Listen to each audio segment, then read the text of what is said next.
Monsieur le maire de la ville de Yaoundé, Monsieur le bâtonnier de l'ordre des avocats, Monsieur le président de la Chambre nationale des huissiers de justice, Monsieur le président de la Commission des droits de l'homme, Madame et Messieurs les candidats, autorités religieuses et traditionnelles, distingués invités. C'est pour moi un honneur et un privilège de vous recevoir ici à l'occasion de la cérémonie de proclamation des résultats de l'élection présidentielle du 12 octobre 2025, tenue sur l'ensemble du territoire national ainsi qu'à certaines représentations diplomatiques du Cameroun à l'étranger. Le Conseil constitutionnel, par ma voix, vous souhaite la bienvenue en ces lieux et vous remercie d'avoir sacrifié une partie de votre temps précieux pour répondre à notre invitation. Excellences, Mesdames et Messieurs, l'exercice qui nous réunit aujourd'hui tire son fondement de la Constitution, de la loi d'organisation du Conseil constitutionnel et du Code électoral. En effet, l'article 48, alinéa 1er de la loi fondamentale énonce ce qui suit.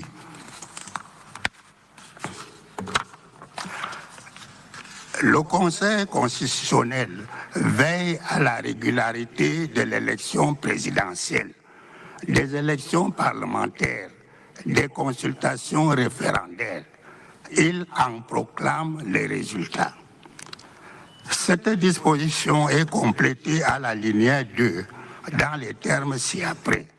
En cas de contestation sur la régularité de l'une des élections prévues à l'alinéa 1 ci-dessus, le Conseil constitutionnel peut être saisi par tout candidat, tout parti politique ayant pris part à l'élection dans la circonscription concernée ou toute personne ayant qualité d'agent du gouvernement pour cette élection. L'article 40 de la loi numéro 2004-04 du 21 avril 2004 portant organisation et fonctionnement du Conseil constitutionnel dispose pour sa part que, je cite, le Conseil constitutionnel veille à la régularité de l'élection présidentielle, des élections parlementaires et des consultations référendaires. Il veille à la sincérité du scrutin. Il en proclame les résultats. Selon l'article 41 suivant, le Conseil constitutionnel statue dans les conditions et délais prévus par la Constitution et la législation en vigueur. L'article 43 précise après que le Conseil constitutionnel est juge de l'éligibilité à la présidence de la République. Toute personne dont la candidature n'a pas été retenue est habilitée à contester la décision de rejet devant le Conseil dans les conditions prévues par les lois électorales en vigueur.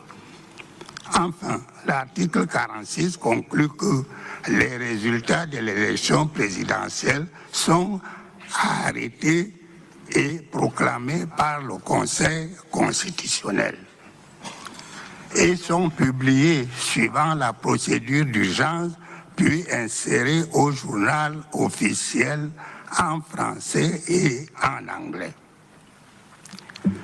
Il ressort de l'ensemble de ces prescriptions que le Conseil constitutionnel exerce ses attributions concernant la régularité de l'élection présidentielle à l'occasion du contentieux que la dite élection peut susciter.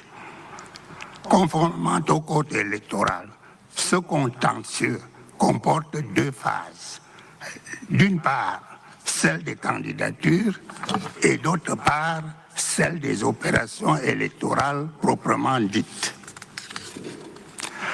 La phase relative au contentieux des candidatures est régie par l'article 129 du Code, qui dispose que les contestations ou les réclamations relatives au rejet ou à l'acceptation des candidatures, ainsi que celles relatives à la couleur, au sigle ou au symbole adopté par un candidat, sont soumises à l'examen du Conseil constitutionnel par tout candidat, tout parti politique ayant pris part à l'élection ou toute personne ayant qualité d'agent du gouvernement pour cette élection, dans un délai maximum de 2 jours suivant la publication des candidatures. Quant à la phase relative aux opérations électorales proprement dites, elle est régie par l'article 132 qui énonce à son tour que le Conseil constitutionnel veille à la régularité de l'élection présidentielle.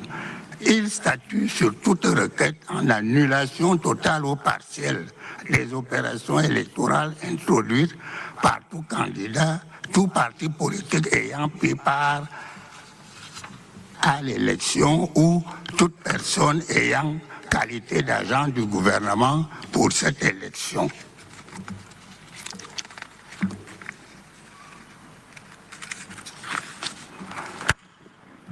Deux principaux enseignements peuvent être tirés des textes qui précèdent.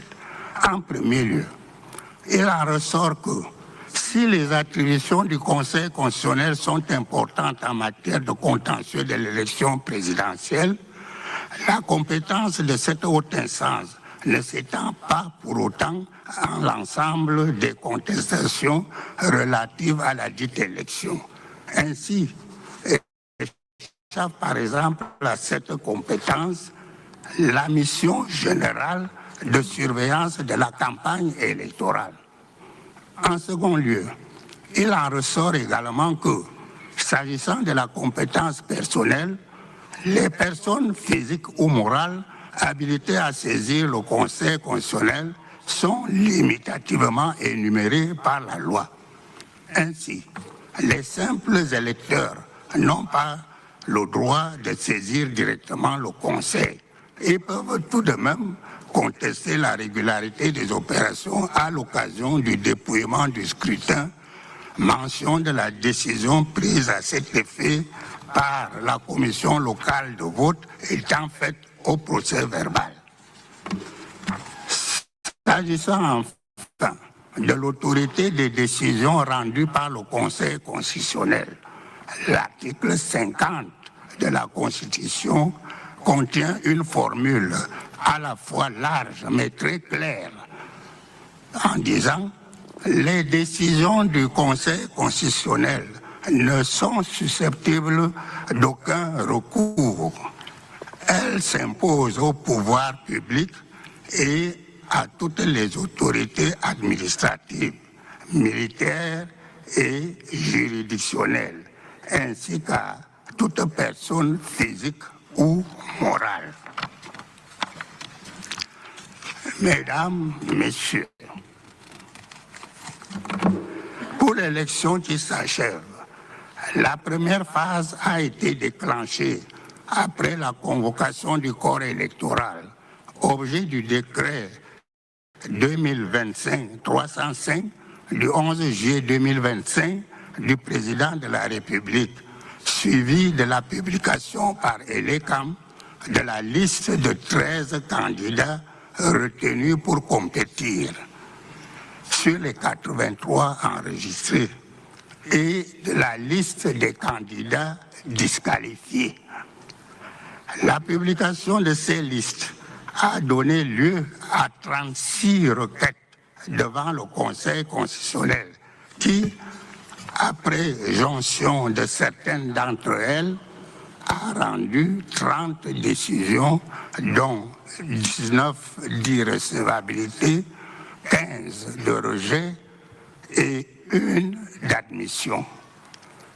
Au bout de cette phase, le nombre de candidats a été réduit à 12. Sur le contentieux des opérations électorales, le Conseil a enregistré 11 requêtes, parmi lesquelles un double emploi. En conséquence, il a prononcé 10 décisions, dont 2 de désistement, 4 d'incompétence, 4 d'irrecevabilité. À l'approche de la clôture du processus, le Conseil a reçu une nouvelle requête de la part d'un parti politique inattendu, demandant l'arrêté des résultats à l'audience publique contradictoire. À cette requête s'est ajoutée celle d'un candidat venant en intervention volontaire pour solliciter la révision de ces résultats en hausse. L'examen de ces 2 actions s'est terminé par une décision de leur irrecevabilité. Au-delà de ces aspects juridictionnels, il y a lieu de relever que l'élection s'est déroulée dans le calme et la sérénité sur toutes les étapes du processus et dans le respect des délais légaux. Cette appréciation globale est du reste partagée par de nombreux observateurs nationaux ou internationaux qui ont souligné la maturité démocratique du peuple camerounais.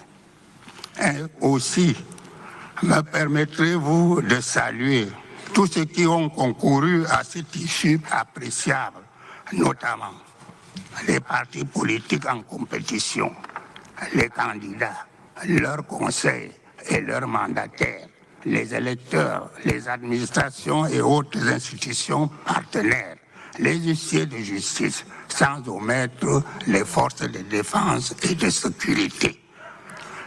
Je n'oublierai pas les diverses commissions spécialisées du processus, avec au sommet la Commission nationale de recensement général des votes pour la clarté des procès-verbaux de leurs travaux, rassurant sur la sincérité du scrutin. Merci pour votre bienveillante écoute.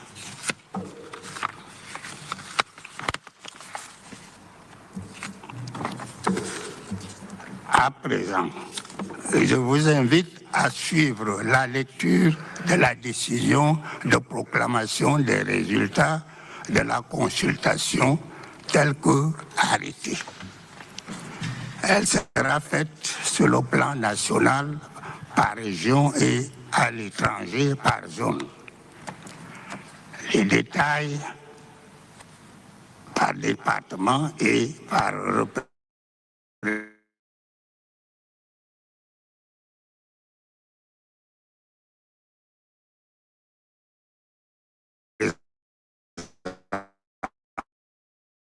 représentation diplômée.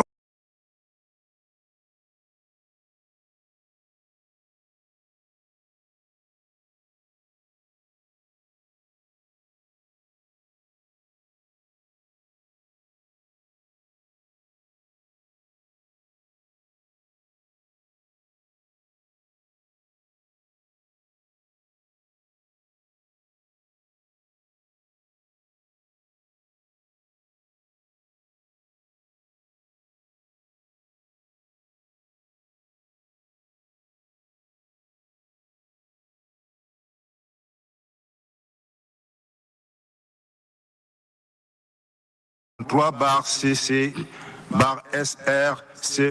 du 27 octobre 2025 portant proclamation des résultats de l'élection du président de la République du 12 octobre 2025. L'an 2025 est le 27 du mois d'octobre. Le Conseil constitutionnel réuni en audience publique au Palais des Congrès suivant la composition ci-après. M. Clément Atangna, président du Conseil constitutionnel, président. M. Baoumarou Sanda, Paul Nshoji Nkui, Madame Florence Rita Aré, M. Charles-Étienne Lekenedon Fak, Amadou Tidjani, Adolphe Nkwase, Jean-Baptiste Baskouda, Madame Monique Oulindongo, M. Émile Essombe, M. Aaron Logmo Mbelek, conseiller. Avec l'assistance de Maître Amadouda Kesakva Kanena, greffier en chef, et de Maître Menge Régine Adélaïde, épouse à Vodo, greffier. En présence de M. Malego Joseph Assé, secrétaire général. À l'effet de proclamer les résultats de l'élection du président de la République du 12 octobre 2025 concernant les candidats ci-après. Ateki Seta Caxton, Belobouba Maïgari, Biya Paul, Bouga Hagbe Jacques, Issa Tchiroma, Iyodi Iram Samuel, Kwemo Pierre, Libilingue Nge Cabral, Matomba Serge Espoir, Mouna Akere Taben, aussi Joshua Nambangi, Tomaeno Hermine Patricia, épouse Ndam Joya. Vu la Constitution, vu la loi numéro 2004/004 du 21 avril 2004 portant organisation et fonctionnement du Conseil constitutionnel, modifiée par celle numéro 2012/015 du 21 décembre 2012. Vu la loi numéro 2006/011 du 29 décembre 2006 portant création, organisation et fonctionnement d'Elections Cameroun et l'ECAM, modifiée et complétée par les lois numéro 2010/005 du 13 avril 2010 et 2011/001 du 6 mai 2011. Vu la loi numéro 2012/001 du 19 avril 2012 portant code électoral, modifiée et complétée par la loi numéro 2012/017 du 21 décembre 2012 et la loi numéro 2019/005 du 25 avril 2019. Vu le décret numéro 2018/104 du 7 février 2018 portant organisation et fonctionnement du secrétariat général du Conseil constitutionnel. Vu le décret numéro 2018/170 du 23 février 2018 portant nomination du secrétaire général du Conseil constitutionnel.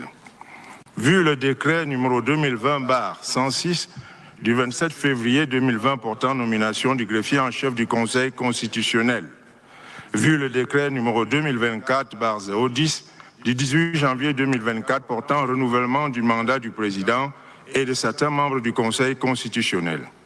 Vu le décret numéro 2024/011 du 18 janvier 2024 portant nomination de 2 membres du Conseil constitutionnel. Vu le décret numéro 2025/115 du 8 avril 2025 portant nomination d'un membre du Conseil constitutionnel. Vu la décision numéro 01/CC du 17 juillet 2019 portant règlement intérieur du Conseil constitutionnel. Vu le décret numéro 2025/305 du 11 juillet 2025 portant convocation du corps électoral en vue de l'élection du président de la République. Vu les décisions des 4 et 5 août, 22 et 24 octobre 2025 portant règlement du contentieux des candidatures et du contentieux des opérations électorales pour la dite élection. Après exploitation du procès verbal de la Commission nationale de recensement général des votes du 20 octobre 2025, ensemble les pièces qui l'accompagnent, après vérification et rectification de l'ensemble des opérations de décompte des votes, arrête ainsi qu'il suit les résultats. Dans la région de la Damawa, inscrit 511 932, votant 232 096, taux de participation 45,34%, taux d'abstention 54,66%, bulletin nul 3096, suffrage valablement exprimé 229 000. Suffrage en faveur de chaque candidat.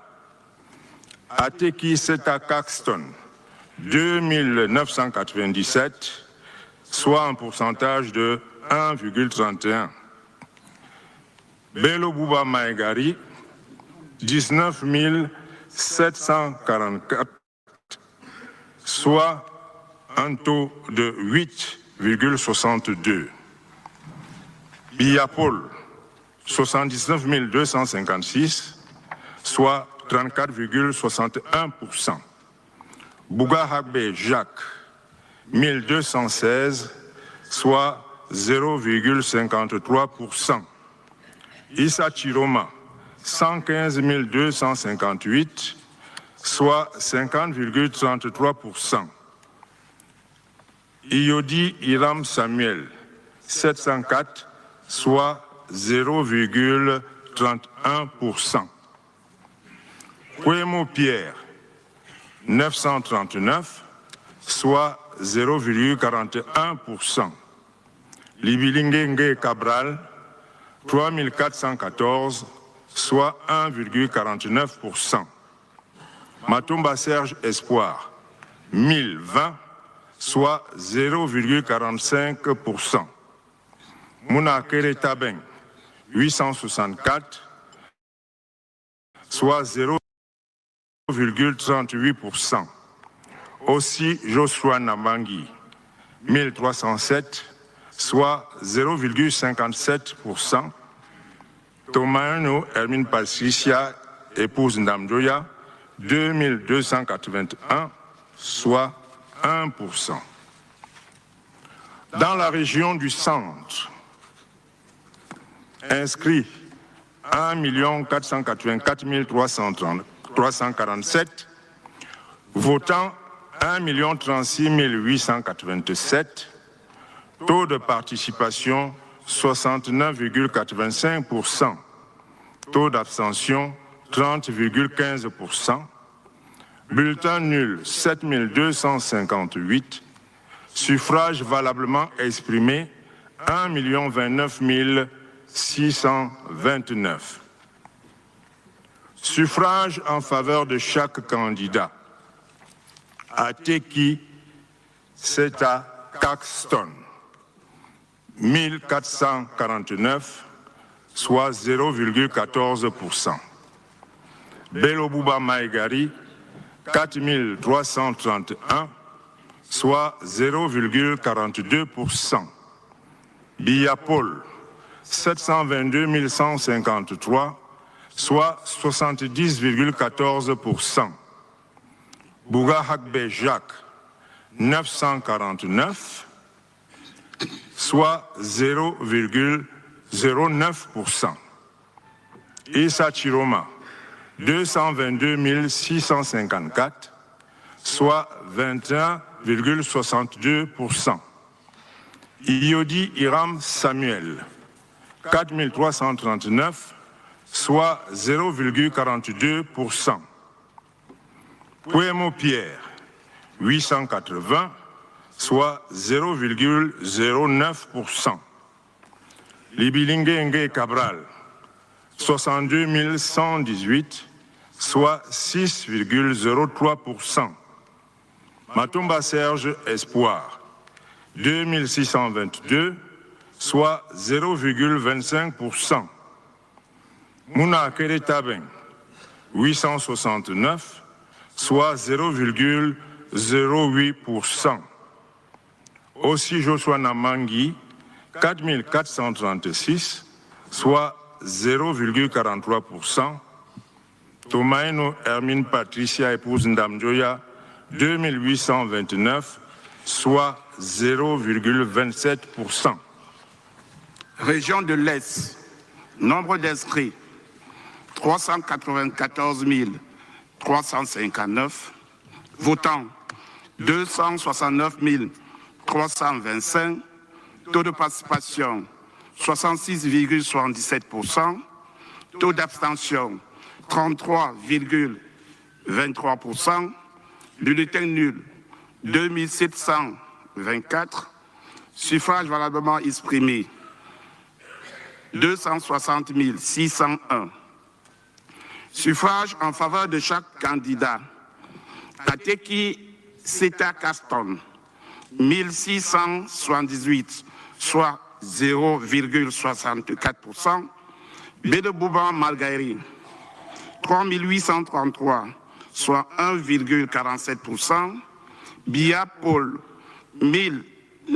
192 543, soit 73,88%. Bouga Hagbe Jacques, 744, soit 0,23%. Issa Tchiroma, 51 660, soit 19,82%. Iyordi Iram Samuel, 665, soit 0,26%. Kwemo Pierre, 435, soit 0,17%. Libi Lingenge Cabral, 6214, soit 2,38%. Matombo Sèche Espoir, 687, soit 0,26%. Mouna Akere Taben, 355, soit 0,14%.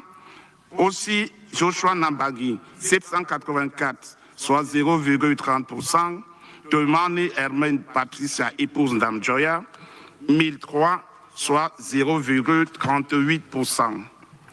Dans la région de l'extrême nord, inscrit 1 261 595, votants 734 662, taux de participation 58,23%, taux d'abstention 41,77%, bulletin nul 17 369, suffrages valablement exprimés 717 295.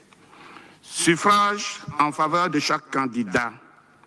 Ateki Seta Caston, 18 873, soit 2,63%. Belebouba Margaï, 28 778, soit 4,1%. Biya Paul, 329 476, soit 45,93%. Bouga Hakbejak, 4218, soit 0,59%. Issa Tchiroma, 303 669, soit 42,34%. Iyordi Iram Samuel, 2617, soit 0,36%.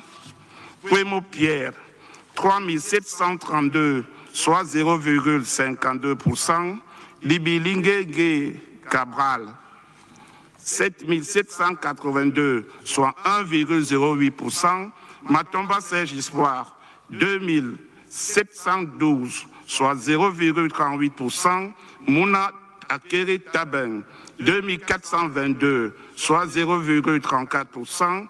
Aussi Joshua Nambagi, 3517, soit 0,49%.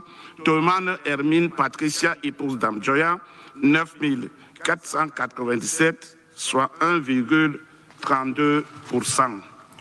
Dans la région du littoral, inscrit 1 340 024, votant 661 382, taux de participation 49,36%, taux d'abstention 50,64%, bulletin nul 5588, suffrages valablement exprimés 655 794.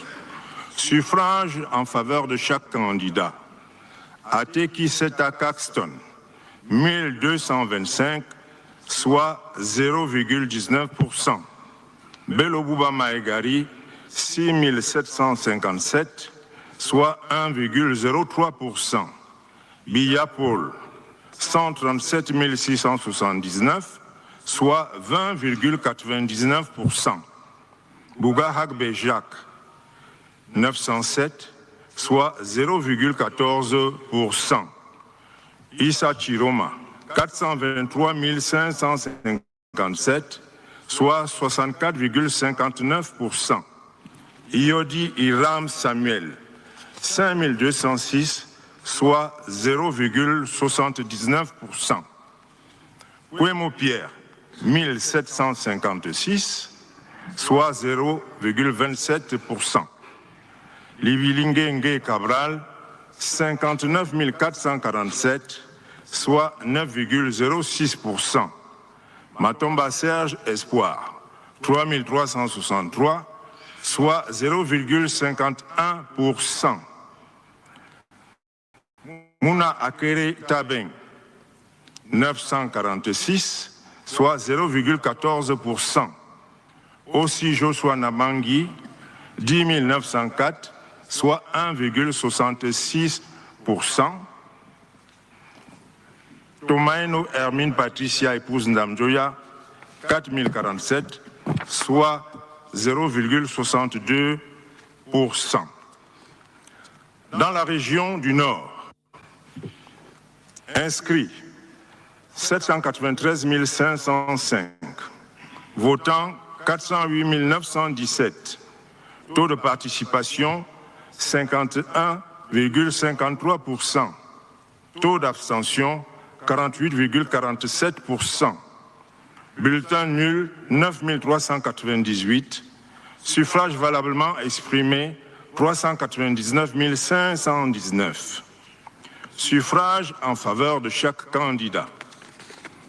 Ateki Seta Caxton, 10 298, soit 2,58%. Bello Bouba Maegari, 33 876, soit 8,48%. Biya Paul, 154 926, soit 38,78%.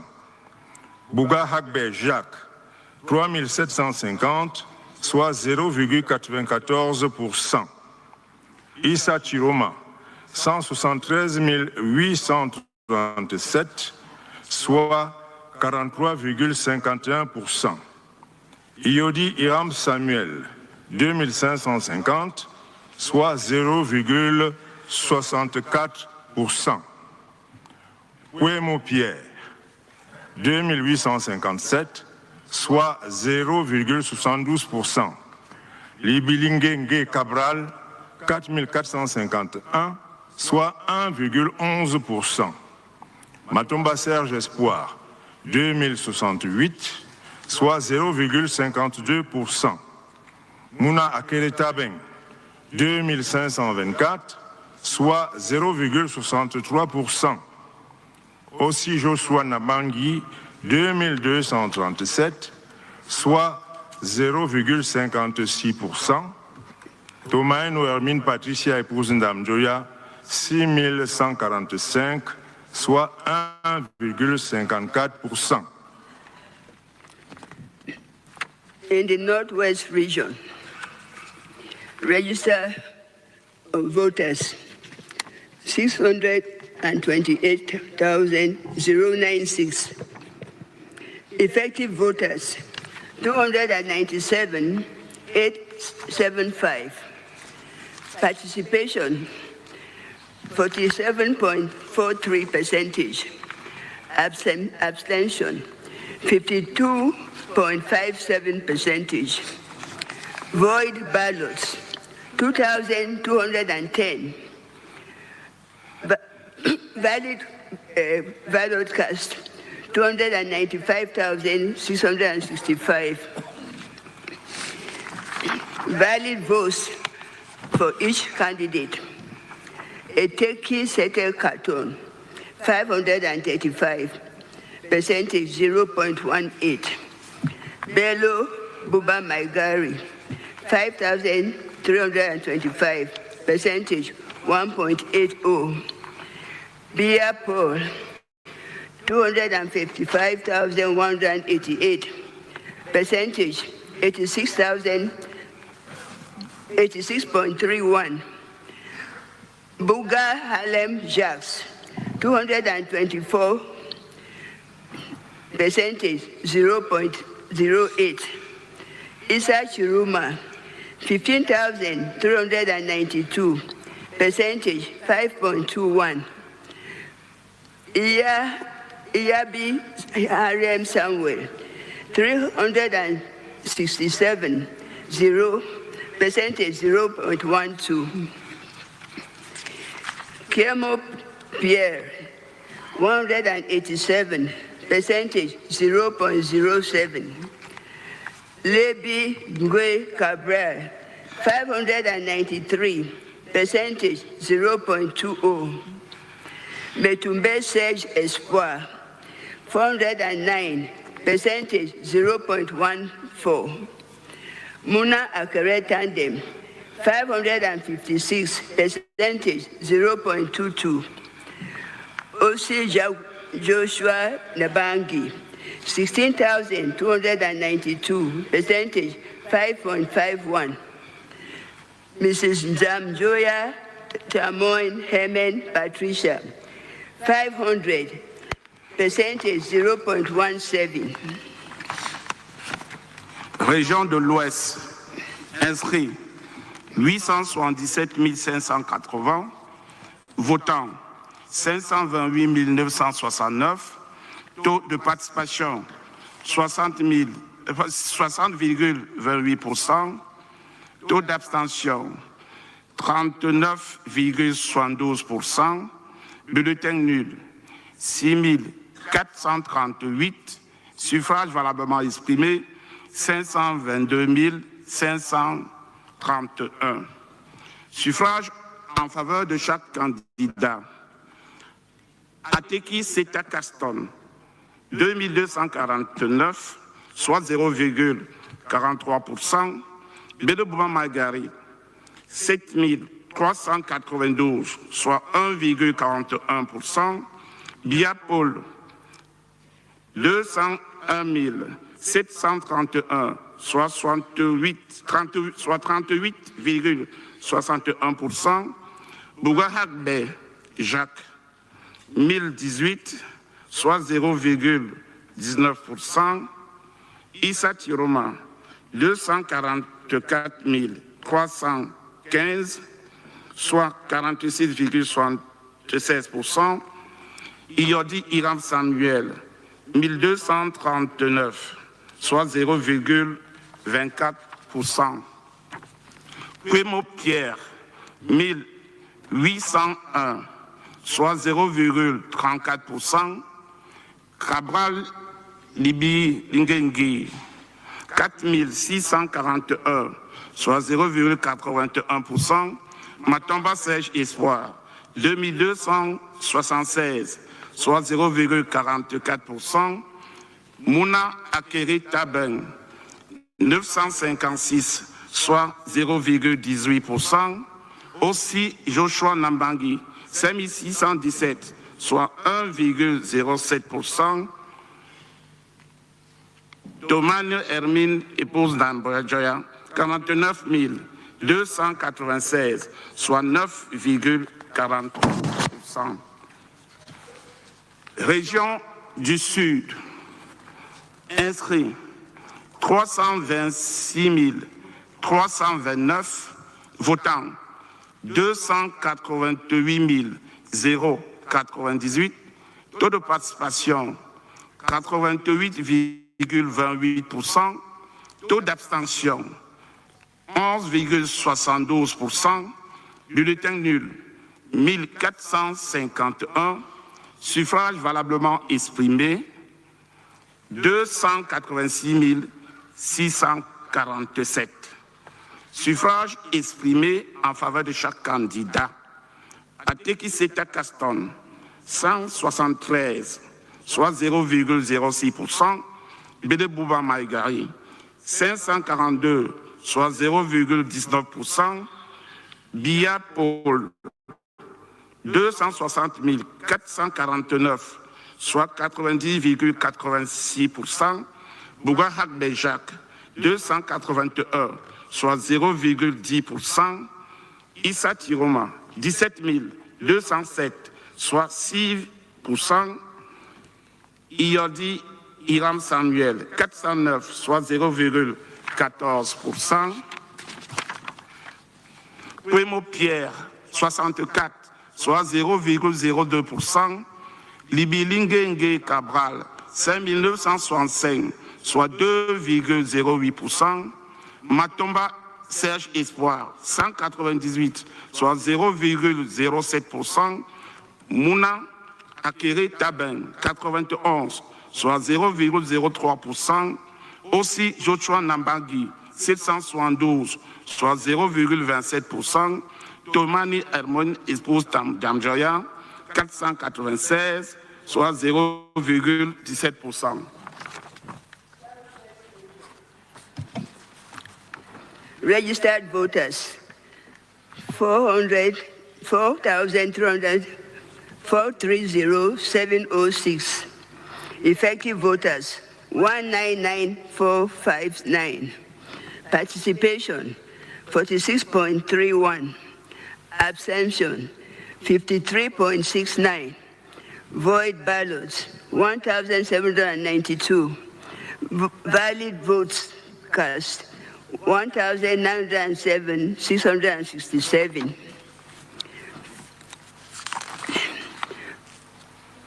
Valid vote cast for each of the candidates. Atekista Caston, 428, percentage 0.22. Bele Buba Maigari, 2,118, percentage 1.07. Biya Paul, 1,035,975, percentage 68.789. Bogo High Charles, Jacques, 290, percentage 0.15. Issa Tchiroma, 45,447, percentage 22.79. Iyodi Hiram Samuel, 496, percentage 0.25. Kwemo Pierre, 210, percentage 0.11. Ngwe Gabriel, 1,677, percentage 0.85. Matumba Serge Espoir, 542, percentage 0.27. Akere Muna, 548, percentage 0.28.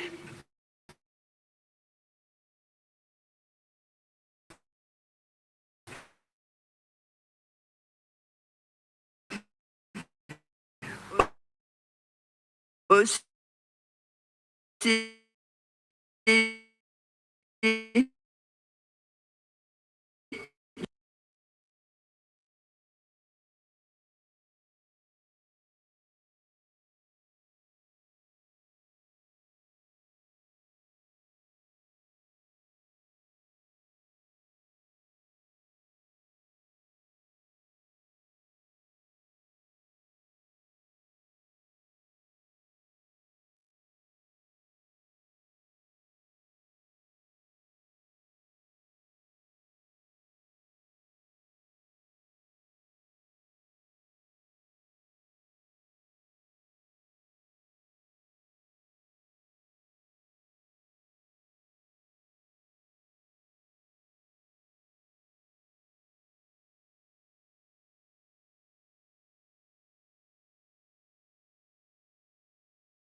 %, taux d'abstention 55,08%, bulletin nul 173. Suffrages valablement exprimés, 8 921. En faveur de chaque candidat, Ateki Seta Caston, 28, soit 0,31%. Bello Bouba Maïgari, 39, soit 0,44%. Biya Paul, 3045, soit 34,13%. Bouga Hagbe Jacques, 10, soit 0,11%. Issa Tchiroma, 4906, soit 54,99%. Iodi Iram Samuel, 85, soit 0,95%. Kwemo Pierre, 8, soit 0,09%. Libi Lingenge Cabral, 566, soit 6,34%. Matomba Serge Espoir, 20, soit 0,22%. Mouna Akere Taben, 16, soit 0,18%. Aussi Joshua Nambangi, 64, soit 0,72%. Tomaino Hermine Patricia, épouse Ndamjoya, 114, soit 1,50%. Dans la zone Amérique, pour le Brésil, le Canada et les États-Unis d'Amérique, inscrits 1721. Votants 1244. Taux de participation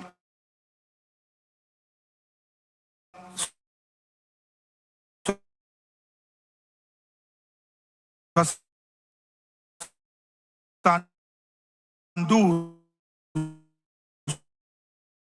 «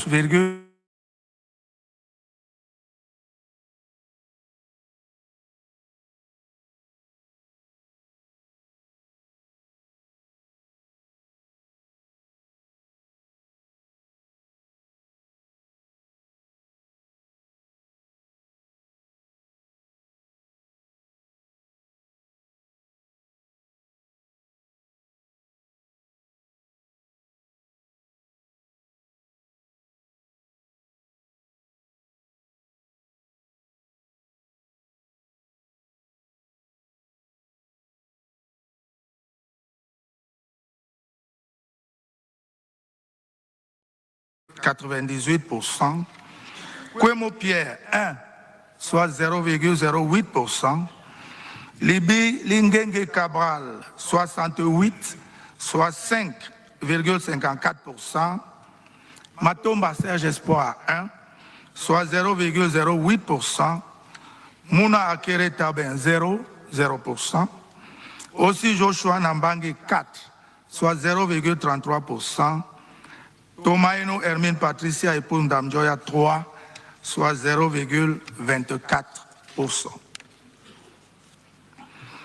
Dans la zone Asie, pour l'Arabie Saoudite, la Chine, les Émirats Arabes Unis, l'Inde, Israël, le Japon et la Turquie, inscrits 1568, votants 693, taux de participation 44,20%, taux d'abstention 55,80%, bulletin nul 4, suffrage valablement exprimé 689.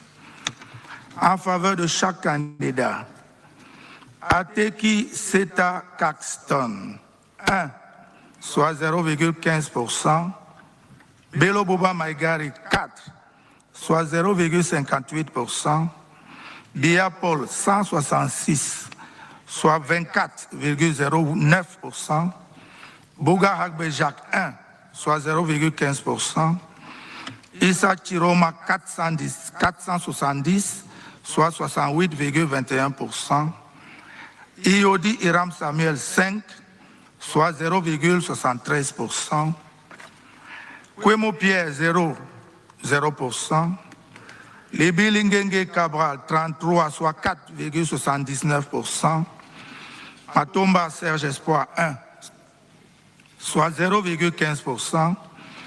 Mouna Akere Taben 0,0%. Aussi Joshua Nambangi 5, soit 0,73%. Tomaino Hermine Patricia Epundam Joya 3, soit 0,44%. Dans la zone Europe, pour Allemagne, Belgique, Confédération helvétique, Espagne, État du Vatican, Fédération de Russie, France, Italie, Pays-Bas, Royaume-Uni, inscrits 10 684. Votants 5 745. Taux de participation 53,77%. Taux d'abstention 46,23%. Bulletin nul 102. Suffrage valablement exprimé 5 643. En faveur de chaque candidat. Ateki Seta Caston 1, soit 0,02%. Bello Bouba Maïgari 16, soit 0,28%. Biya Paul 1277, soit 22,63%. Bouga Hagbe Jacques 6, soit 0,11%. Issa Tchiroma 3543, soit 62,79%. Iodi Iram Samuel 134, soit 2,37%. Kwemo Pierre 3, soit 0,05%. Libi Lingenge Cabral 599, soit 10,61%. Matomba Serge Espoir 6, soit 0,11%. Mouna Akere Taben 5, soit 0,09%. Aussi Joshua Nambangi 27, soit 0,48%. Tomaino Hermine Patricia, épouse Ndamjoya 26, soit 0,46%.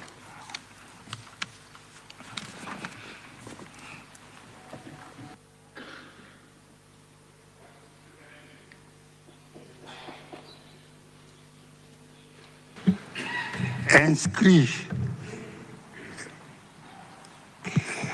8 82 692. Votants 4 668 446. Taux de participation 57,76%. Taux d'abstention 42,24%. Bulletin nul 57 620. Suffrage valablement exprimé 4 610 826. Suffrage en faveur de chaque candidat au total.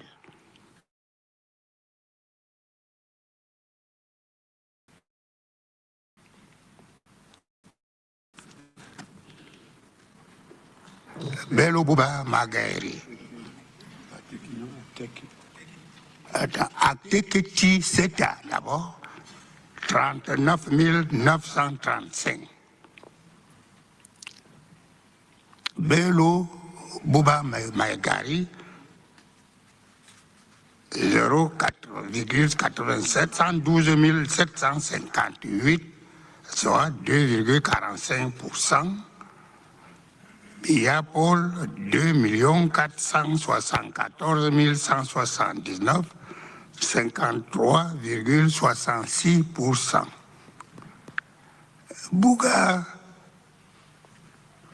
13 612, 0,30%.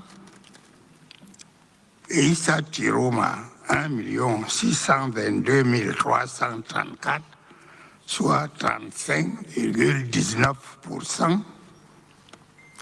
Iodi 18 828, soit 0,40%.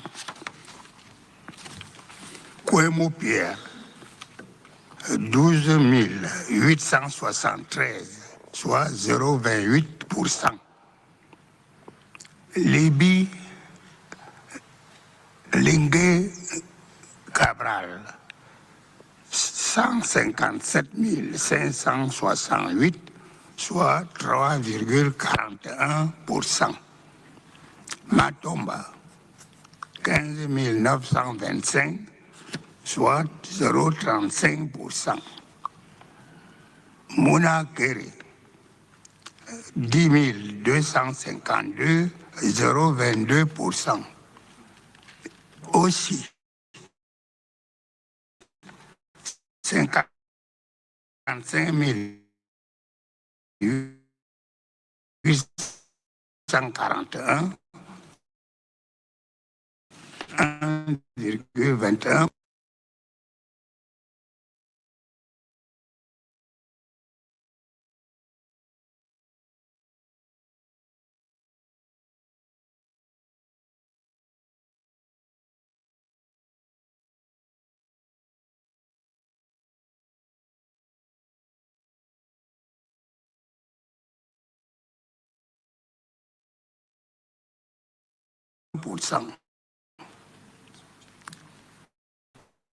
Tomaino,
protocole a des indications à donner.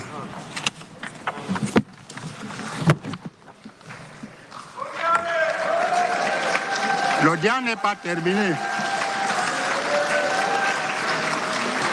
Ce n'est pas la fin d'audience. Ce n'est pas encore la fin d'audience. On vous a donné une petite séquence. Ça suffit. Oui, vous avez la parole. Merci, Monsieur le Président. Excellences, Mesdames et Messieurs, tout protocole respecté. Une photo de groupe sera faite sous le contrôle du protocole au hall du Palais de Congrès. Ils ne prendront pas cette photo, les personnalités ci-après. Le Président du Conseil constitutionnel, les membres, Monsieur le Secrétaire général, le greffier en chef et le greffier audiencier du dit Conseil. Monsieur le Président du Sénat ou son représentant. Monsieur le Président de l'Assemblée nationale ou son représentant. Monsieur le Premier ministre, chef du gouvernement. Monsieur le procureur général près la Cour suprême. Monsieur le Premier président de la Cour suprême. Messieurs les ministres d'État. Monsieur le grand chancelier des ordres nationaux. Mesdames et Messieurs les membres du gouvernement et assimilés, Excellences, Mesdames et Messieurs les chefs des missions diplomatiques accrédités au Cameroun, Monsieur le gouverneur du Centre, Monsieur le Président du Conseil régional du Centre, Monsieur le Président du Conseil électoral, Monsieur le Directeur général Élections Cameroun, Monsieur le maire de la ville de Yaoundé, Messieurs les présidents des partis politiques ayant pris part à l'élection du 12 octobre 2025. Et enfin, la présente cérémonie s'achèvera par un cocktail offert par Monsieur le Président du Conseil constitutionnel sur invitation. Ainsi, sous la conduite du protocole, les personnalités ayant le carton d'invitation de couleur or se dirigeront au vestibule 2, à l'entrée de la salle d'audience du Conseil constitutionnel, alors que ceux détenteurs du carton d'invitation de couleur blanche iront au grand hall du Palais de Congrès. Sur ce, nous vous remercions pour votre aimable attention. Merci. Your Excellencies, ladies and gentlemen, all protocol duly respected. A group photograph will be taken in the hall of the conference center under the guidance of the lead protocol officer. The following personalities are invited to the group photograph: the President, members, the Secretary General, the Registrar-in-Chief, and the Registrar-in-Intendants of the Constitutional Council, the Right Honorable President of the Senate or his representative, the Right Honorable Speaker of the National Assembly or his representative, the Honorable Prime Minister, Head of Government, the Right Honorable Chief Justice of Supreme Court, the learned Procureur General at the Supreme Court, distinguished ministers of state, the Grand Chancellor of the National Orders, distinguished members of the government and persons ranking as such, Your Excellencies, heads of diplomatic missions accredited to Cameroon, the Governor of the Central Region, the Chairperson of the Central Regional Council, the Chairperson of the Electoral Board, the Director General of Elections Cameroon, the City Mayor of Yaoundé, distinguished chairmen and presidents of political parties that took part in the election of October 12, 2025. This solemn ceremony shall end with a cocktail on invitation offered by the President of the Constitutional Council. Thus, under the guidance of protocol officers, holders of the gold invitation cards should move to the lobby 2 at the entrance of the courtroom of the Constitutional Council, while holders of the white invitation cards should move to the hall of the conference center. We thank you for your kind attention. Bon, le piquet d'honneur. Le piquet d'honneur.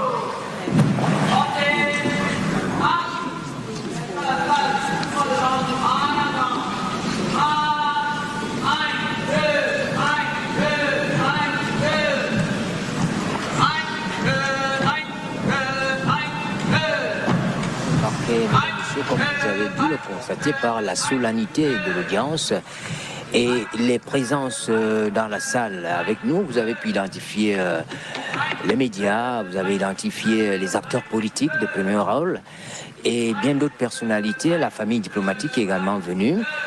Le Conseil constitutionnel vient donc de rendre officiel le résultat de l'élection du président de la République du 12 octobre 2025. Et pour le rappeler, c'est le président Biya qui gagne une fois de plus. Élection terminée, l'audience est levée. Of the Constitutional Council, Clément Tangana. It was one which was the outcome of the work done by the National Vote Counting Commission that began work on the 17th of October, and today the results have been released. We notice a participation rate throughout the national territory and also in the 44 polling stations in the diaspora. 78% participation rate, 42% abstention, and we can say, Severa, that the results are now out. The president-elect is Paul Biya with 53.66%. Issa Tchiroma Bakari follows with 35.19%. Cabral Libi with 3.41%. Beloboba Maigari with 2.45%. And the fifth, the only female contender in the presidential race, Patricia Hemin Tomaino Damjoya with 1.66%. That is just for the first five. Voilà ce qui est des résultats, mais ce que nous pouvons aussi constater, c'est-à-dire c'est que tout s'est fait dans le respect scrupuleux de la loi électorale, de la loi fondamentale, et le président Clément Tangana a bien fait de le rappeler tout au début de sa prise de parole, à savoir que le Conseil constitutionnel, qui est une juridiction particulière, qui a son rôle dans le processus électoral à jouer, qui a son rôle dans le respect de la constitutionnalité des lois au Cameroun, a travaillé sur la base de ces articles de la Constitution, ces articles du Code électoral, pour passer du contentieux post-électoral que nous avons suivi le mercredi 22 octobre à ce jour de proclamation des résultats. Et bientôt, on voit venir la prestation de serment qui est tout aussi encadrée par les lois de la République. And the rulings of the Constitutional Council shall not be subject to any appeal according to the Constitution of the Republic. They shall be binding on all public, administrative, military and judicial authorities, as well as natural persons and corporate bodies. So the result that has been proclaimed here today is final. And that ends this special broadcast from the Yaoundé Conference Center. We can see the members of government, representatives of political parties who took part in the October 12 presidential election, members of the diplomatic corps, and also the general public, because we can notice that there have been all strata. L'ambiance est très détendue cette fois, parce que tout à l'heure c'était lourd dans la salle en attendant les résultats, mais là on voit tout le monde sortir de cette salle, des accolades, on voit un peu de la détente sur les visages. And what's going to be next is going to be the oath taken of the president-elect, and that's going to be taking place at the National Assembly, the only other institution where the people are elected through direct universal suffrage, just like the President of the Republic has been elected. So we're going to be looking forward to that. Merci beaucoup Esther, merci à tous les téléspectateurs qui ont pris la peine de nous regarder. C'était un programme spécial voulu par la direction générale de la CRTV pour partager avec vous ces moments importants de la vie de la nation. C'était une forte équipe radio-télévisée sous la coordination d'Amadou Baïza qui conduisait donc les équipes rédactionnelles, une forte équipe technique. Nous espérons que vous avez passé de très bons moments avec nous, avec la CRTV, et on va, je crois qu'il n'y a plus rien à dire, remettre l'antenne à Benen et à Romuald qui se retrouvent à Mbalade. That's right. Hello, Benen. Hello, Romuald. Over to you. Thank you very much, Esther Kima. Thank you very much, Severin Legambele. Cameroonians watched, we all watched, and now the figures are very clear. The facts are clear. Now we know who won the presidential election 2025 of the 12th of October, and that is incumbent President Paul Biya, who takes another 7-year mandate. Well, we've come to the point where Cameroonians were expecting, Romuald, we should say that for now, with 53.66%, President Paul Biya stands as the President of the Republic to lead the country for the next 7 years. Tout à fait, Benin, c'est la fin des conjectures, c'est la fin des projections.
Hello, Cameroonians, wherever you're watching us from. We know that some of you are watching us from across Europe, in Cameroon.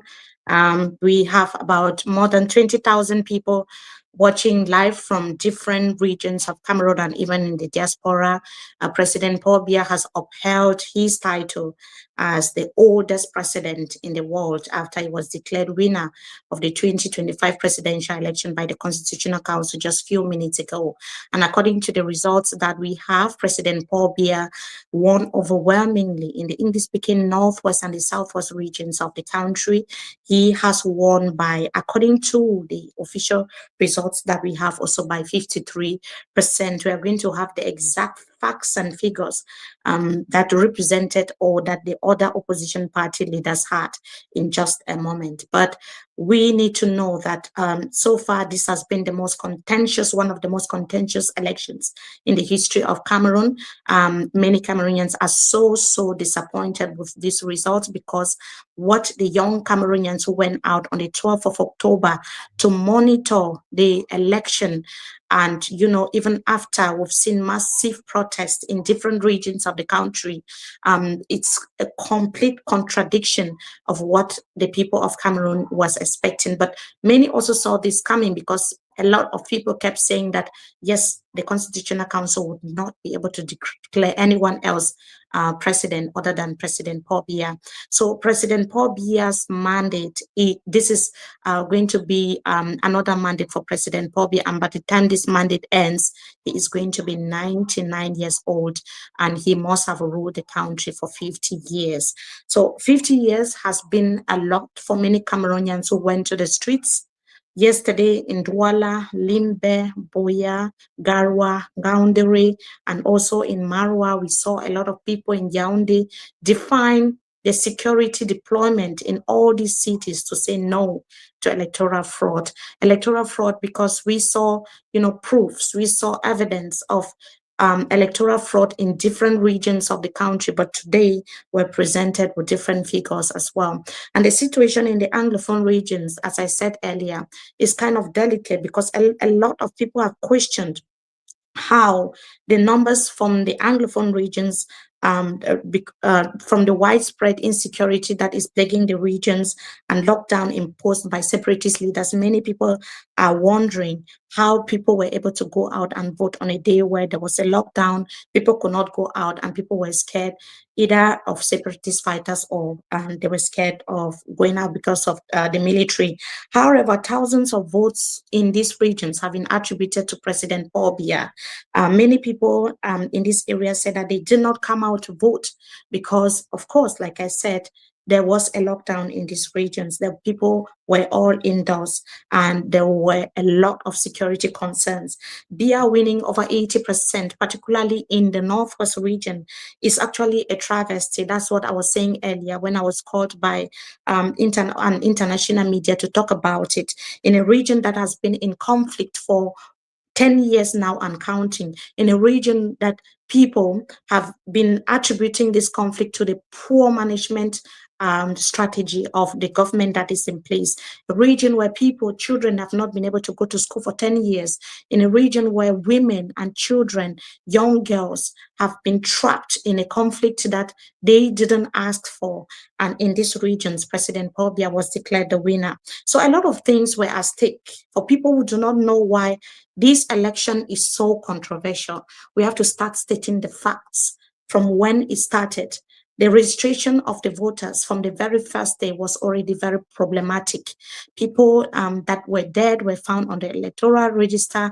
I mean, it's not even digitalized. So nothing was transparent from the very first day. Second, when the lists were made public as well, when the electorates the list of electorates were supposed to be made public, that wasn't the case because we only saw the official publication of the list of electorates after the elections had taken place.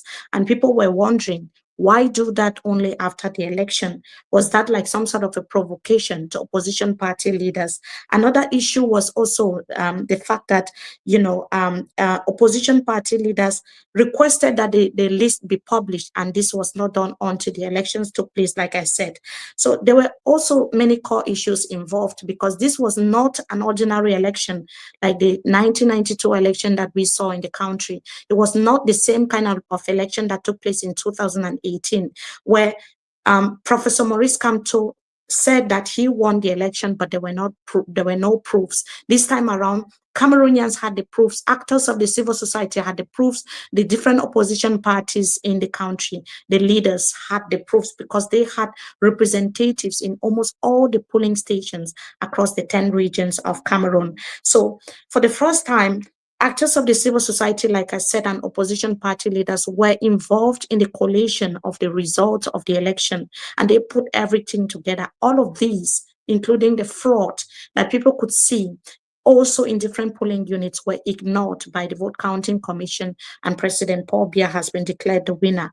Now, the numbers in the Anglophone regions is also another issue that I have mentioned. But above all of these, the final straw came when opposition leader Issa Tchiroma claimed victory a day before the polls and asked incumbent President Paul Biya, a day after the polls, and asked incumbent President Paul Biya to concede. He has since released results from 18 divisions, accounting for 80% of the electorate, according to what he said, showing that he won in most of the regions and giving him over 54% of the votes. As we can see on our screens, President Paul Biya had 86% in the Northwest region and 65% in the Southwest region, with over 450,000 votes in these regions where there's conflict. So you can see, like I said earlier, Biya won more than 80% in the Northwest region and 65% in the Southwest region. So let's talk about the electoral process so far, what has been happening, what has been at stake. This has been one of the most crucial elections in the history of Cameroon so far, because we know President Paul Biya has been declared winner. Of course, he's 92, but he is a president who's hardly seen in public. Cameroonians don't get to see him. Cameroonians don't get to hear from him. Cameroonians don't even know what his manifestos are, because we could hear from the different opposition party leaders prior to this election what they were offering to the Cameroonian people. But we know that the ruling CPDM is only ruling the country by slogans and statements and the picture of President Paul Biya and tweets, as well as posts on different social media platforms. We also know that President Paul Biya is a leader who travels to Switzerland day in, day out, and it's been described as the 11th province, the 11th region of the country. He is never available. I had the privilege, like I said, I had the privilege of interviewing all the majority of the opposition party candidates, and we saw their offerings, we saw their manifestos, we saw how even the Social Democratic Front, for instance, their manifestos was one of the best, amongst all the manifestos. We saw what the party of PCRN was offering. We saw what the party of Issa Tchiroma was offering. But President Paul Biya, did you or any of us see what the CPDM was offering? We saw AI pictures attributing the CPDM party members attributing these AI pictures to President Paul Biya. Now, so many young people, the young people watching me now from across Cameroon in the diaspora, they were not interested in this election in the first place. They didn't even want to be part of it. I can remember from the very first day when we started tweeting, writing articles, and telling Cameroonians elections will be taking place this year. It could be a crucial year. We could have continuity for like 50 years or have change for the first time in the history of our country after so many decades. Cameroonians initially said they were not interested, but one person emerged. That person was Issa Tchiroma. That was just 3 months ago. And he took just 3 months to convince the people that he was the man to bring that change that Cameroonians needed, that he was the person who was supposed to take the country out of what many have described as dictatorship, that he was the person that was able to take out the CPDM, including President Paul Biya, who has been there for more than 40 years. Now, like I said, Issa Tchiroma Bakari emerged just 3 months ago after the surprising resignation from the ruling government. But he was one of the biggest surprises of this election because a lot of people rallied behind him. And there are so many questions also. How were we able to get here? How were Cameroonians able to get here after, they've Yes, I'm also being joined by Laughlin, but let me just complete my thought because I was just saying that there are so many questions about how Cameroonians were able to get here. There are so many reasons as well. Elections rigging. We remember the situation in 1992 where Nigel Frundi, according to international organizations, international institutions, and even the entire Cameroonians knew that Niger Front of the Social Democratic Front won in 1992. And in 2018, Professor Maurice Kamto also declared himself winner. So the system has been thriving on election rigging. And we also have a system in place that is bent on maintaining President Paul Biya in power at all costs, even if it means that he would die on the throne. We've written a lot of articles about these issues and, questioning why a 92-year-old man is still being allowed to rule the country. So there are also a lot that happened yesterday with protests. We're going to be bringing back some of the images of yesterday, but also looking at the future, what is going to be happening between now, tomorrow, and next week. I now have Laughlin Angel who has joined me. Hello, Laughlin. Good day to you, and thank you for joining. How are you feeling? Good morning, good afternoon to you, Mimi. What is the feeling? The natural feeling that every true Cameroonian should have at this moment is that which I'm going through at the moment, like seriously. However, it's not like breaking because we knew about it. We're just waiting for the official proclamation from the Constitutional Council, as they themselves they have been saying earlier that they should wait. As we're blaming Issa Tchiroma Bakari, telling him not to have done what he did because the Constitutional Council had to talk. However, he didn't proclaim. He only said he was a winner. The proclamation surely comes from the Constitutional Council. And like you said, really sorry, but Cameroon is becoming something else, especially on the international scene.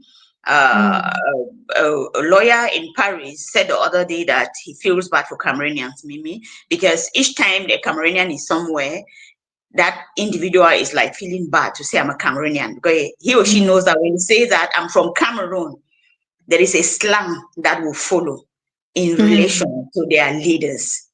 Yeah. And today, you will bear with me.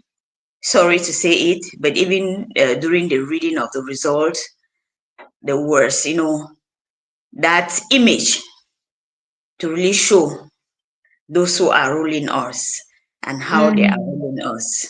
Yeah, we didn't see any feel of youthfulness, we didn't see any desire that change is coming anytime soon. And a whole constitutional council comprised of the older generation. That's how I put it, because I'm from the younger generation. They wouldn't feel a pinch of what young people are feeling. The young people that went to the streets yesterday, some have died. We saw people reacting. But these are people yearning for change, calling for change, actually. But we see a different generation completely at the level of the Constitutional Council, at the level of the presidency, at the level even of the National Assembly and the Senate, deciding our future, deciding the future of our children. So you begin to wonder, why will people not question when you say somewhere that you're a Cameroonian? And Laughlin, I also wanted to say something. What I wanted to say was, this election was peculiar in the sense that we've had situations where elections have been contested. 2011, 2018, 1992, we've had even the Anglophone people have kind of tried to compare what is happening now to what happened in 1992. They've also compared it to the Anglophone crisis and even 2018 and so on and so forth. But someone, a political analyst told me yesterday that when you look at what is happening in Cameroon today, this 2025 is completely different, because the Anglophone crisis, even though it's been a national problem, it's been in the northwest and the southwest regions. The impact has been felt more in the Anglophone regions, even though we've had also encroaching repercussions in the other regions, but the impact more has been felt in the Anglophone regions. When you look at Boko Haram, the impact is being felt more in the northern regions, particularly in the far north. And when you look at, 2018, when Professor Maurice Kamto said that he won the election, it was not a national concern. Like now, with Issa Tchiroma Bakari and the result of this election, Cameroonians have taken it. I mean, they've breached all political affiliations. They've breached all, even NGOs that were not seeing eyeball to eyeball, even opposition party leaders. I don't know if we have somebody in Garoua, because it's like there's something breaking around the residence of Issa Tchiroma Bakari's residence. I think there's yes, some we'll try to get breaking. our correspondent in Garoua, but we have a guest in the studio. We have a guest in the studio who has just joined us, Professor Nicodemus through our Awesome. Good day to you, sir. Welcome. How are you? Well, I'm in a horrible mood to see the unfolding of a type of strange history in Africa. Nobody expected this type of thing to happen, recycling the same people that have been responsible for what I would call the retrogression of our country. So it's sad. It's really, really sad.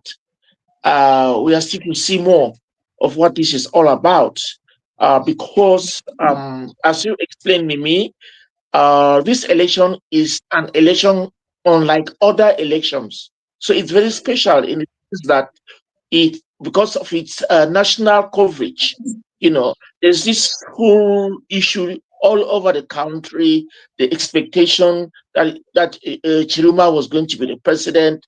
So it's quite contagious, So there's the Tchiroma fever everywhere. And it's something that will be very, very difficult to extinguish, very, very difficult indeed. So we don't know what the future is going to look like, but the Tchiroma fever is going to take us hostage for a long time indeed, with unforeseeable consequences. Yeah, sure, Prof. We are really seeing what is happening, and like you're talking about consequences. I think it is, because it is not a very good sign. But we want to also know from you, Prof, at this moment, we even see though some youths are clapping, in as much as we know that they have been called paid clappings and paid dancing around the country. But what do you think the future holds for Cameroon in the near future? You see, one thing which is certain, and I think Mimi has touched on that point, is that we have a combination of factors which had never existed before. Let's take the far north. Let's take the grand north of Cameroon. Now, the geopolitical location of the grand north of Cameroon creates a special problem. It is porous. It is an area where we have Boko Haram. It's an area where we have the free flow of arms. It's an area which is close to Chad. It's an area which is close to Central African Republic. And any form of instability will be difficult to contain. And those are the things that we are sensing. If we look at the crisis in the Northwest and Southwest province, it has a challenge in the sense that Nigeria is not actually favorable to what I'll call secession. So they're constrained. But when we go to the far north, it is wide open and difficult to contain. They are actually. Yes, but before you continue, we also have Ariel Benson, who has just joined us, and our correspondent in Marwa. is Very also on important. standby. Ari is joining us from the United States. Hello, Ari. Good morning, because that it should be quite early where you are now. Yes, it is. It is pretty early here. Welcome, Ari. What a But day to before we wake up to. continue the discussion, let us have Dairu, who is joining us from Marwa. He's going to just be telling us what is happening. Loveline just said that a lot is happening there now. Bonjour, Dairu. Comment vous allez à Marwa? Qu'est-ce qui se passe en ce moment à Marwa? À Garoua, s'il vous plaît. Oui, je crois que Garoua, nous sommes d'abord réveillés avec la ville qui était presque vide. Je ne voyais aucun moto, ni quelques personnes circulaient, bars et restaurants fermés. Tout le marché central était presque fermé. Mais après... Our network. Issa Tchiroma, des coups de feu qui retentissent jusqu'à présent, selon les dernières informations que nous avons, parce que nous sommes à plus de 500 mètres du lieu où les affrontements se font. Les tireurs d'élite ont déjà attaqué le domicile de Issa Tchiroma.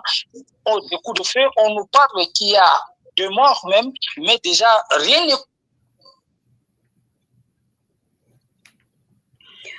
Oh, network problem. Yes. Ni de voiture ne circule pour pouvoir arriver ne serait-ce que même à 100 ou 200 mètres du lieu.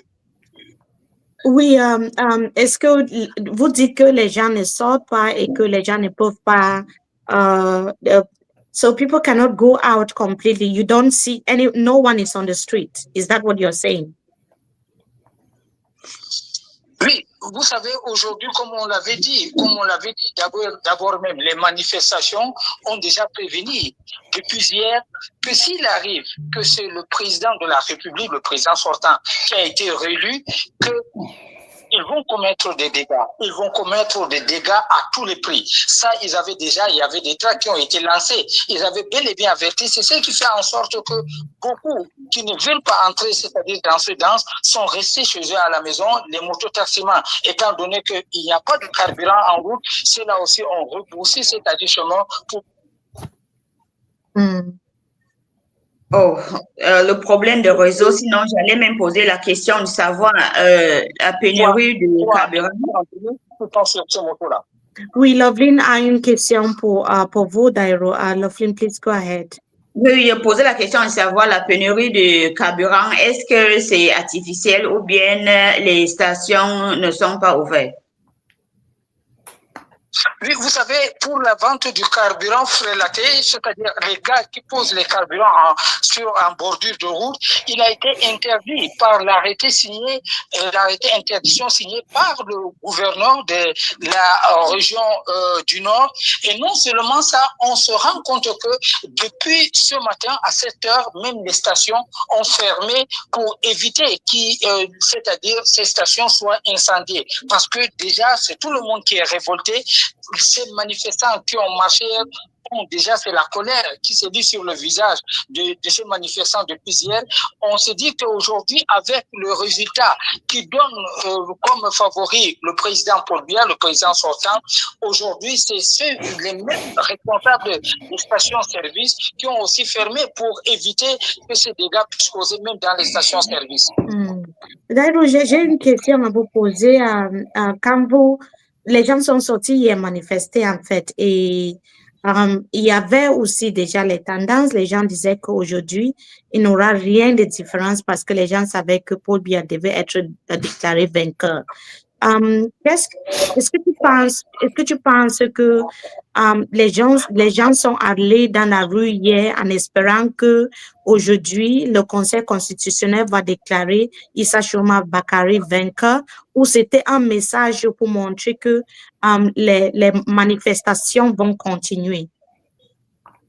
Vous savez, c'est-à-dire c'est un schéma déjà dessiné, hein, parce que l'effet de sortir hier, c'était pour attirer l'attention des autorités, attirer l'attention du gouvernement pour dire ne tentez pas de faire l'erreur, parce qu'on détient notre procès verbal, on sait qui a gagné, on sait que c'est Issa Tchiroma qui est le vainqueur. Donc l'effet de sortir et faire cette marche, c'est pour déjà attirer l'attention du gouvernement. Et comme l'a dit ces manifestants hier, beaucoup l'ont dit, que si rien n'est fait en faveur du candidat qu'ils ont choisi pour le changement, ça veut dire que les dégâts seront vraiment d'une ampleur inestimable. Oui, mais maintenant que Issa Tchiroma Bakary n'est pas déclaré, est-ce qu'il y a la peur? Est-ce que qu'est-ce que tu penses que what do you think will happen going forward?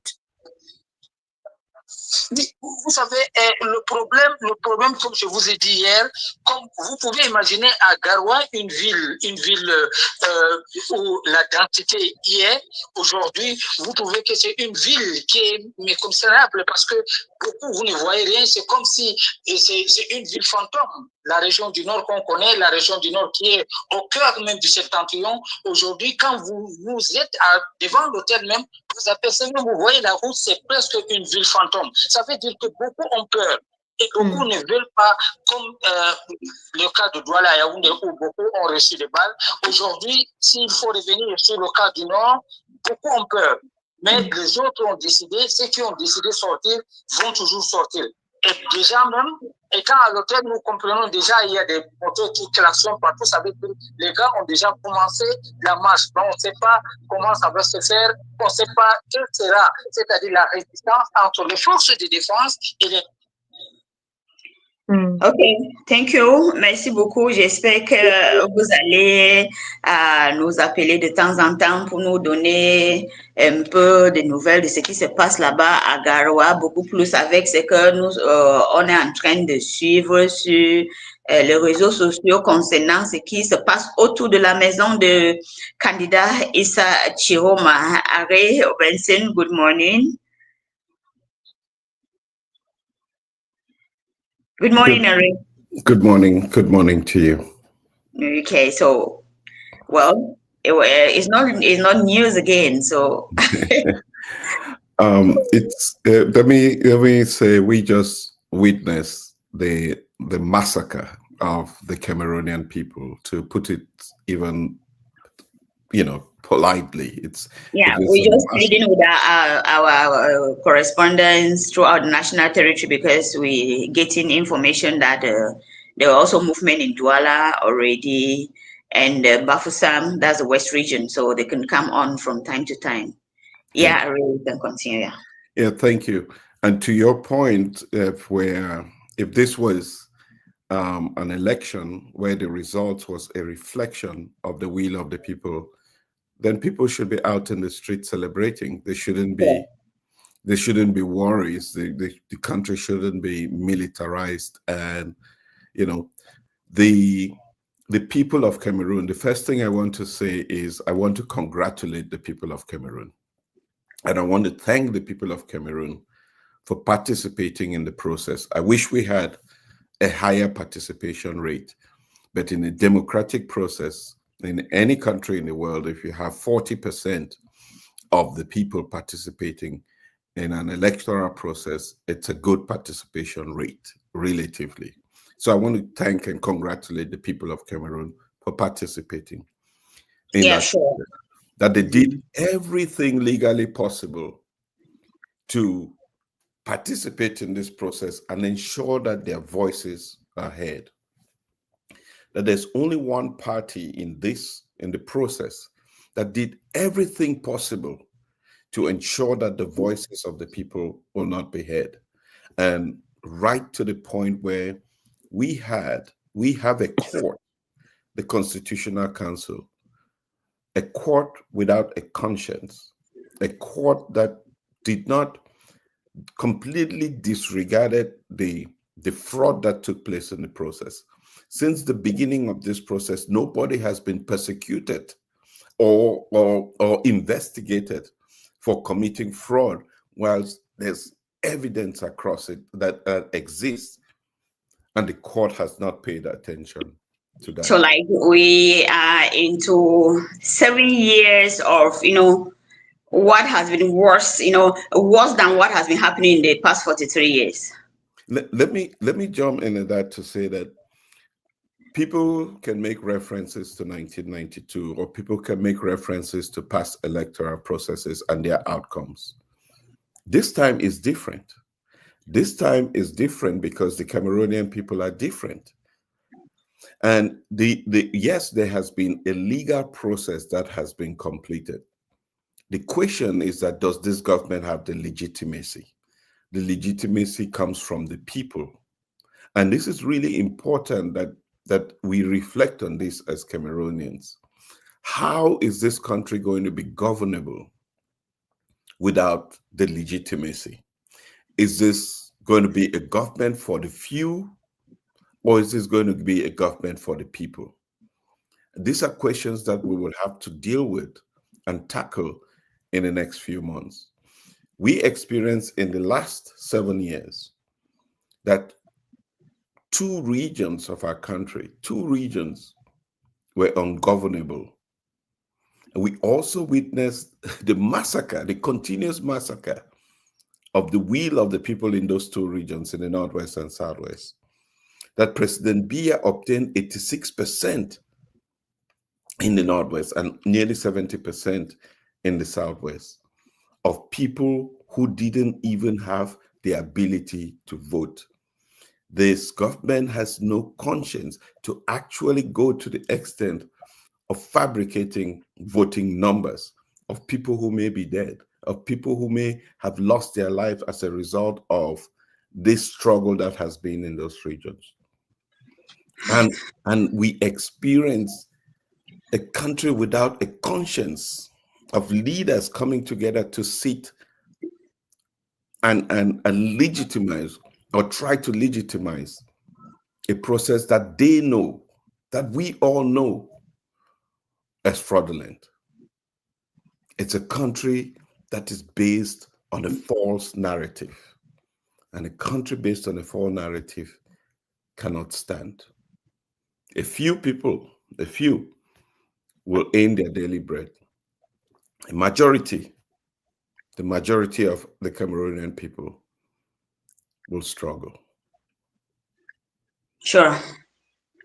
A majority are going to struggle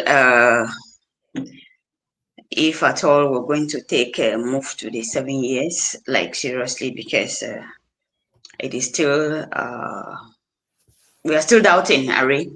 But I want to say that, I want to say our hearts. The team of MMI goes with our compatriots who lost their lives yesterday on the streets of Douala. It was shocking. Like Sandrine said, that he was saying that it is his life that he was fighting for.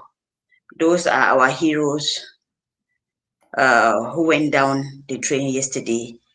But I want to say they went down with their heads held high. So our hearts go with them, go with the families, the close family members. And as Cameroonians, we say we feel bad about it. So, Prof, like I was saying before, we had our correspondent from the north. Now we have some information that even in the West region, and Douala has gotten up again. How far do you think that the street protests will take Cameroonians to their desired destination?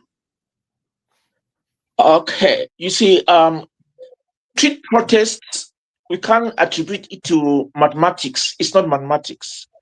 Street protests metamorphose. No 2 street protests are the same. What is clear is that the level of frustration across the nation is such a way that there'll be a lot of improvisation. There'll be a lot of unforeseens. Remember that when we saw protests in the Grand North, the military were largely hands off. They did not want to get into any form of very direct, hostile confrontation, unlike what we found in Douala. But the military are also, I would say, influence. There's an impact on the Tchiroma factor, even on the military, even on the police, even on the general, even on everybody.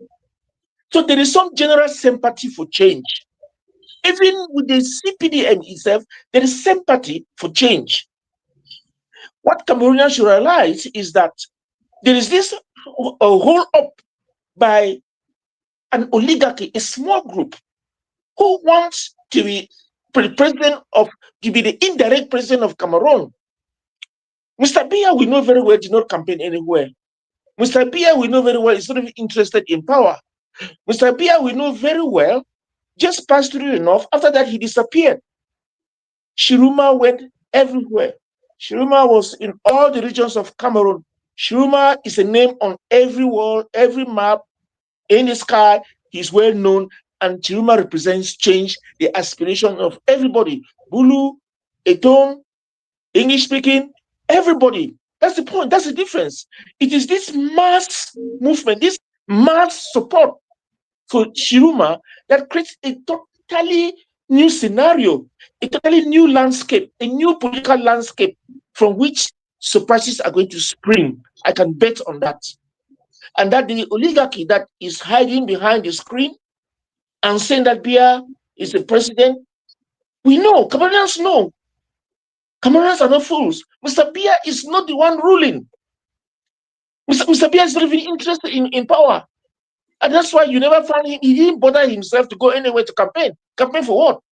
He did not go out to campaign because the electoral machinery incarnated by Elekam was fashioned to produce this type of results.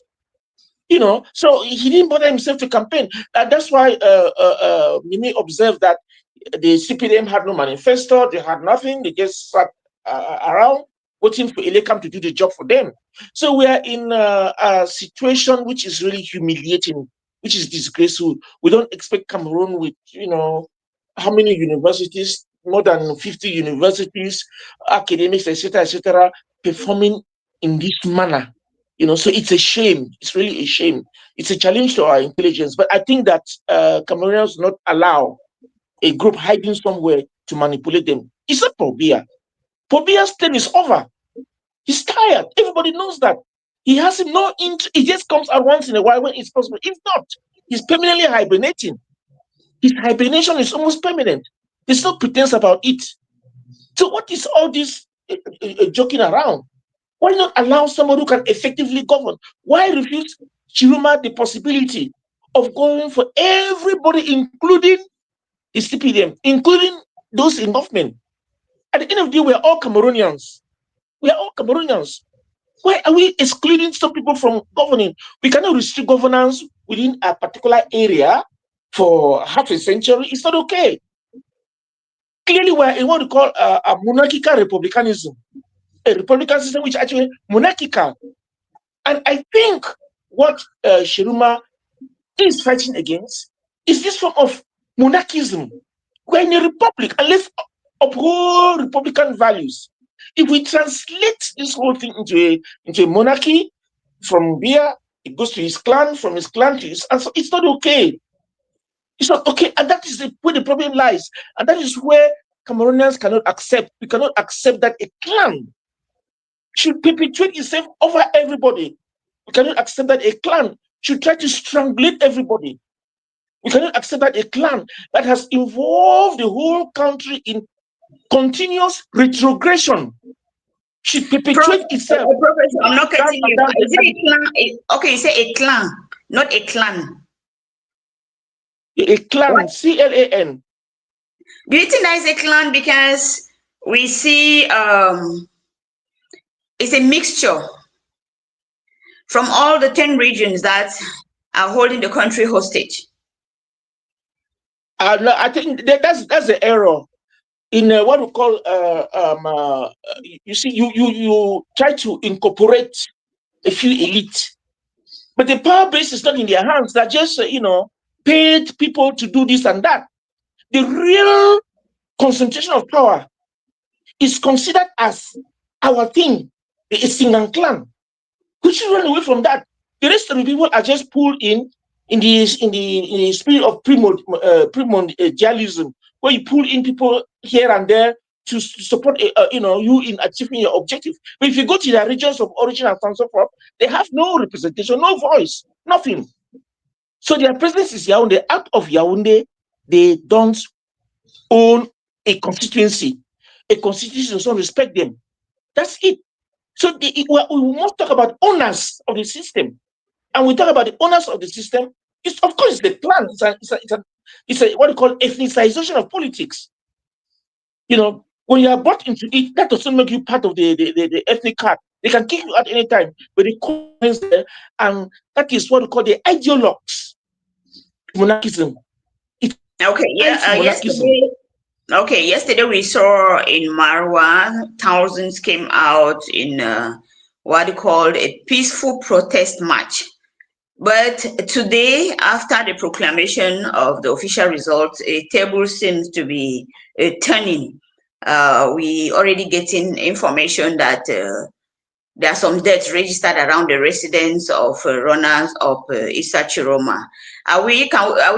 What can you deduct from yesterday? The forces of law and order guarding protesters peacefully, and then today shooting. What can we deduct from these 2 days and the difference? Yes, I think it's very simple to understand. The first thing is that poverty is real. We are really poor. We are really suffering.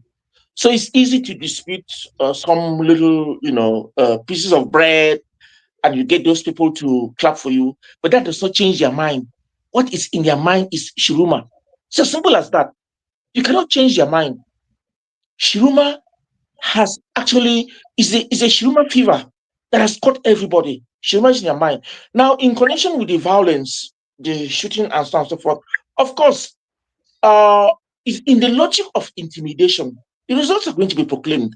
And you know that the people are going to come out and behave in a particular manner. Shooting, intimidation is not going to change anything in the sense that the people will simply change strategy. They will go on the ground and they will continue protesting. But so far, the protests in the streets will still go on. Nothing will really stop because the level of frustration, the anger is so intensive that even the people in Yaoundé know. The threats are just much. Right in Yaoundé, there are sirens everywhere just making noise, like telling everybody that if you make an attempt to come out, this is what awaits you right now. So Yaoundé, sirens are everywhere, just making noise in the street, Yes, those who are doing the siren and so on and so forth, they can't even be trusted, because there's a way of acting officially and there's a way of acting unofficially. What I've been saying is that the Tchiroma fever has grabbed the national landscape. It has grabbed it to the extent that everybody is feeling it. Everybody is almost on board. And that's the real problem. You can blow the siren and do all of that stuff, but the issue is you are blowing it and saying Tchiroma. That's the truth. That's the truth about it. Okay, so yes, before we bring in Ari to kind of also tell us, maybe Project C has issued a statement or has reacted. Let us also look at some images in the city of Douala. This is the picture. This is what is happening in Douala at the moment.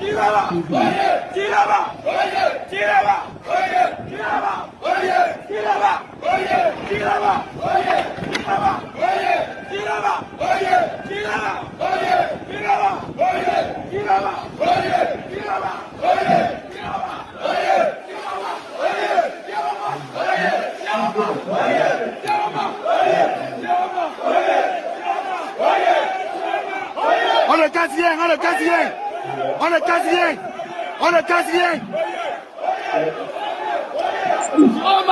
on le quatrième, on le quatrième. Ça est massacre de l'autre, on le quatrième, on le quatrième. Voilà la police qui marche avec nous, voilà la gendarmerie qui marche avec nous. On le quatrième, on le quatrième, on le quatrième. Voilà la gendarmerie qui marche avec la population. Voilà ça. C'est pas que. Voilà ça.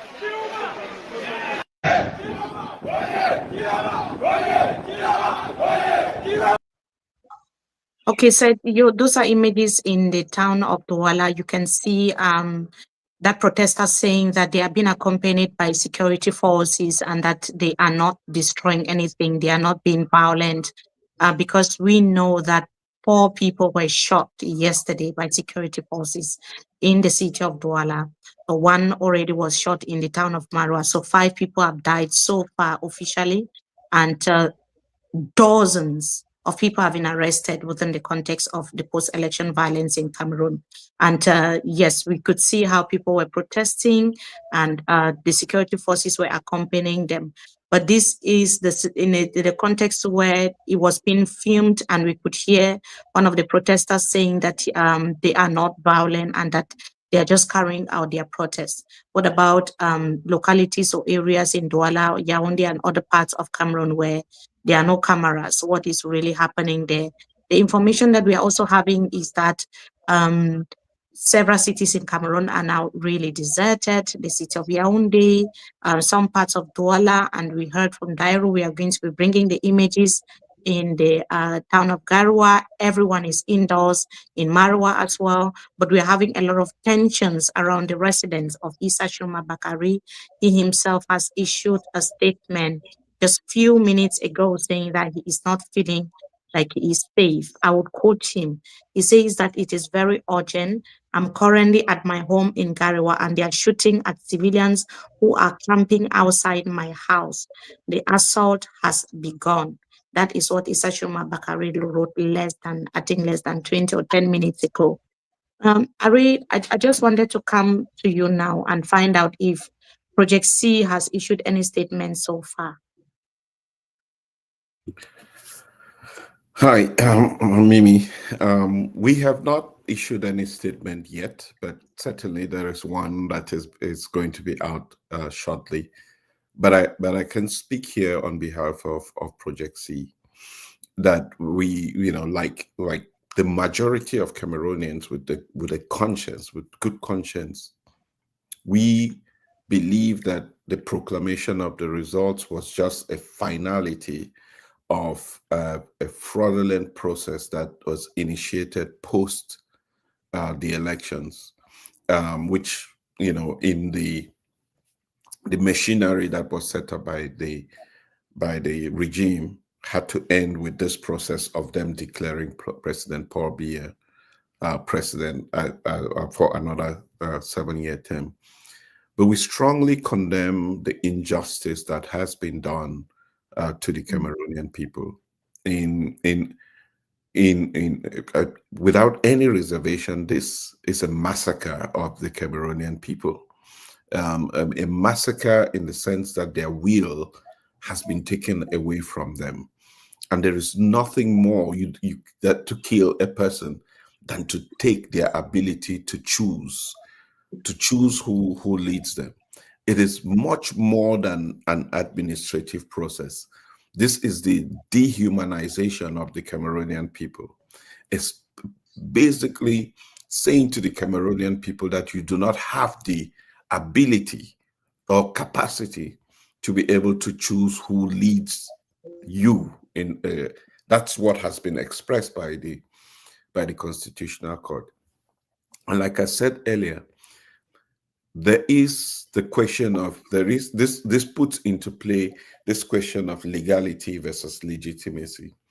We know that the sovereignty lies with the people, and only the people can grant legitimacy to any institution or even the outcomes of our elections. And instead of the population of Cameroon being out celebrating, we're already seeing people out demonstrating. What president of the country, after 43 years in office, wants to see the day of their proclamation, gunshots, more lives lost? That's the question of legitimacy that comes into question. So Project C, we had hoped that we were giving our best to educate, mobilize, and inspire Cameroonians to participate in the electoral process. Many people said to us that it was going to end up like this, but we denied because we wanted to trust in first the Cameroonian people. We trusted in them, and they did what they had to do. They won these elections. So we must celebrate that. We must celebrate the Cameroonian people for their participation. Secondly, we knew that there would be rigging. that we swore and thought that if we really came out and made a massive statement, they would respect the will of the people. They didn't. It was a landslide victory in favor of Issa Tchiroma. Everybody knows it. President Paul Biya knows it. Now they have proclaimed the result. What is to be expected of the Cameroonian people? This is a question that they must ask themselves. They fold their arms and go back home, even though legitimacy lies in the hands of the people. Same mistake they made with the Anglophone crisis a few years ago. We, the moderate voices, have had to be legal in the process. We've had to rely on the electoral code. That in itself is not the best. We gave the people all the support to do what was legal. And even when good people have done what is good as citizens, their voices are disregarded by the same court that derives its legitimacy from the people.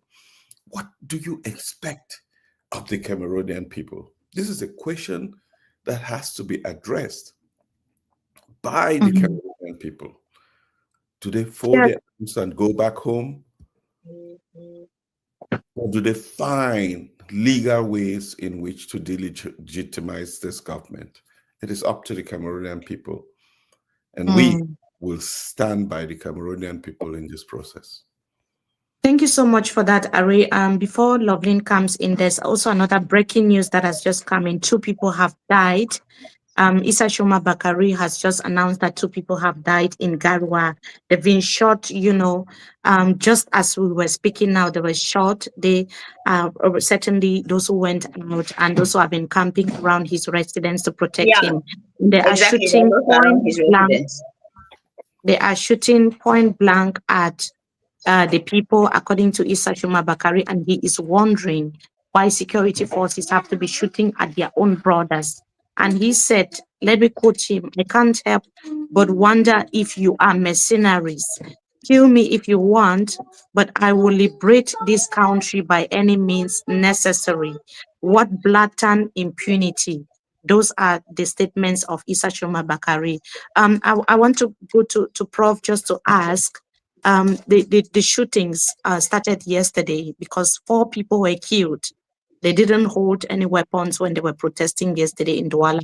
It was just a peaceful protest. People went out and it turned violent. With the way things are going, are you worried about the coming hours and the coming days, Prof? Now, the shooting does not surprise me at all. We have to understand the psychology of armed robbery. When you are a robber, the tendency is that you try to protect your loot by every means without conscience. So they have stolen this victory, and the only way they can keep it is by this type of violence. So I expect this violence to intensify as a way of getting people off the streets, as a way of demoralizing people. But I'm afraid there might be a reverse reaction in the sense that violence begets violence. And as the security forces unleash their bullets, new strategies will be formulated, which will not be good for us. So I think that there is need for the security forces to recognize protesters as Cameroonians, as their brothers and sisters, and to allow them to exercise their legitimate democratic rights. As things are unfolding, they will only degenerate if the security forces do not contain their comportment vis-a-vis their own compatriots. So let's treat each other as Cameroonians, not as mercenaries or as foreigners or as outsiders. So I don't expect things to really get better because of the way that this victory was achieved by Mr. Biya. So I don't expect things to be better. And Ari, we've talked, maybe Lovelyn can come in before I come in again. coming in is just Mimi to talk about that those have some images from Garoua that is showing the shooting there. Though from the video, Mimi, it shows that it's a little bit difficult for people to get closer to Issa Tchiroma Bakari's residence. It's not the usual atmosphere there that has been raining for the past 2 weeks. Like things are turning sour in that place. So maybe if we could have it on air from our correspondents, it will be better also, so that the world sees what is already happening around Issa Tchiroma's house in Cameroon. Yes, we actually deployed.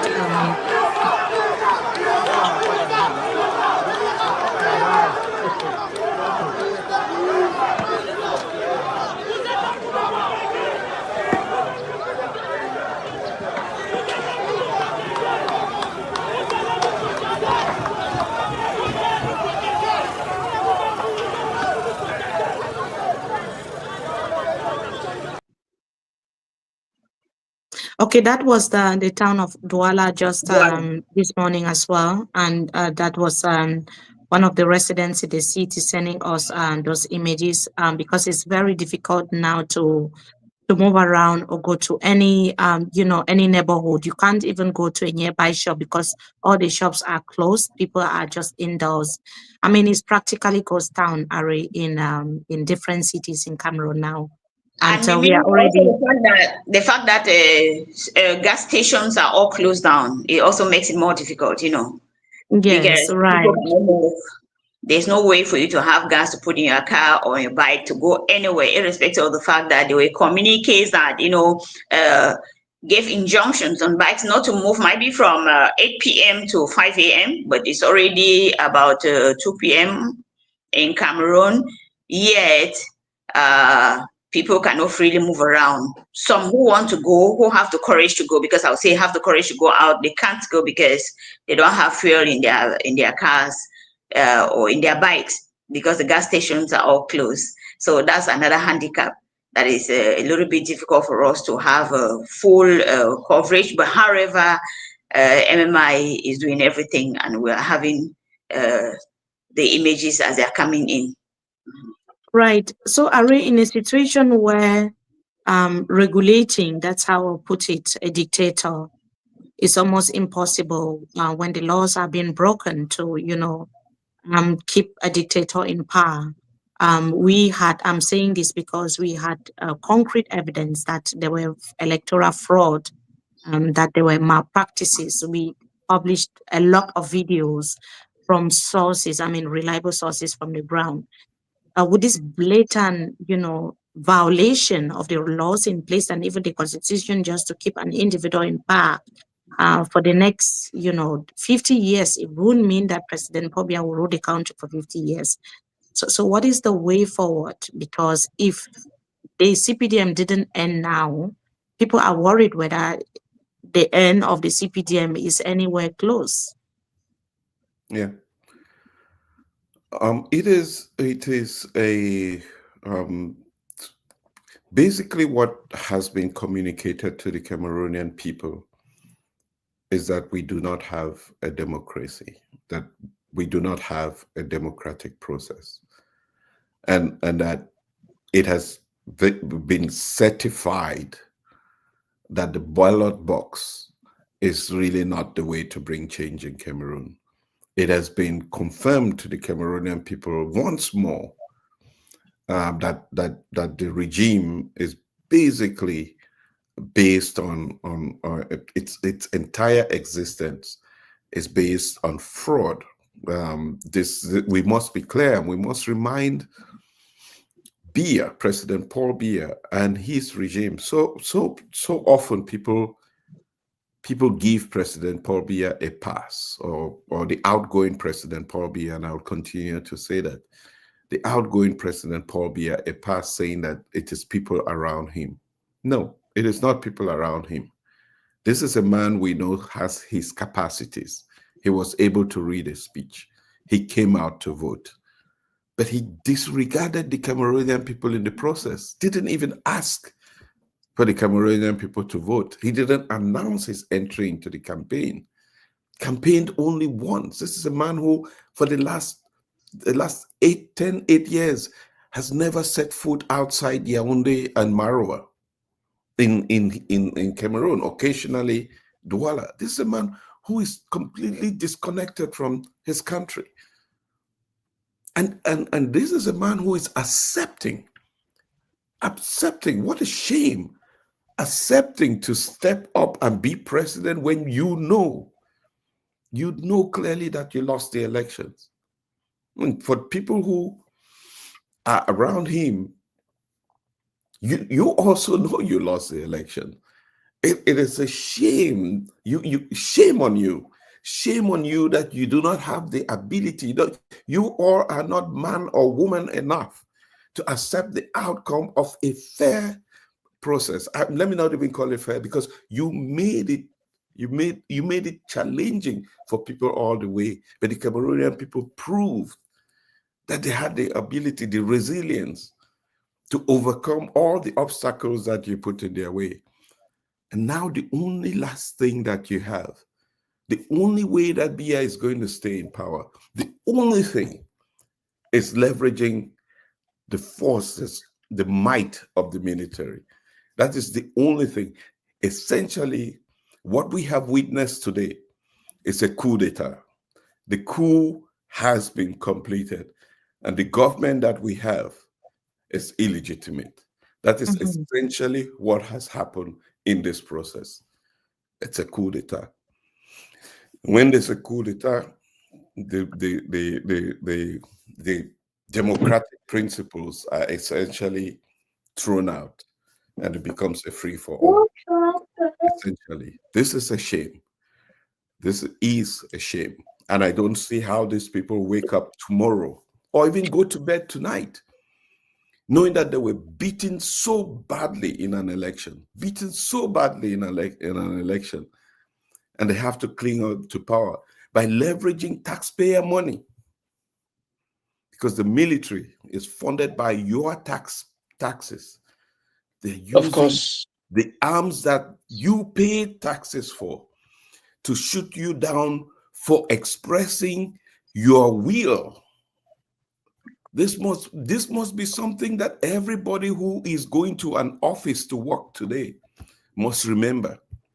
Everybody who is thinking that life can go on as usual, remember that is taxpayers' money that is used to dispense the tear gas that is used against your people.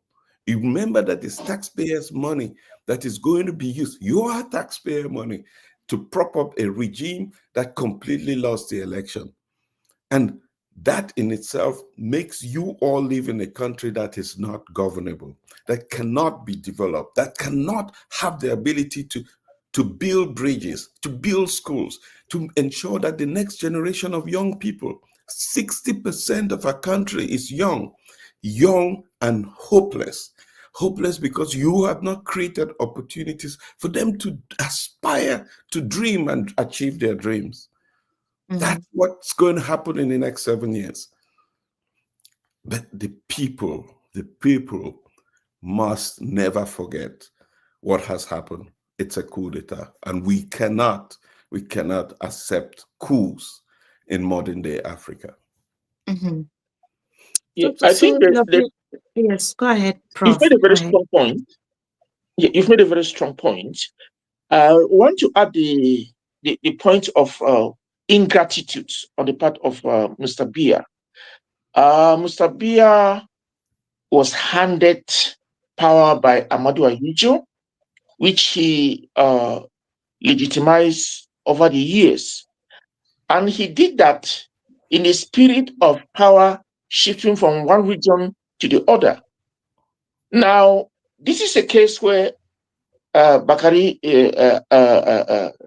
Tchiroma has won the elections and would have expected that in the spirit of gratitude, in the spirit of patriotism, would have said, okay, I've been in power for 43 good years. Power came to me from the north. Tchiroma, you have worked very hard. Okay, a hand of friendship. Please, you can now have it and try, because throughout my tenure in office, I have not delivered the way the Cameroonian people wanted me to deliver. The youths remain unemployed. The roads are in a terrible state. The country looks hopeless. So now, Mr. Tchiroma, can you take over and continue?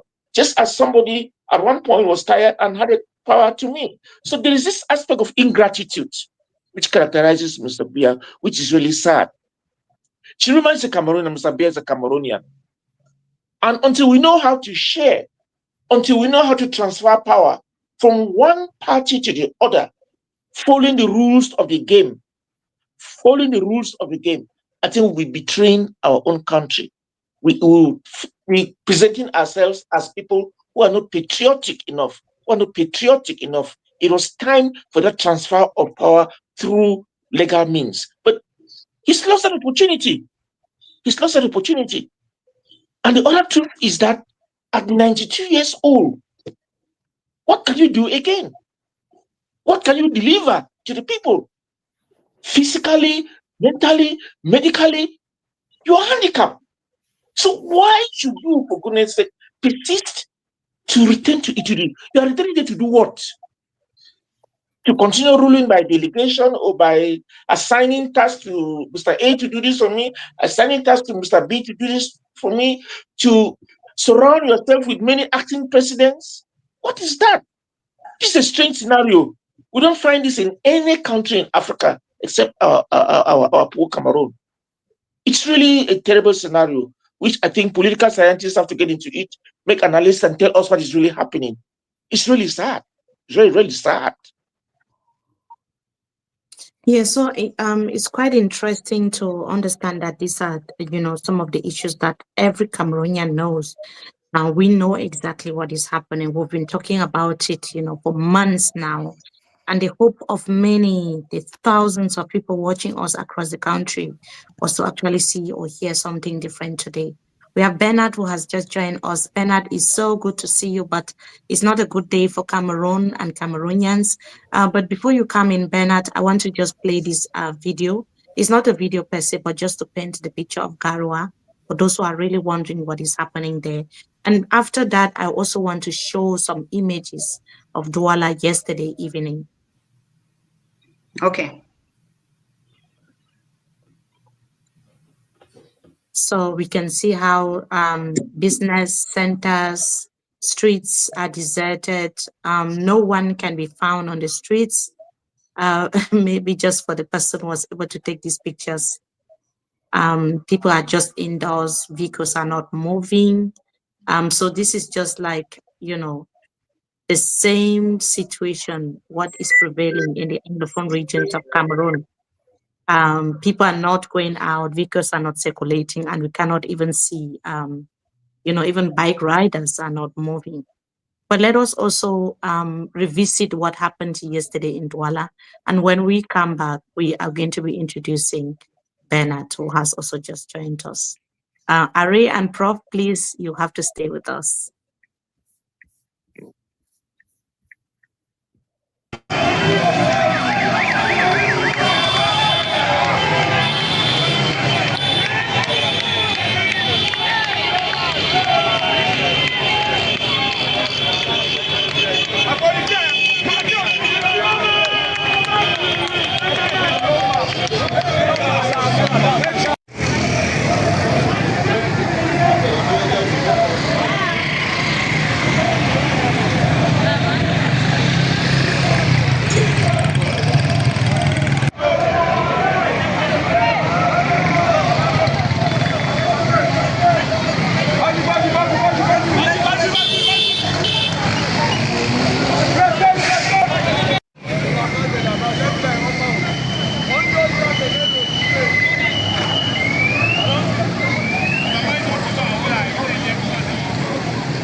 gaz là.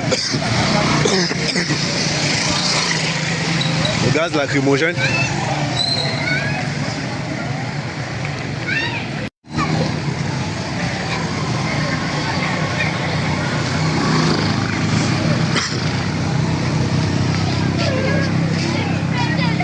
Il y a eu des échauffourées ici entre la gendarmerie et les manifestants.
Actuellement en Dokoti. Actuellement en Dokoti, une population spontanée est sortie pour marcher. Spontanément, la population est sortie en Dokoti.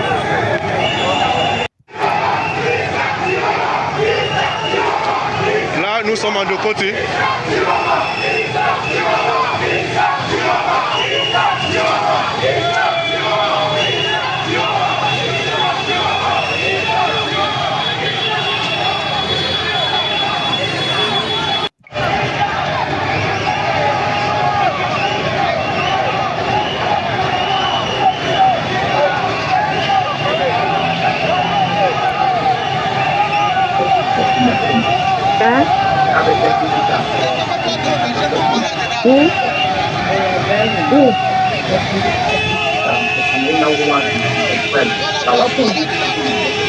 Okay, so yes, you're taking from there, right? You're taking from there. So let me introduce Bernard first.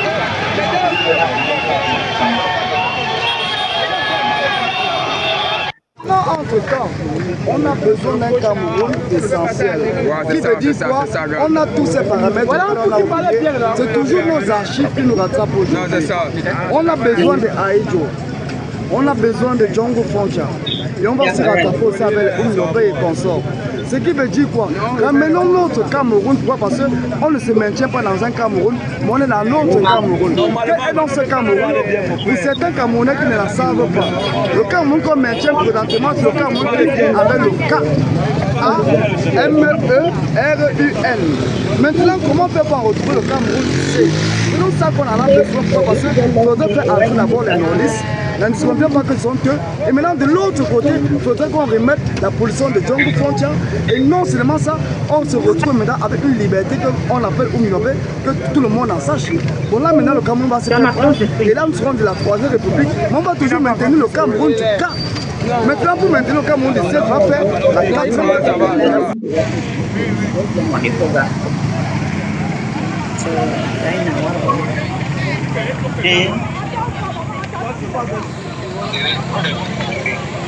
They already keep 2 people around Issa's all those people that were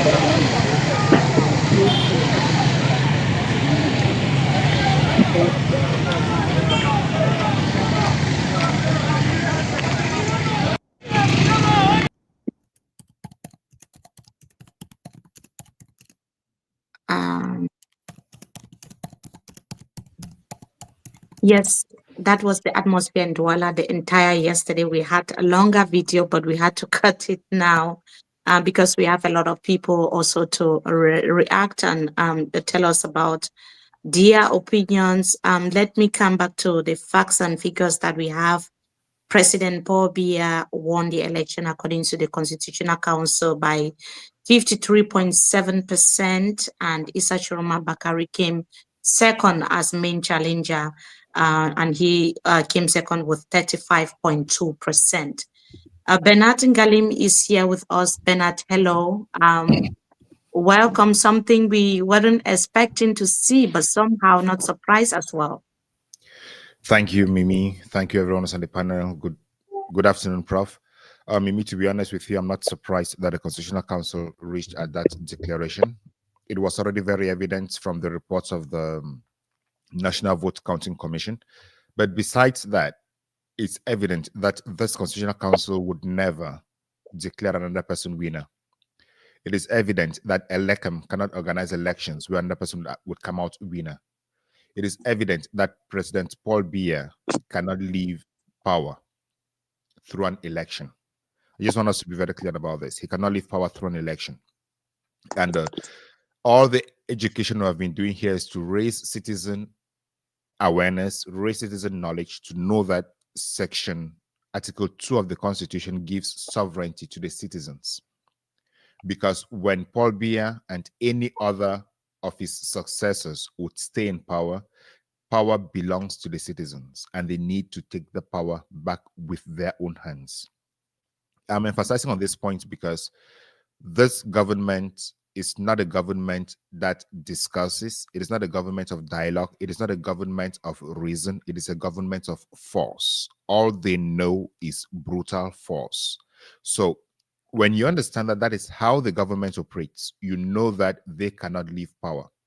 I just woke up a few minutes ago and I was going through social media to get a temperature. And the first thing I saw on social media was Garoua, the Secretary General, the Deputy Secretary General of the CPDM, telling Issa Tchiroma, "Ça suffit, it is enough. It is enough." Because Tchiroma said he won, because Tchiroma said his house is under siege, because Tchiroma said there has been an attempted kidnap on him, he says it's enough. That is a language that the CPDM understands. Because mind you, the CPDM is not a party like any other party. The CPDM is not a political party like any other political party. The CPDM is the CNU. The CNU did not dissolve for the CPDM to be born like the SDF. The CNU simply changed its name from CNU to CPDM. So the CPDM was never born. It was simply rebaptized. It simply changed its name. What does that mean? That means that the mentality, the philosophy, the governance strategy that governed the CNU was transported into the CPDM. And that is what we have seen throughout the last 40 years or so of the so-called CPDM. Because the reason, the political philosophy of the party is the president and every other person is his servant. The mere fact that in 1992, Cameroon was forced by the death of at least 6 martyrs in Bamenda for the SDF to be legalized and for all other political parties to follow the trend shows how much the CPDM, the government in place, shows how much importance they attach to democratic values. So there is no way we can think that a CPDM can live through elections. I was speaking to a CPDM friend recently, and he told me Biya did not come to power through elections and he's not going to live through elections. And I don't doubt that. It is very true. Biya doesn't see himself as someone who cannot be president of a country. And he has groomed his people to see themselves as power holders who are going to stick onto power come what may. In 1992, John Frundi said he's not going to walk on the corpses and the blood of Cameroonians to get to A to D. That, at the time, that was a very reasonable statement because he believed there could be political development, advancements in democracy, and things would change. But as time went on, the democratic space became tighter and more difficult to the extent that no one could accede to the presidency. By 1997, there was a semblance of an equality between the ruling party and the opposition in parliament. But now we have a parliament that is 100% CPDM or 99.9% CPDM. So that is a language that the CPDM understands. The CPDM in this election said they're only going to rely on the results sheets from the polling stations, but they don't show those results sheets to anybody. Nobody has seen those results sheets, and we saw online data, videos where people were manipulating the results from polling stations. Why does the CPDM only believe in that? Why can they not show us the raw data from which they had their results? Very good. Yeah, very good questions there, Bernard. We have correspondents now who are ready to come in. We have Gilles from Douala. Hello, Gilles. How are you and what is happening where you are now?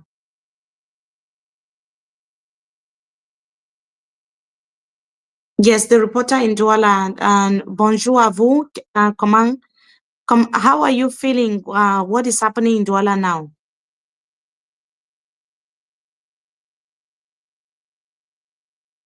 I'm not sure. Allô, Gilles? Allô, Gilles? Allô? Vous m'écoutez? Oui. Oui, oui. Allô, Gilles? Oui, allô, vous m'écoutez là-bas au studio? Oui, oui. Ok, désolé, il y a un peu de problèmes de connexion ici. Il y a, vous savez, Internet est un peu restreint depuis là. Le débit n'est pas très bon. Bon, on essaye de trouver un peu les endroits un peu en hauteur pour pouvoir se connecter. Donc, oui, là, actuellement, je sais pas, vous m'écoutez très bien, j'espère. Très bien. Ok. Oui, là, je suis à Douala actuellement au niveau de entrée B. Entrée, bon, du moins, le tronçon qui va à l'entrée B, entrée lycée et Shell Newbel, qui va jusqu'au niveau de Carrefour Yassa. Actuellement, où je suis positionné, là, je suis à l'entrée lycée, où des manifestations très, très, très violentes sont en train de se dérouler en ce moment, où la principale ville qui relie Douala à Yaoundé est complètement coupée. Malheureusement, j'ai essayé de transmettre les images là, mais suite au problème de réseau, peut-être qu'on aura les images un peu plus tard. Donc, la circulation est complètement paralysée sur l'axe principal qui relie Douala à Yaoundé, à la pénétrante est, qui est encore en travaux. Donc, les manifestants ont détruit les comptoirs qui sont ici. Ils ont mis le feu un peu de partout. Ils ont paralysé complètement la circulation parce que même les voitures ne passent pas. Rien ne passe. Les habitants des quartiers voisins sont plutôt, comment dire, ils sont stupéfaits, ils vivent dans la frayeur et tout. Moi-même qui suis sur place sur le terrain, là, c'est avec beaucoup de prudence et de précautions que je me suis permis de faire des images. Seulement quand la gendarmerie est arrivée, parce que ça fait quelques minutes, la gendarmerie est arrivée là. Et malgré la présence de la gendarmerie, ça n'a pas empêché aux manifestants de continuer leurs actions. Donc, ils sont là au milieu des manifestants avec la gendarmerie. Je ne sais pas si vous entendez les bruits là. Ils sont en train de faire le tour un peu de partout. Donc, la situation est vraiment hors de contrôle ici et on espère que ça ne va pas prendre une autre tournure parce qu'au vu de comment est-ce que les choses se passent, c'est carrément 3 fois plus que ce qui s'est passé hier en ce moment ici au niveau de village sur l'axe principal ouest. Merci. Vous m'entendez? Oui, je vous écoute. Oui, Jules, merci. Donc, la situation est tendue ou bien la présence des forces de maintien de l'ordre est en train de faire bouleverser les choses? Non, la situation reste très, très, très tendue, très tendue. Je ne peux même pas me rapprocher des lieux de manifestation. Vous allez simplement voir, je vais faire quelques images tout à l'heure encore. Vous allez voir seulement la montée des fumées noires. Même la présence de la gendarmerie n'a pas dissuadé les manifestants qui continuent de mener leurs actions. Ils sont en train de casser, ils sont en train de tout détruire ici en chantant des chants de gloire à l'endroit du président du FSNC. Donc les tensions ont vraiment pris notre tournure ici. Même la présence des gendarmes n'a rien changé. Les gendarmes même sont simplement dépassés. Ils sont juste obligés d'essayer un peu je sais pas, de contenir la population, mais avec vraiment beaucoup d'intelligence parce que vu comment les choses sont tendues ici, si un moindre mouvement un peu brusque là, ça risque de rendre la situation encore plus compliquée. Donc la présence des gendarmes n'a pas vraiment dissuadé la population qui reste déterminée à poursuivre son mouvement de protestation. D'accord. Vous comptez à peu près combien de gendarmes et policiers? bon, là, il y a 2 pick-up de gendarmes qui sont arrivés. Je peux compter un nombre de peut-être 10. Hein. Ils ne sont vraiment pas nombreux compte tenu de la foule qui est ici. Ils sont même noyés au milieu de la population. C'est à peine qu'on peut, on peut même les identifier. Donc, il n'y a pas vraiment de... Je me pose bien la question de savoir pourquoi c'est comme ça. Mais bon, ça peut se justifier parce que le lieu où je suis actuellement n'est pas le seul lieu qui connaît des tensions. Parce que même au niveau de Makepe, au niveau de Makepe Bissoké, à Bepanda, à Newbell aussi, et d'autres quartiers, il y a aussi ces mouvements de contestation. Donc j'imagine que peut-être les forces de maintien de l'ordre sont déployées un peu dans les différents quartiers. Donc voilà un peu la situation pour le moment. Donc la présence de la gendarmerie n'a vraiment pas changé quelque chose ici. La situation reste un peu tendue. Ok. Et vous comptez à peu près combien de manifestants là où vous êtes? Je vous suis pas très bien. Vous comptez à peu près combien de manifestants là où vous êtes? Ils sont nombreux, ils sont très nombreux. 200, 1000. Non, ils sont très nombreux. Il y a pratiquement 1000 à 1500 personnes qui ont absolument pris d'assaut la route ici. Parce que comme vous pouvez le constater, je ne sais pas si vous connaissez la route, l'entrée, la pénétrante est de Douala, la très grande route là, qui est complètement paralysée. Les manifestants ont pris les 2 voies et puis ils sont en train de mener les activités dans 3 quartiers différents, notamment au niveau de Entrée B, Shell Village, Entrée Lycée, et même jusqu'à presque à Jacoma. Ils sont très nombreux, très nombreux. Et les commerces sont fermés partout dans la ville ou bien uniquement dans certains endroits? Depuis le matin ici, je peux vous confirmer parce que le matin, je me suis permis de sortir un peu pour voir avant la proclamation des résultats, pour voir un peu comment la ville se porte. C'était fermé partout, rien n'a ouvert, même jusque dans les quartiers. Toutes les boutiques sont fermées, il n'y a pas vraiment, personne n'a mené des activités aujourd'hui, les marchés sont fermés, les populations, chacun est enfermé chez lui. En matinée, c'était un lockdown et ça a continué jusqu'à présent. Parce que jusqu'à présent, personne ne peut prendre le risque en ce moment même d'ouvrir quoi que ce soit. Même les maisons des gens sont fermées. C'est à peine si on sait même si les gens sont dans les maisons ou pas. Donc c'est avec vraiment beaucoup de témérité que j'ai pu sortir pour venir vous constater moi-même ce qui est en train de se passer sur place. Et voilà, pour rendre fidèlement un peu ce qui se passe sur le terrain. D'accord, merci. Et vous dites que l'Internet est perturbé aussi? Oui, depuis hier même. Ce n'est pas qu'aujourd'hui. C'est vrai que ce matin, c'est un peu plus mauvais qu'hier, mais l'Internet reste quand même perturbé. On essaye tant bien que mal de rapporter fidèlement ce qui se passe sur le terrain, malgré le fait que la pénétration de l'Internet est vraiment réduite. Internet n'est pas très bon ce matin. Vous voyez, c'est à peine que j'ai pu me connecter à cet appel-ci pour faire le compte rendu de ce qui se passe ici. Il a fallu que je fasse des migrations entre les différents opérateurs pour pouvoir trouver la bonne position. C'est avec le VPN que je me connecte en ce moment. D'accord, merci. Je ne sais pas si Mimi a des questions ou Arrêt, Prof, si vous avez des questions ou bien des opinions à partager. I think we have another caller, another person who has joined us. Teku Tita is on the phone as well. Hello, Teku.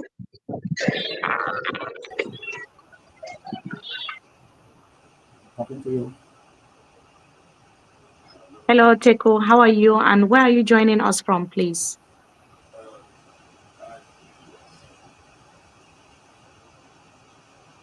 We can barely hear him. Don't know if he's on speaker or not.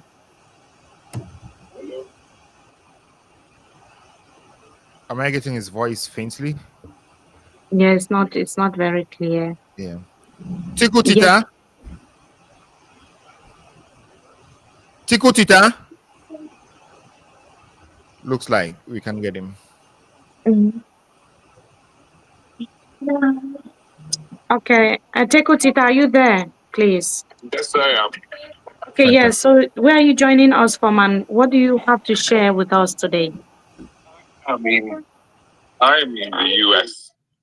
And it's a very, very sad day for Cameroonians. Sad because we have simply been raped by this Biya junta. And It's not enough. It's disgraceful for one to even say, "Oh, I originate from Cameroon," because we all have different passports. I don't think Cameroonians should take this line down. Their voice must be heard. And what I do not understand is that the army, the militia of Cameroon, suffer as much as we do. And I cannot believe that any gendarme, any police will pick up their guns now, to fight against a Cameroonian protesting for their rights. They themselves know what has happened. They know the true results. Okay, I'm really ashamed that these people with big wigs are sitting there. They know the truth and they cannot proclaim it. They've made us refugees. I'm a guy in my 60s now. I would want to be in Cameroon, but how can I? How can I? Oh, Cameroon. At least Ahijo loved his country. Biya has no love for his country. He hasn't. Because I understand he's not composed mentors, but he knows what's happening. He could have said, even in 2018, he could have said, "I'm tired. I want to go home." And we never have this situation. It's scary. Yes, Mr. Teku, we can hear the disappointment from your voice and from what you're saying. Are you worried about the future? What will happen from now? Oh, I'm very worried about the future. Listen, Mimi, the Northeast, the Muslim, I don't know how to. When I was a boy in Cameroon, we used to call them Magida. I hope it's not an insult, but they are not. Look, this is not 1992. They said it was Bamenda people, so it was clannish. It's not even 2018 Bamelekes again. They said it was clannish. And of course, the Bameleke man is a little bit shy because they have their businesses and they love money, so they don't want, their businesses to be vandalized and so on. Look, the Muslim guy is very different. They have brotherhood. So whether a Muslim person is in Cameroon, in Chad, in Burkina Faso, in Ghana, they are all Muslims. And when these guys started, they never back out. So I think, I was telling friends all along that I don't expect the results to be different. But now is a different era. The youths are prepared. The youths are more educated politically. And there would be no hiding place for Atanganjipol and Gongo and all those criminals who are there. There would be no hiding place for them. Yes, Bernard, you want to ask Mr. Teku Tita some questions as well? Yes, Mr. Teku Tita. Yes, sir. Yeah. So as you know, the government of Cameroon is always very jittery and worried when it comes to diaspora involvement in Cameroonian politics. What do you think is going to be the government's strategy going forward? Because from what we see, the diaspora seems to be more involved in the 2025 election than they had ever been before. Yes. Well, I think people are more encouraged with the likes of yourself, Mimi, you standing ahead, and we've seen accounts. I think the only thing we can do is provide financial support for the defenses that have to be done and some other expenses. I think that's all we can do, because we cannot send guns to Cameroon. We cannot send ammunition. I mean, when the Anglophone crisis was going on, the diaspora was very much in support. But after a while, people got disillusioned that their financial support was not going to where it should be. And people were now tending to support their families in Cameroon or their villages and that sort of thing. But I think under the circumstances, everyone is so disappointed. I'm sure people will come back on board to provide financial support. I think that's all what we can do in the diaspora. Mm. All right, thank you so much. I know that organizations like Project C and other organizations in the diaspora are putting Cameroonian resources, human resources, logistics, and financial resources together to assist with all the developments back home. And we've not heard again from Issa Tchiroma what his next line of action is going to be. Yesterday, he called for demonstrations to celebrate his victory. Let's wait and see the next line of action. And I believe that the diaspora needs to play a more significant role here so that we keep on communicating and educating citizens on their rights and what they can take as legitimate means to reivindicate their rights. Cameroonians should understand that we are refugees. We are hostages abroad. I want to be back home. I want to be back home, but there is no home to go to. We are now looking at other African countries. I want to be home. This is. Oh my God, my Cameroon. This is incredible. I thought some people will have a pang of conscience at least, but they are conscienceless. Boy. All right.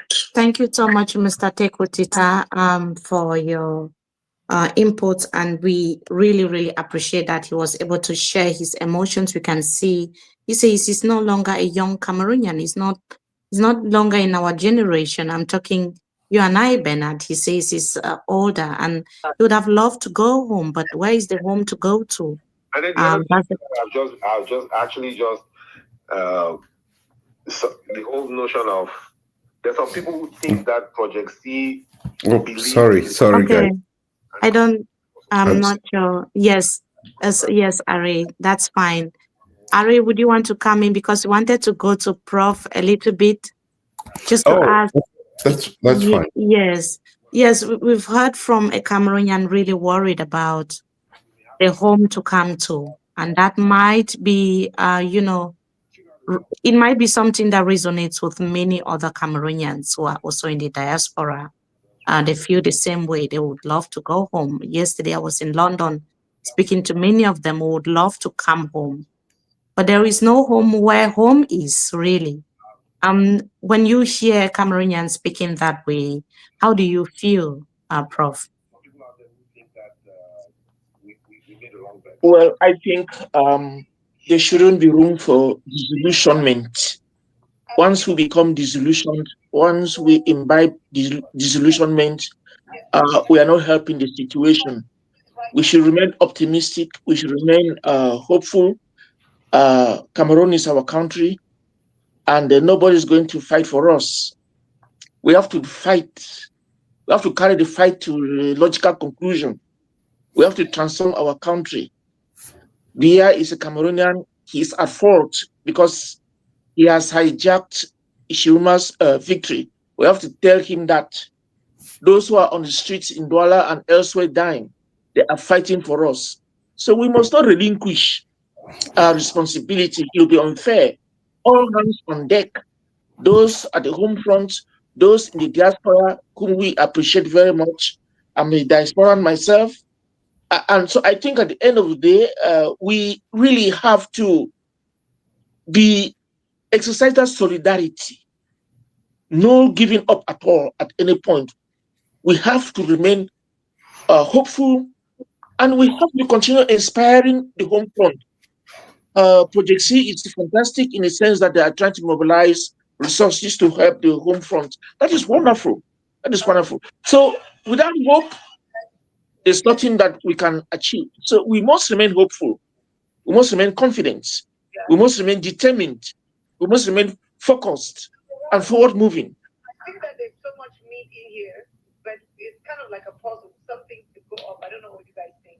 I think that we should be clear with our demands. One of the things we've got to find is the demand. And towards the last part, I raised something. Yeah, thank you so much, Prof. And it's very clear from now going forward that what had been imaginations, what had been speculations is now very evident that the government of Cameroon, the CPDM and the acolytes never respect the will of the people. And it's very evident also that sovereignty lies in the hands of the people. I know Aria has spoken excessively about this, and it's time to start thinking about reclaiming that sovereignty. There are different strategies that people use to reclaim their strategy or to reclaim their power. One of and I know Kawala has also been talking very hard on this and doing some trainings around this. It will be amazing maybe to have her. But before then, let's hear from I'd like to hear from Aria Benson. Somebody says he or she is always confusing Aria and myself. I know we both have bald heads, we have beard, and we wear glasses. So all right, maybe I'll take my dad made that comment recently. My dad made that comment recently. Yeah. So what are you seeing and what are you hearing? I know you have more ears on the ground than we do, and what are you hearing? But before you get to that, ladies and gentlemen, dear viewers who are watching us right now on the Beyond Africa podcast and the Mimi Mefo platform and the CNN news agency, we are bringing to you live updates from across Cameroon. So we have reporters stationed everywhere in Cameroon who are going to give us updates on the reaction to the Constitutional Council's declaration of Mr. Biya as the winner of the 2025 presidential elections.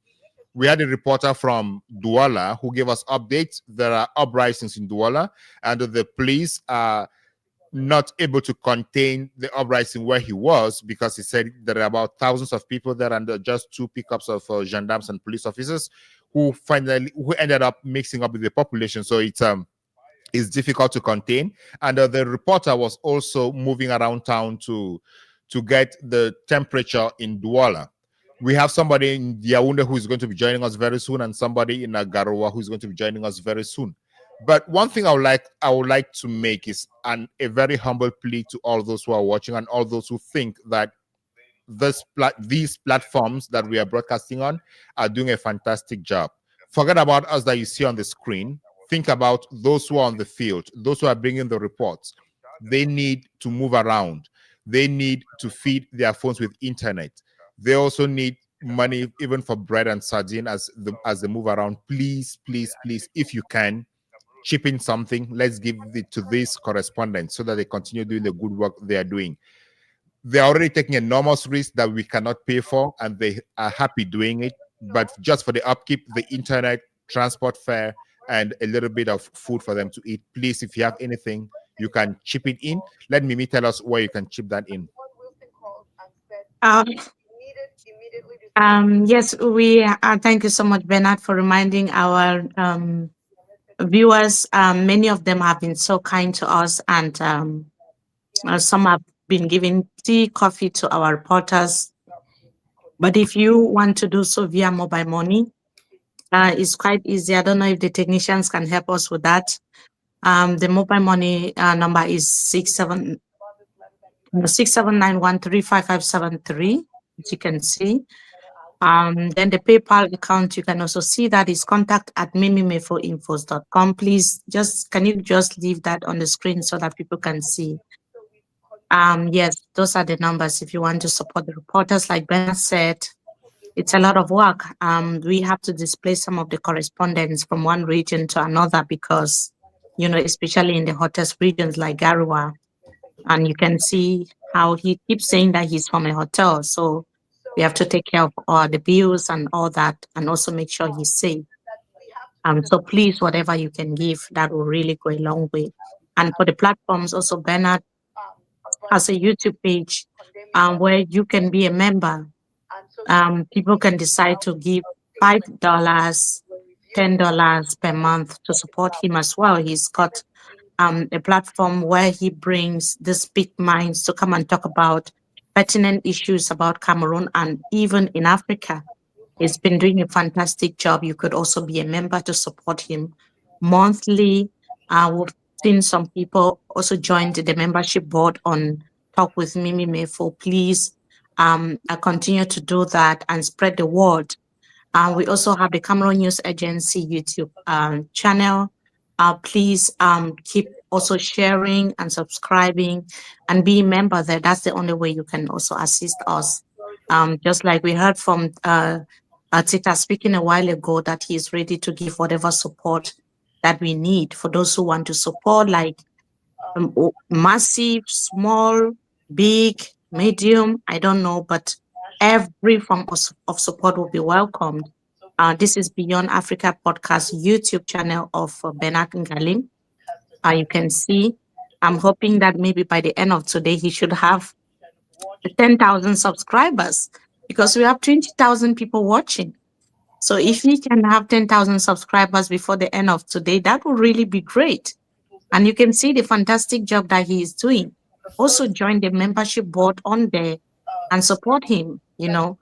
Also the Cameroon News Agency. We also have Sandrine's YouTube page that she's building. And you've been seeing the fantastic job that Sandrine has been doing. Also go there and subscribe. Please join and support all of us, because we are doing this for all of us and for Cameroonians. And yes, it's very important. Thank you so much, Bernard, for bringing this up. It's very important. Thank you. You're welcome, Mimi. You know, most people see us talking on the screen, but they don't know the fantastic work that people behind the screens are doing. And for those, we've spoken about the correspondence, but I want to give a special shout out to the technicians who are showing our pages on the screen right now.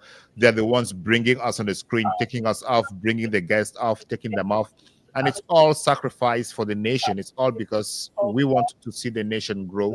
We want to see our voices heard. And we believe that with you, 21,000 views, almost 23,000 viewers already, it shows that we're on the right track and we are doing the right thing, not only for the nation, for ourselves, and also for Africa. So thank you all so much. And we can come back to our conversations. While this is the page of Cameroon News Agency, I know most of you should know the brain behind that page. That is Hanson For. He's the chief executive officer of that page. He's one of the most renowned Anglophone journalists in Cameroon, who was with Equinox TV, and he had to leave because he was reporting alongside Mimi Mefo on the exactitude of the threats Anglophones were facing back in the day, and they were under threat, so they had to leave. And we have found ourselves on this digital platforms that technology has given us to continue doing the work that they were doing. So we are super happy, and thank you so much. Where's my mouse? Thank you so much. Thank you so much, Mbone. That is not the one I wanted to share. It's gone, but I'll find it. Somebody sent in a contribution and I was trying to put them on the screen. So thank you so much. Yeah, thank you so much to our technicians also for doing the fantastic work, and to our producer who doesn't sleep. He just gets up and runs everything right and straight. Mimi, this is gradually becoming an international news agency. Did you realize that? Yes. I mean, I just wanted to talk about the level of collaboration between yourself, myself, and for Hanson. Oh wow, thank you so much, Micah. We really appreciate. Thank you, and God bless you. Yes, thank you. Yes, the level of collaboration, you know how we do it. Many people would wonder why we decided to be doing this together and how far we are ready to go. There are times I will call Bernard at midnight, and Bernard will say, Mimi, the time difference, please take that into account. And I'll be like, oh, sorry, it was just about, our show, we need to do this. It's not been easy, but we kept pushing.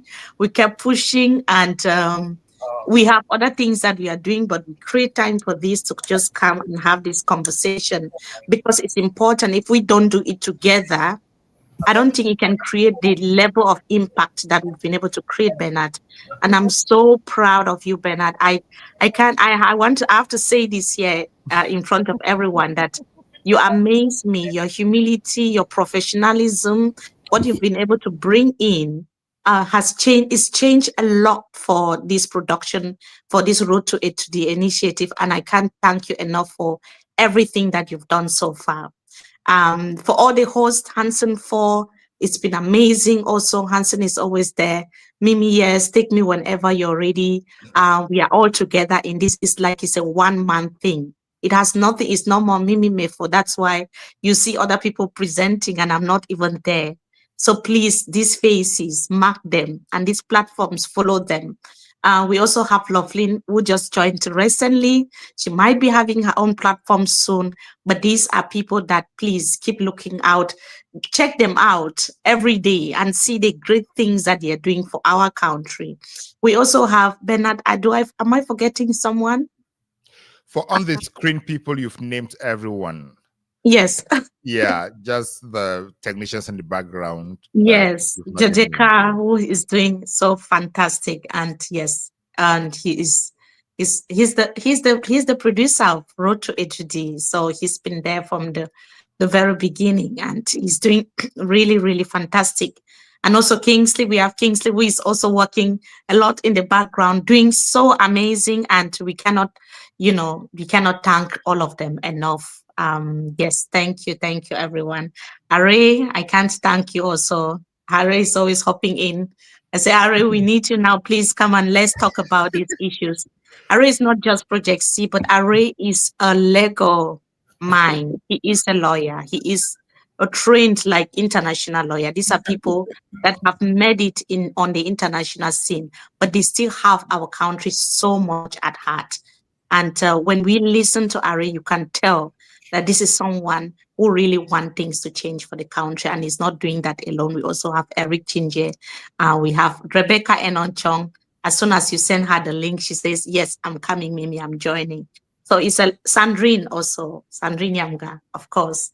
So it's a lot of, we are so many, and yes, we mean so well, and we want to thank all those who are supporting. Thank you all so much.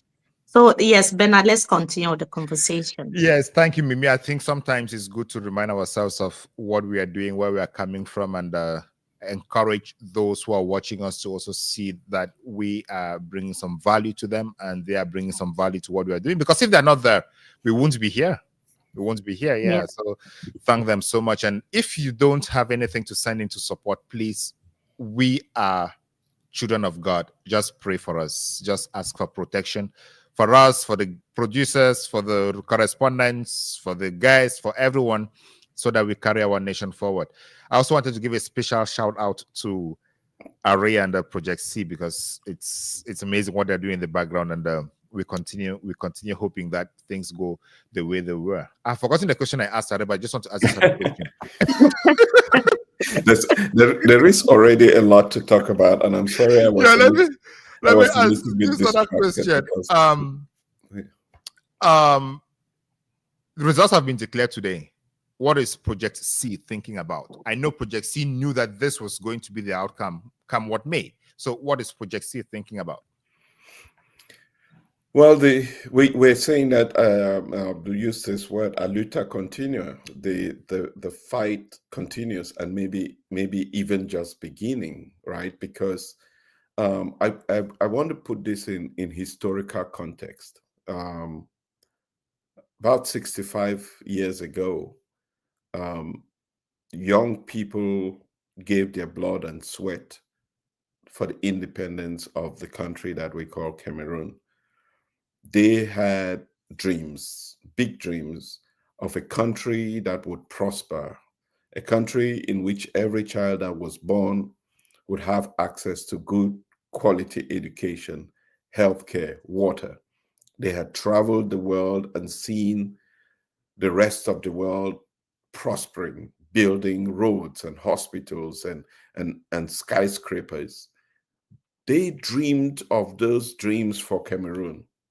They gave their blood and sweat to have this country that we are all proud of, that we're proud of belonging, not necessarily proud of now, but proud of belonging. That was their time. They did what they had to do to fight against the French and British colonialism in our country, and we had independence. That was their time. And we had a unitary government until young people gave their blood and sweat to fight for multi-party democracy. And we had multi-partyism in Cameroon. And through those struggles, we amended the constitution that should have given the president of our country a 2-year term in 1996, through a tripartite process that brought together Cameroonians from all sectors. And yet, we still did not see the kind of transformation that wanted, because a few people decided to amend that constitution and create a president for life. And that is the destiny that has brought us to where we are today.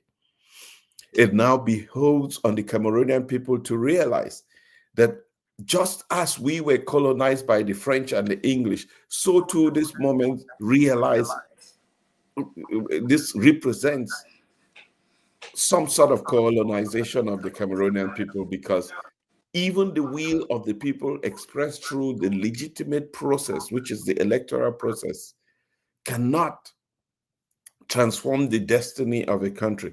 It now depends on the Cameroonian people to determine how we move forward.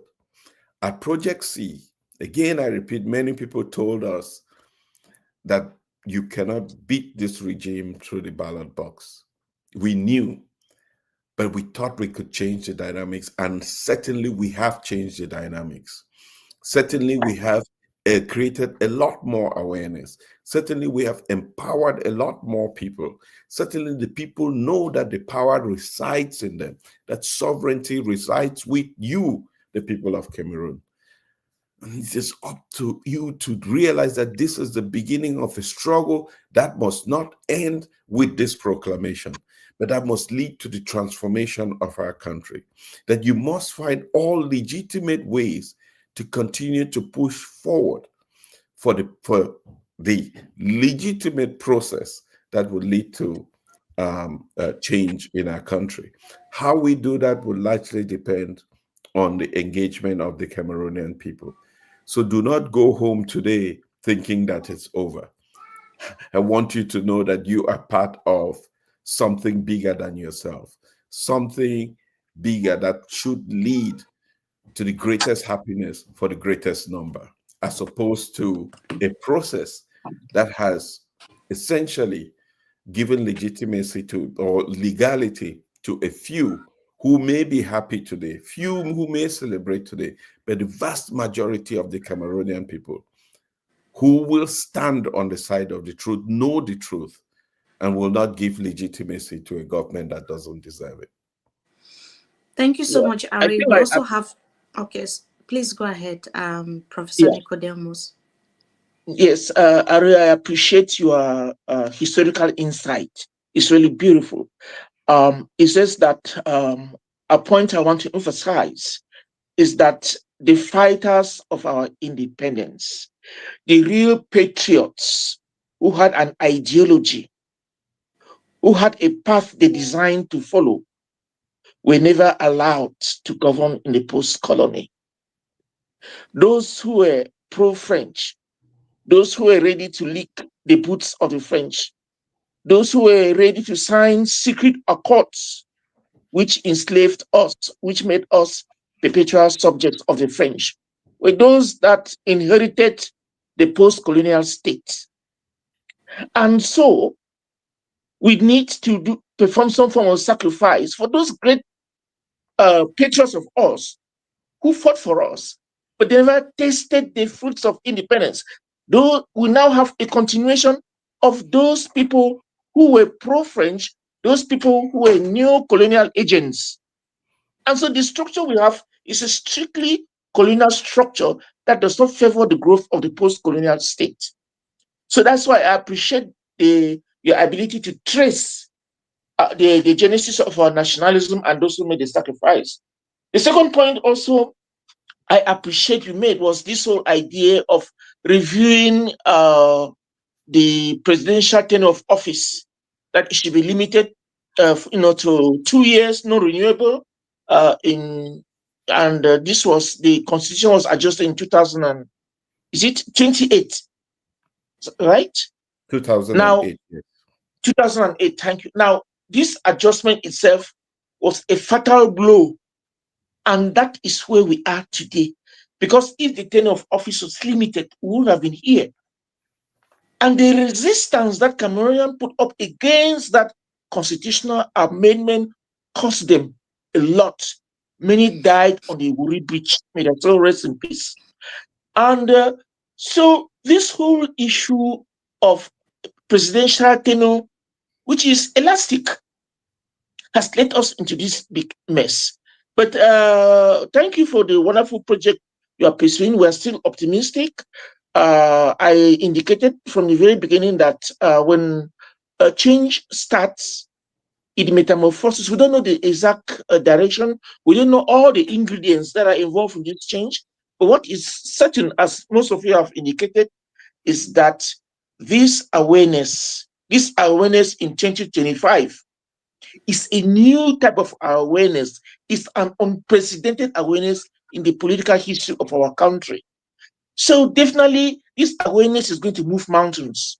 And then we should be optimistic and work towards it. This awareness is going to move mountains for all Cameroonians, including those who are clinging to power, including the ruling class. We need this clean change for everybody. If we don't have that change, we are going to perish. There's no doubt about it.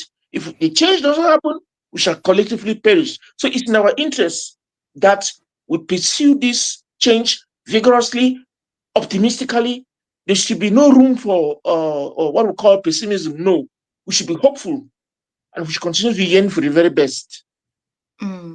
Thank you so much, Professor Nicodemus. I see a lot of people, one person saying that my heart is bleeding for injustice in Cameroon, and another one saying that we are not going to be silent.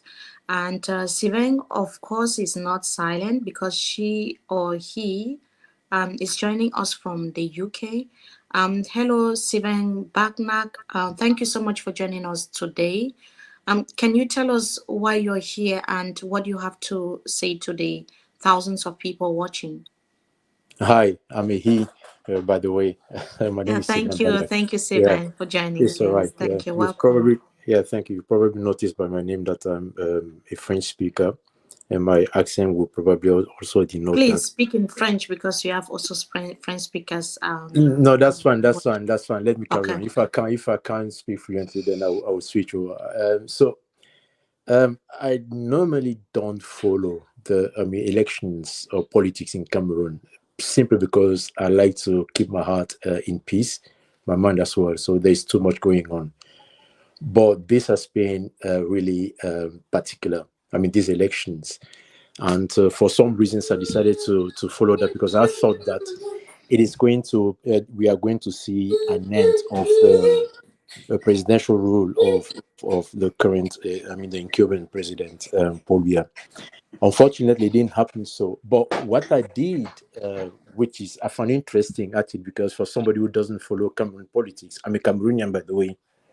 So while the elections, the results were being proclaimed, I just jotted down some stats from what I heard from the, I don't know the names, but probably the president of the electoral commissions. I don't know, maybe I may be wrong. And what I've noticed is that in the regions where, Tchiroma won, for instance, in the west region of Cameroon, I noticed that you had almost 40% of people who abstained from voting. In the north, you had roughly 50% who abstained from voting, although he won in those parts of the country.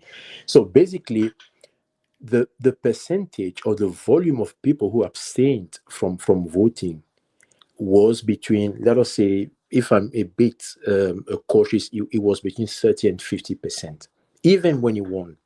Now let us flip the coin and put that and try to mirror. I mean, not mirror, but try to apply the same statistics in the regions where President Paul Biya won.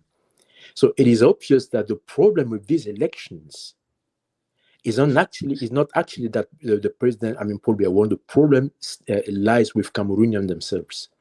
So they shout, they scream, they shout out loud that they want a change, but yet statistics demonstrate that they don't vote.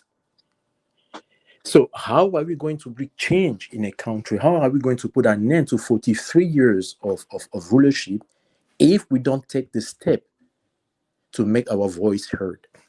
That is the major problem in this statistics. So I spoke with few Cameroonians yesterday, and they told me that basically all those statistics are fake. I said, okay, I can take it. I won't go really into that argument. But we have 10 regions. In 12 days, you can fake the statistic from one person, but there were, I think, 9 candidates. For this to add up, you have to fake. The stats for all of them. Yeah. So my first impression was this. Mimi, I think it's important for us to clarify this for Sylvain because people are listening. And I think it's really unfair for the Cameroonian people for that to be said. In very developed democracies, a 40% participation rate is a good rate. So let me commend the Cameroonian people, but I also want Sylvain to pay close attention to the results, right? Do you, Sylvain, know what's happening in the northwest and southwest regions of Cameroon?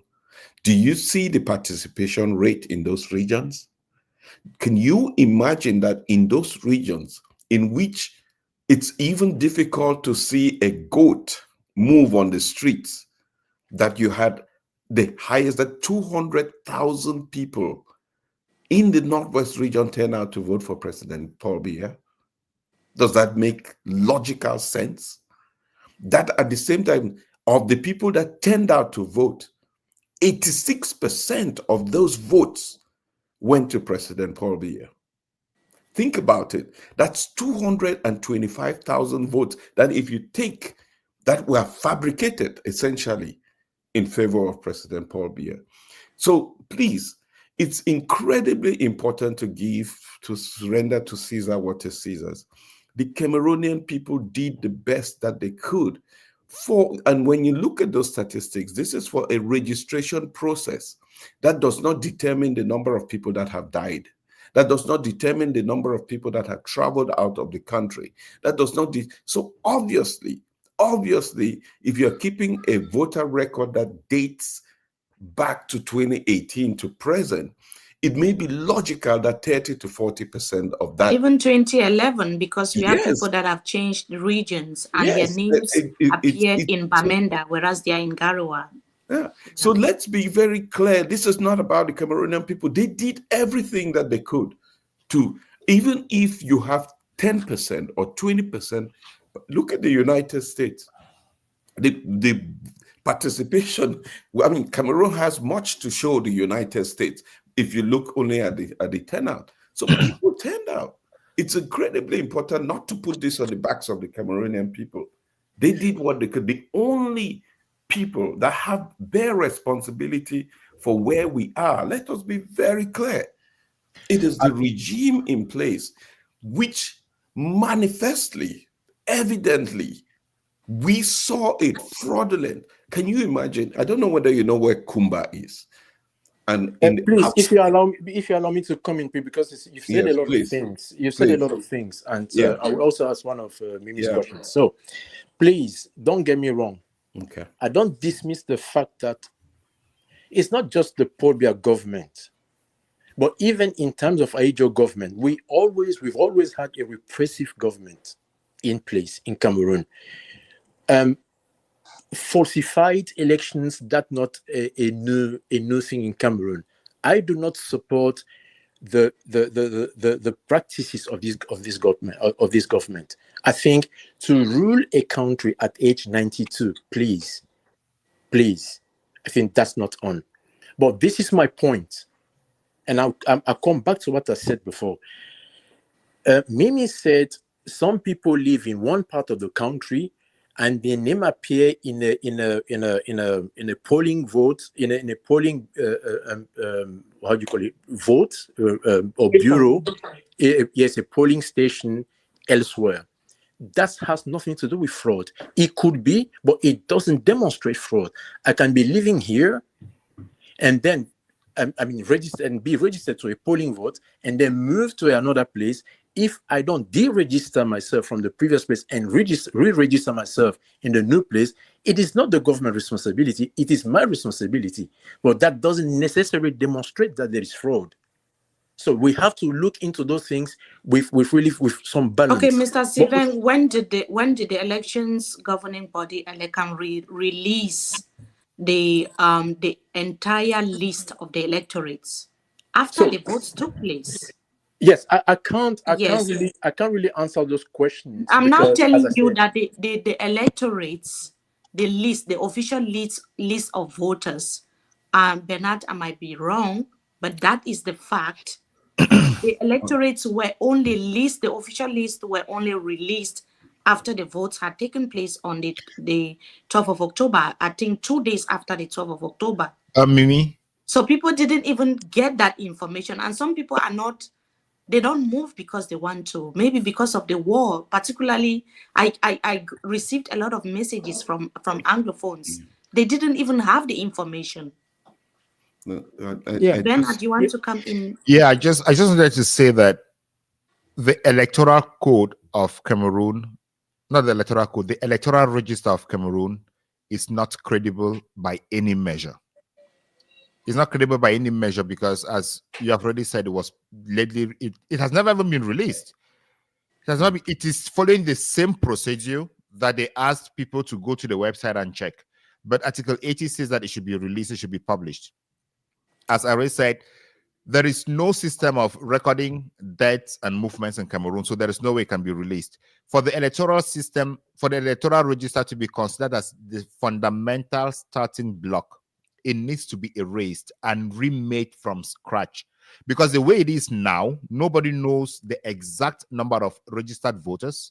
Nobody knows the exact number of polling stations. Nobody knows the exact number of people who even voted at the elections. So it's difficult for us at any point to blame any other person apart from those managing the elections. The responsibility for anything around the elections falls on those who manage the elections. Citizens could take blame in a system where they believe that the system operates fairly and well. I hosted Henry Oben yesterday. He's an international elections expert. He worked with ELECAM for a very long time. And what he told me was, there is no credibility on that. The first thing he said was, Cameroonians don't trust the electoral management system. That is the first point. You cannot impose trust. Trust is earned. The electoral management system needs to earn the trust. Let's imagine for 1 second that Cameroonians trusted the system. Those who trusted the system voted, and those who did not trust the system did not vote. Let's blame those who did not vote. Is the outcome of the vote representative of what we saw on social media, of the data that has been collated? Tchiroma has published original result sheets from polling stations. Do we still want to blame Cameroonians for the poor outcome? What this tells me is that irrespective of how the elections are organized, ELECAM is still going to declare the results they want to declare. Constitutional Council, ELECAM, they're the same people. The government is still going to declare the results they want to declare because from the Divisional Supervisory Commission, there is no control. Henry insisted in the other episode that I had him, the 48 hours after the closure of the polling stations and the start of the supervisory commission meeting is when the magic happens. That is why the CPDM was not publishing their result sheets. They sat on them, seeing the trends, and then they know how to cook them. Remember, before this election, they always said that if you win the North, the 3 northern regions, you win the elections. But this election, they say if you win the rural areas, you win the elections. So it's a question of credibility. It's not a question of voters. Thank you. Yeah. Maybe let me just add that Yes, I please. think we have, maybe Steven was not part of the conversations that took place in the lead up to the proclamation of the results. But these issues and questions have been completely litigated publicly, absolutely litigated publicly. We at Project C, I tell you, got involved in this 15 weeks ago. In 15 weeks, we mobilized people. We communicated with people in rural areas. We pushed people to register, to get their voters' cards. We mobilized young people to be involved in this process, to take their destiny into their hands. These people responded in ways that this government never imagined. People participated in the process. My only point here, Steven, is that let us not insult the intelligence of the Cameroonian people, because they did what they had to do legitimately. I'm one of those people. I've always stood up for Cameroon and always believed in a legal and legitimate process and peaceful process to bring change in Cameroon. That's my brand. That's what I've always done. I gave everything of my time to encourage people to be part of the process, and people did participate in this process. The question of whether there was fraud in this, nobody else has been accused. Nobody has pointed the finger at any other political formation for being fraudulent in the process. And so it is documented, it is proven that the only people that orchestrated fraud during this electoral process is the CPDM for its candidate, Paul Biya. And whether you look at those statistics, which are a fabrication of the imagination of the National Vote Counting Commission, it is not representative, I repeat, not representative of the results that were published in polling stations provided by the Constitution, by the Electoral Code itself. It says that the results are published at polling stations. So the results published today are shamefully not a reflection of the will of the Cameroonian people. And how do we call this a country? How do we call this a democracy? How do we call this people living together in a civilized society when theft, because that's robbery, that's exactly what has been manifested in this electoral process. And it is painful, it is shameful for us as a country to even make any attempt to justify what we have just experienced. It's repugnant to good conscience. And would you allow me to come in, please? Mr. Seven, yes, just come in briefly so that we can take Solange, who has also joined us. All right, thank you so much. First of all, Ere, we all share the pain. I want to reiterate that I'm not in any shape or form trying to insult the willingness or the effort of the Cameroonians to change what is going on the political atmosphere in Cameroon. So we are all hurt. Well, if you are hurt, then you should talk about the people who committed the fraud, the people who created crimes. No, please. And this is exactly incredibly important. I think this will make good television. This is exactly important for you to go down on record condemning what has just been taken place against the Cameroonian people. Listen, I don't know whether there is. I mean, there might be, but I can only speak for myself. Okay. I do not condone, really, the political practices in Cameroon. I do not condone that. And I said that I prefer to, I mean, I would have loved to see a change of regime. But what I'm doing here is that I'm trying to be objective. I'm not trying to analyze that with emotions.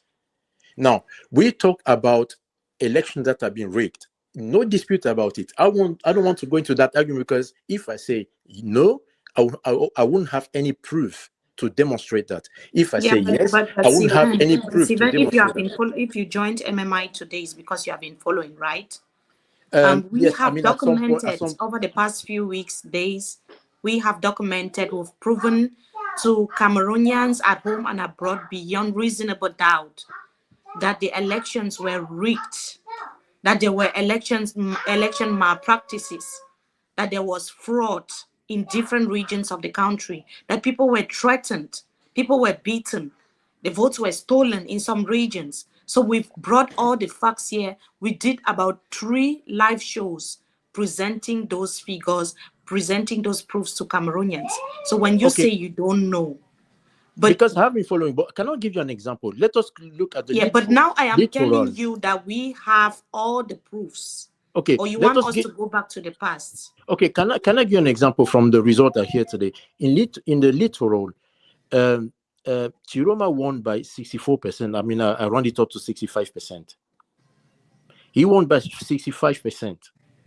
Paul Biya had 21%. Abstention 50%. Was that rigged or not? In the littoral region?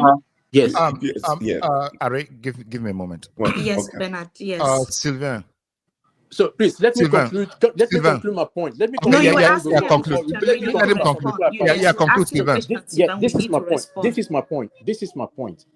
My point is this: our people must understand that to make change, it is not by demonstrating or by exercising violence on the street, but it is by attacking the policies that will make change.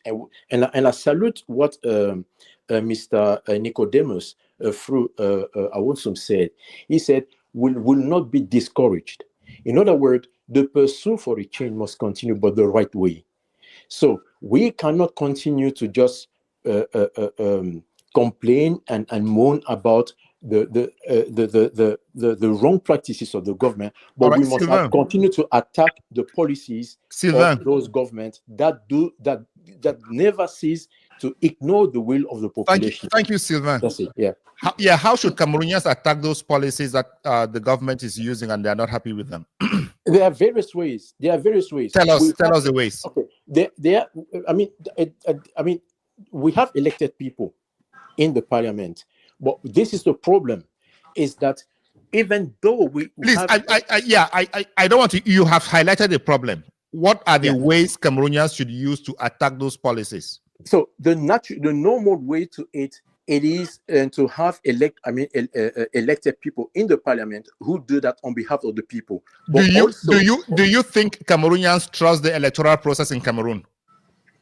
This has nothing to do with electoral process. No. You say Cameroonians should elect and rely on those people. Do you think Cameroonians trust the electoral process? Because if you don't trust the process, you cannot trust the outcome. If you don't trust the electoral process, you cannot trust those who have been elected. So do you think Cameroonians trust that electoral process? No one, and I am part of those one. I do not trust the electoral process. But this is what I'm saying. Whether you have a Tchiroma or a Cabral Libri in the parliament, or you have a Joshua in the parliament, those are people that are elected to go there and voice the opinion of the but the National Assembly. If you don't trust those who are in parliament, how would you trust that they would voice your complaint? Okay, how would you then engineer change? Because they are there to represent. Thank you. You have used. I asked you the strategies to attack the policies. You said elections. You have said elections. I didn't say trust the electoral process. What is another strategy? Elected people. What is another strategy? Pardon? What is another strategy? I've mentioned about attacking policies. How do you attack the policies? That's what I'm asking. How do you attack the policies? How do you attack a policy in a government? How do you attack? You do tell us. You are the one to tell us. How do you attack the policies? Tell us. I've just told you through your elected people in the parliament. Do you believe Cameroonians trust the electoral process that leads to those people who are in parliament? But why? I can't see the link. I can't see the link, because if you don't trust the person that you sent into the parliament to represent your voice, why do you elect him in the first place? Sylvain, are you refusing to listen to your own words? You have said the elections is a problem. You don't trust the electoral process. So Yes. how will you trust the person who has been elected into the parliament? Listen, how do you trust? No, you trust the person because you are part. I mean, you are there to the party of the person. So let me also ask a question regarding the parliament. Let me ask a question regarding the parliament. The parliament has been there. The parliament has been there for many years, and even the Senate has been there. What concrete changes have these two institutions brought to Cameroon? The parliament, the Senate. You see, that those questions I can't answer just by the face of it. Why? Because when you look at how Cameroon, at the current position of Cameroon, things have gone down, things have declined. Now, if you ask me what specific change has been made, I can't answer specifically because I don't know what they've done concretely. They may say that we've changed this and that and that, but I don't see the outcome of their policies. Then I just have one final question before you go, because we have other people coming in. You said that people should not go to the streets and they should not be violent. Are you saying that if one woman who was shot and killed in Garoua and the 4 young men who were killed in Douala yesterday were violent because we saw that they went out to protest peacefully? Are you saying they were shot because they were violent? This is not what I claimed. This is I repeat my words. I didn't say people should not go on the street. I say people should not be violent. They have never been. They were not violent. But on that note, let us. But how do you say? How do you know that? How do you know that? Yes, you are not the only person on the panel, please. You are not the only person on the panel, please. We have other people. Just one observation. Are you aware of the fact that it's impossible, with the way ELECAM and the electoral code is designed, it's impossible to beat the CPDM at its game? Are you aware of that fact? Thank you. I can't answer your question because I don't know how the elections are structured. I mean, how ELECAM structured. But you're speaking so much like someone who knows how it's structured. Sylvain, it was nice. Sylvain, it was nice having you on the program. You cannot make arguments, and then when you're asked questions about the arguments, you say you cannot say to that because you are ignorant of the arguments you are making. That is definitely wasting our time and wasting the time of viewers. Thank you. No, I'm sorry. I think you've also made claims that you don't back up because you. Sylvain, technicians, can we have Sylvain up? Can we have Sylvain off the screen? Thank you very much, Sylvain. We hope to have you next time. Solange Chair, you are welcome to this platform where we're discussing the elections in Cameroon. You've been following from the background and you've been having a lot of input on your podcast. You can be anything. You can be everything podcast. And you've lived the experience in Cameroon. You're now out of Cameroon. What are your impressions about the elections and the way forward? Yeah, thank you for having me. Mimi, I've sung your praises all over the place. Hi, Solange. Welcome. Thank you for joining us. Yeah, I do appreciate the work that you people do. We know what it takes to be able to do stuff like this. So thank you all so much, Project C. Big up to you guys. So again, it's a day of emotions. I don't know why anybody would think that Cameroonians will not be emotional. So to every Cameroonian out there who feels emotional, I just want to remind you that your emotions are very legit. It is an emotional day for every Cameroonian, regardless of where you are. We have followed this and we have hoped and prayed. They say faith without works is futile. But we know that Cameroonians have tried this time. And Mr. Benson, this is something that I stand with you on, to give Cameroonians their flowers. I'm one person that has always spoken out and said, hey, Cameroonians, we cannot talk about change if we do not act on it. And this time around, even though so many Cameroonians failed to register, but we can all see that the people tried their best. They showed up, they spoke out, and it's something that we've not seen in Cameroon for a very long time. So I also add my voice to the fact that Cameroonians tried this time. They did better than they've ever done, and that must be acknowledged. With the way things have gone, one thing we know for sure is, I talked about the Constitutional Council a couple of days ago, and when we hear people saying that, oh, the people's vote and all of that, we all know what the Constitutional Council is made of. We all know who signs that final decree for who should be on there. Sadly enough, today we watched our screens and we saw people who could barely read out numbers telling us our elections gosh, my heart is shaking. To think that Cameroon's population is made up of youths, and we watch our screens today, and the people that are reading numbers cannot even call numbers correctly. It's so disheartening. And we saw the one thing that struck me is what happened in the north and southwest regions. But now my question that I'm throwing out to you people as we all ponder about this and see what happens next is, why do you think that the international bodies seem to be ignoring this? We have shown them all the evidence. We have put out everything there that shows that these elections, that everything, all those procès-verbaux, the things they call it, we've brought these things out. Northwest and Southwest, we can see clearly that the numbers in these two regions in particular are so wrong. Why isn't, let's say that the regime doesn't even listen to the people. Again, I don't like France. And again, I'm not scared to tell anybody this. But is it that the rest of the international bodies are afraid of Macron and France? They don't want to step on their toes? Do they not just care about Cameroon? Or is it that they don't have a vested interest to come and help us pull this thing out? Because it seems like as Cameroonians in Cameroon, Biya is just going to play his same playbook. And this thing is just going to go. It scares me. And that's why I'm on here today. What are you people thinking? What happens next? Just share your thoughts, please. Yes, Ari, would you want to come in? Because Yes. Solange is talking about international bodies and intervention. Yeah.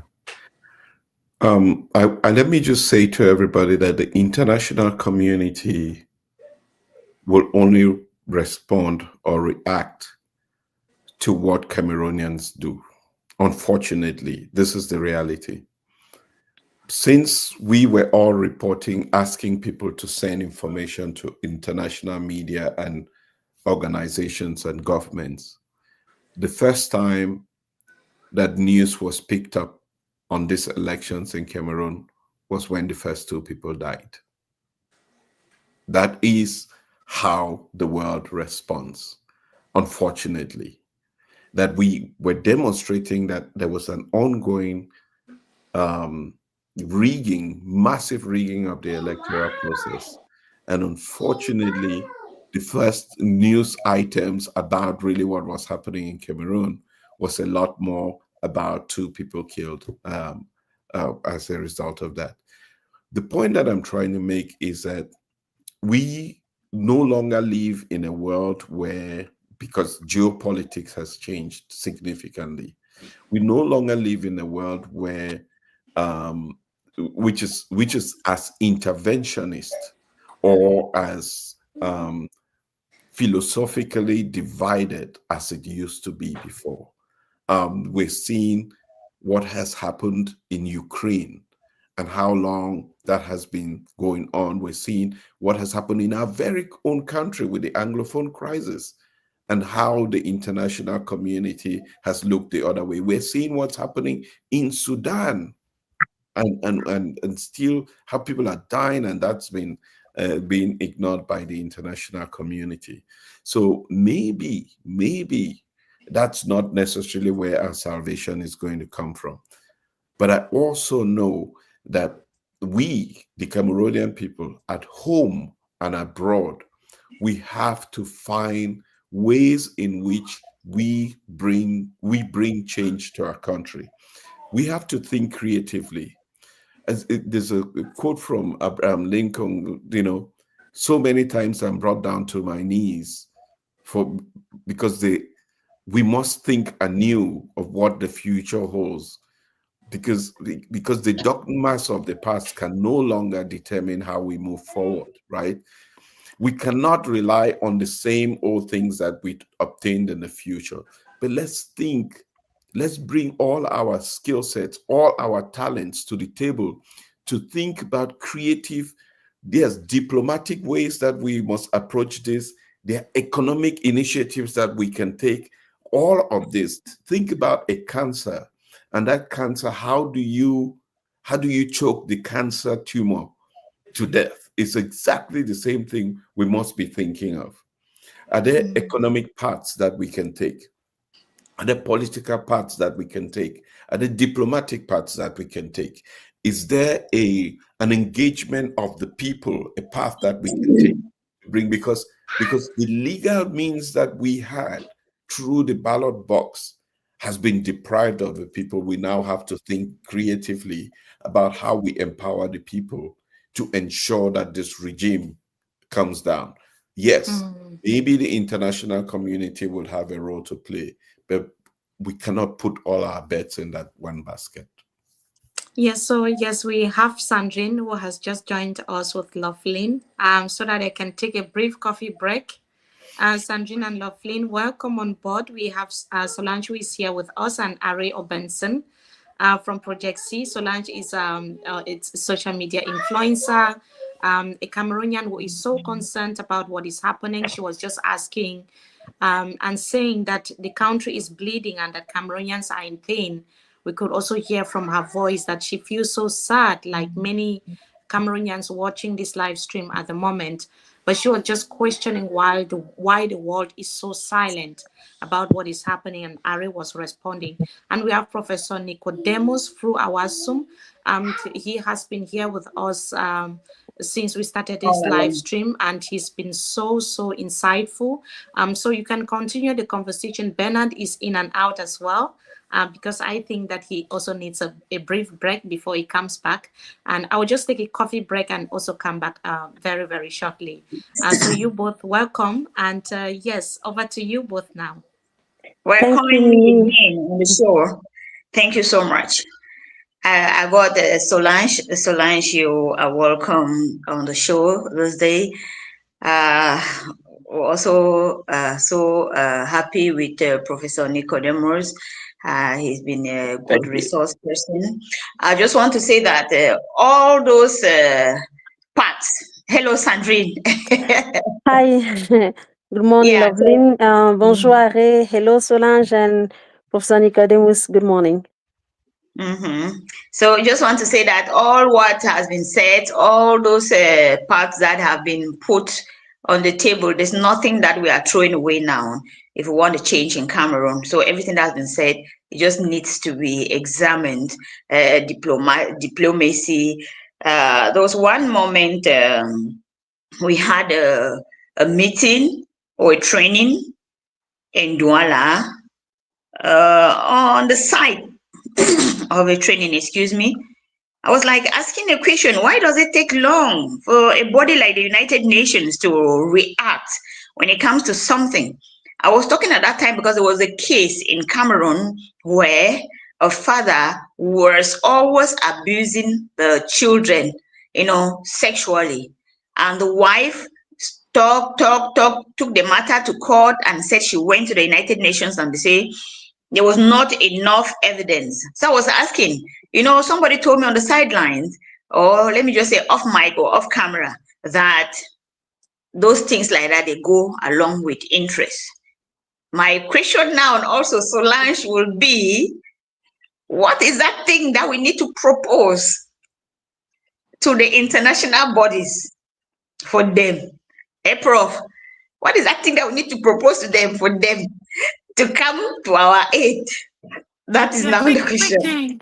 Quick thing, Sandrine. I think Ari answered that question, and I think it quite aligns with what, if you're looking at this from past experiences, from history, right? International bodies will not jump in if they don't see what Cameroonians are doing. So that aligns. I did like that response you gave, Mr. Ray, that if Cameroonians, they will come in if Cameroonians do something for themselves. And this is where it feels like it always chokes us. Like, hey, what are we going to do? This is today. Everybody wants to know what is going to happen. What are we thinking? What are the options that we have based on what we have heard today? And that is where this thing lies. And the question now goes out. International bodies are not going to save Cameroon.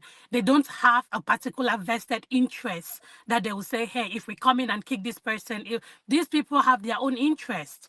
So if they don't have a specific vested interest, they are not just going to jump in, except they really see that there is some level of humanitarian, whatever is happening, that they'll come in. So it now stays in the hands of Cameroonians. And this is where everything is just bleak. Now people are on the street. Some people, we saw the pictures earlier on that Mimi shared. There is ghost town. Does this mean that people will stay in and not go to work and not do anything at all if they are not heard? Or does it mean that they are Nobody, staying in even classes in Yaoundé, people didn't go to school. No, Even so in that's Yaoundé, what people I didn't go mean. to school. Yeah, so for how long, right? Is that a strategy, or are people going to come back on the streets? So I think the main thing that when some of us are watching and looking, we are wondering what is happening, what is the next step? Are people going to go out and riot? Are people going to lock themselves indoors and say, hey, we are not coming out if people don't give us the right results? So that's the temperature. The now and the what is happening after today is really where most of our hearts are, that we are looking for information and guidance on. I think if I can come in, you've spoken very brilliantly. And the point is that Cameroonians have to take their destiny in their hands. As we're speaking, the crowd in Douala has stormed New Bell and the prisoners are coming out. Now, what does this mean? Yeah, what does this mean? It tells us that it is us and us and us who have to liberate ourselves. The other question which came up, what can we use to flatter, to attract the international community to become interested in our matter? Now, it's a tricky question and also a dangerous question. We may ask ourselves this question: how does the Biya regime succeed to perpetuate itself in power? One of the things they do is that they sign juicy contracts with multinationals who now promise to allow them to be there as long as possible, as long as they continue to bleed their country in their favor. And so the thing is very high. And remember that international relations is also constructed on racism. Who is a black man? A black man is a sheet of paper. He says that to be exploited. So to answer your question, what can we offer to the international community that is attractive and will make them to help us? We're not going to negotiate to sell our country. We're not going to negotiate to sell our oil, our timber, our this to them. No. The point is, as we fight and we fight, they might find reason to come in to negotiate with a possible winner.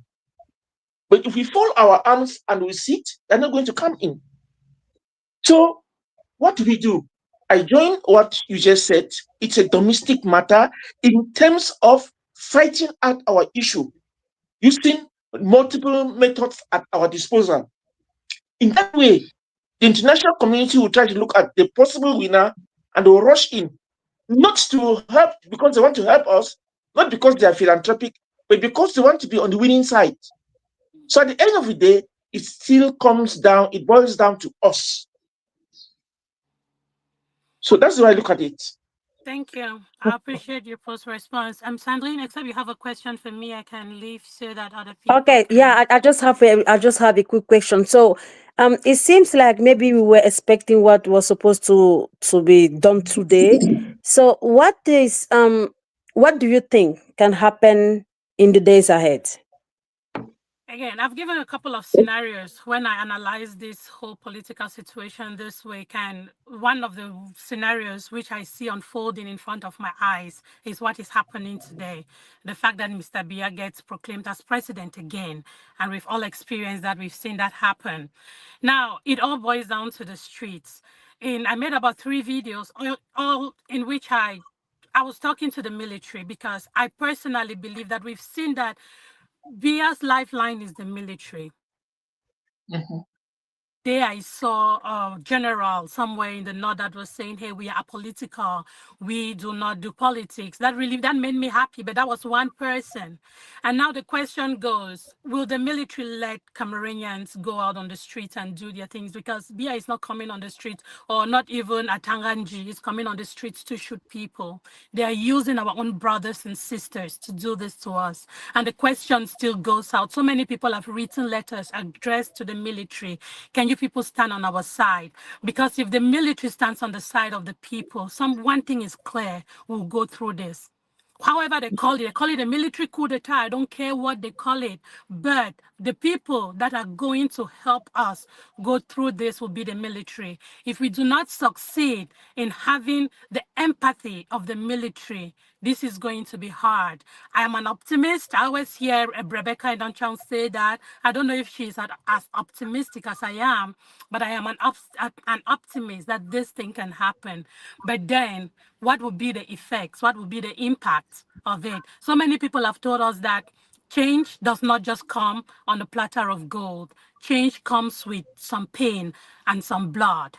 That's what so many people, we've all seen this happen, right? So today, what I expect the people not to accept this, because I personally, I have not accepted it. I have not. But I also know that this is only going to happen for real if we have the military. If we have the military, I don't know how we can communicate with these people so they can understand that our plight is also their plight. I don't know why they don't get it. And this all boils down to the whole fact that our Cameroon is run on loyalty, not on competence. People are loyal. They're just respecting what they are told, not because they don't believe in what they are doing. And that's a big problem that we have in Cameroon. So again, if I tell you, Sandrine, that I expect that I know what is going to happen, I am lying to you. But I also know that as many Cameroonians out there, I refuse to accept these results. I don't know what I can do apart from sit here and talk. But I also know yesterday I was out protesting in my own little corner in where I'm located, because I know that I have to do my own civic thing. But at this moment, for someone like me, my hands are tied, but I still call on the people. This is not our right result, and we all know it. We've been cheated, but what can we do? And I put it out there. My message goes out. The main people are the military. I wish I could just whisper in the ears of the generals and say, people, hear our cry. Please do not answer to the regime, answer to the people. They are listening to you for sure. I wish they can just hear us. Like it is not the regime. It is the Cameroonian people, your siblings, your children, your parents. These are the people you're going out there to shoot. Thank you. These other people have kept their families safe. And the people that are protesting for their country are the ones that you're killing. So if you can just listen to us and stand with us, we're all looking forward to a better Cameroon. So that's all I have to share for now. Thank you, Solange. Merci beaucoup, Solange. So I just wanted to ask you, Professor Nicodemus, are you sharing the same vision than Solange? So thinking that the military need to get in the situation, but do you believe in that? Let me put it this way. Change is made up of a concatenation of factors. You can't have one factor that will bring about change. For now, we see that the principal motor of change is made up of the people. For the first time, the people have moved to New Bell, they've thrown open the gates, they've liberated people. Now, I'm trying to say that power is in the hands of the people. That's point number one. Point number two, I spoke about the Issa Tchiroma fever, which has caught the whole country. It has caught the military, it has caught the government party, it has caught even Mr. Biya, it has caught the Constitutional Council. Everybody is shaking from the Tchiroma fever. That's a very powerful force. And I'm sure that all of that will come together, will bring about a configuration of new forces that will favor change. So we can't just rely or count, because the military belongs to everybody. The military does not belong to the government exclusively. It belongs to everybody. So let's look at the forces of change. Let's look at the forces of change in its entirety. And let's not just focus on the military, because the military is not owned by anybody. Apparently, the government is controlling the military, but the military belongs to the people. That's supposed to serve the people. And we look at the demonstrations in Douala. Unfortunately, they're not answering to the people. Moving with the people, trying to ensure that they don't get into excesses. That's the very powerful signal. That's not like Cameroon. This Cameroon 2020, Cameroon in the past, because the military will not both out, open fire, and so on and so forth. So it's a change even in the whole physiognomy of the military today. So let's look at change in terms of a collectivity, not in terms of a class, a caste, a profession, or something of that sort. Okay. Aro Benson, I will ask my question to you. I don't know if Solange wants to leave already. Thank you, Paul, so much. Thank you. Thank you. Thank you to you. Thank you. We're happy to having you, and then we hope to have you another time. My pleasure. Bye-bye. Thanks, and have a good day. Let me have a coffee break, please. Sure. So I have a quick question for you, Aro Benson. OK, alors, on y est. Je pense c'est un scénario qu'on pensait arriver depuis la fin des travaux de la Commission nationale de recensement général des votes. Je pense qu'on s'attendait à ce que le Conseil constitutionnel déclare M. Issa Tchiroma vainqueur. Alors, comme je demandais aux autres, à quoi est-ce qu'on peut s'attendre dans les prochains jours? Malheureusement, la réponse à cette question revient au peuple camerounais. Ils ont donné ce qu'ils devraient donner. Ils ont respecté la loi, ils ont participé à une élection. Et nous avons tous assisté à cette mascarade qui s'est passée cet après-midi au Cameroun, où la Cour constitutionnelle, avec l'appui du régime en place, a effectivement silencié la voix des Camerounais. Alors, comme je le dis toujours, la souveraineté revient au peuple camerounais. Le peuple camerounais doit, à ce moment, comprendre que le combat pour un changement, un nouveau Cameroun, vient de commencer. Il y aura plusieurs niveaux, plusieurs initiatives, mais c'est un combat qui vient de commencer, effectivement. Un combat que j'ai lié même à la lutte pour l'indépendance pour notre pays. Cette fois-ci, c'est la libération de notre pays qui est prise en otage par une minuscule groupe de personnes qui sont privilégiées, qui est au détriment de tout le reste. Je ne peux pas dire exactement comment ça va se passer, mais on sait toujours quand une révolution commence, on ne sait jamais quand ça va terminer et par quel moyen. J'utilise toujours l'exemple de ce qui s'est passé en 2017 avec ce problème anglophone qui pouvait être résolu, qui n'a pas été résolu, que presque ignorer ce que les gens revendiquaient. Ils ont ignoré ça et on se retrouve ici. Maintenant, voilà encore une situation où le président Biya, parce qu'il s'agit du président Biya, c'est lui qui est responsable de tout ce qui se passe, ignore encore une fois ce que les Camerounais sont en train de dire. Ils ont envoyé un message très fort, un message éloquent, soit disant qu'ils veulent un changement dans notre pays.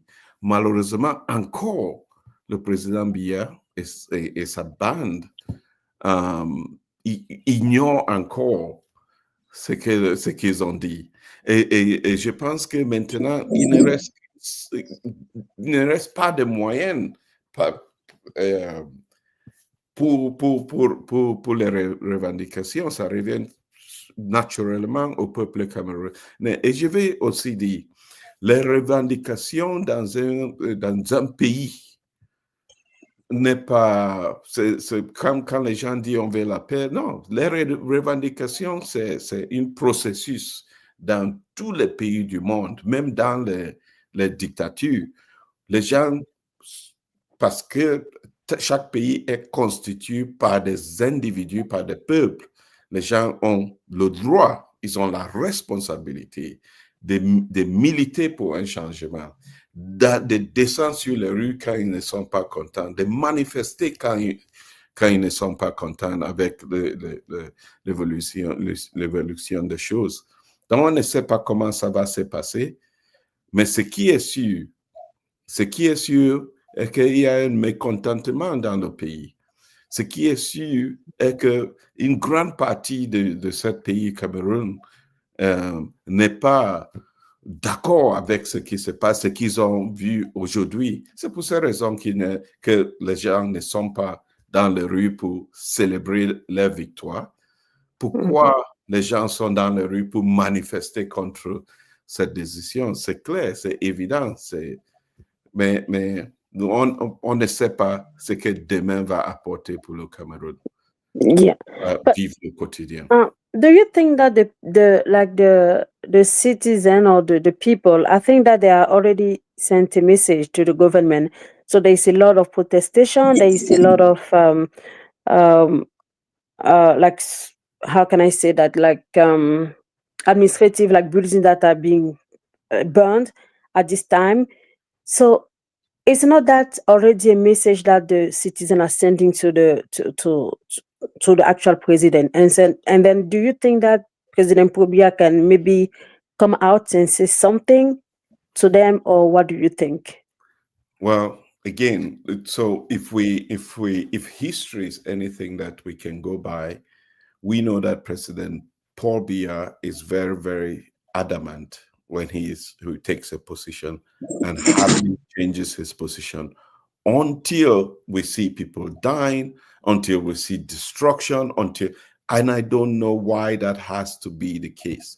This is the same process that we went through to get multipartism. 6 people died on the day that the SDF was launched. Why must we lose lives to be able to move our country forward? He prides himself as having brought democracy to Cameroon. Is this the democracy that President Paul Biya wanted to bring to Cameroon? Democracy that is plagued with fraud and rigging of elections and people dying on the streets. The message is loud, it's clear. Any deaf person could have heard this message, yet President Paul Biya doesn't hear the message that has been sent to him. Because if he had, he would have been humble. We addressed a letter to President Paul Biya. In that letter, we said to him that President Paul Biya came to power through a peaceful transition process, and that nobody had to lose their life or property destroyed for that transition to take place. This was his opportunity to return the favor back to the country and make sure that this doesn't happen. What is happening now, shouldn't happen. We were naive to believe that a resounding victory of the people will lead to this regime to humble itself and stand on the side of truth. We believed in that naivety. We were audacious in our naivety because we felt that the people's message would be heard so loud and clear that even the deaf would hear. But unfortunately, it's proving that it wasn't, and will not be. So at this point, as I keep saying, it comes down to the people of Cameroon to make a decision on the next chapter of the history of our country. Yeah, thank you. Lovelyn? Yep. I thank God we still have Array here. There's something that I've really been thinking about. We know before these elections, before even the registration was closed, after that campaigns, before elections and after elections, the church has been playing a very important role, especially the Roman Catholic Church. The call for transparency, the call for truth. We even got a reverend father who said it earlier that even if it is a devil, let the devil take over first. Then we'll see what happens after. What do you think the church will do now, given what is happening in Cameroon, or given the after effect or aftermath of the result that have still proclaimed incumbent winner? What role do you think that the church can play at this moment? We are already getting information that some people have died again today. Yesterday we lost souls. Today we've lost some again. How can the church come in at this moment, to help calm down the situation, bringing order, satisfying Cameroonians? Yeah. I believe that this is a moment that calls for great unity, that calls for all sectors of society to join forces to build the kind of country that we want to see. That's what I believe. The church is a key component of how we move forward as a country. We cannot only pray and hope for divine intervention. We must act, and then divine intervention will support our course of action. Unfortunately, that is the only way. And the church has probably one of the largest audiences in Cameroon. And when we say the church here, we refer also to this is not only about the Christian church.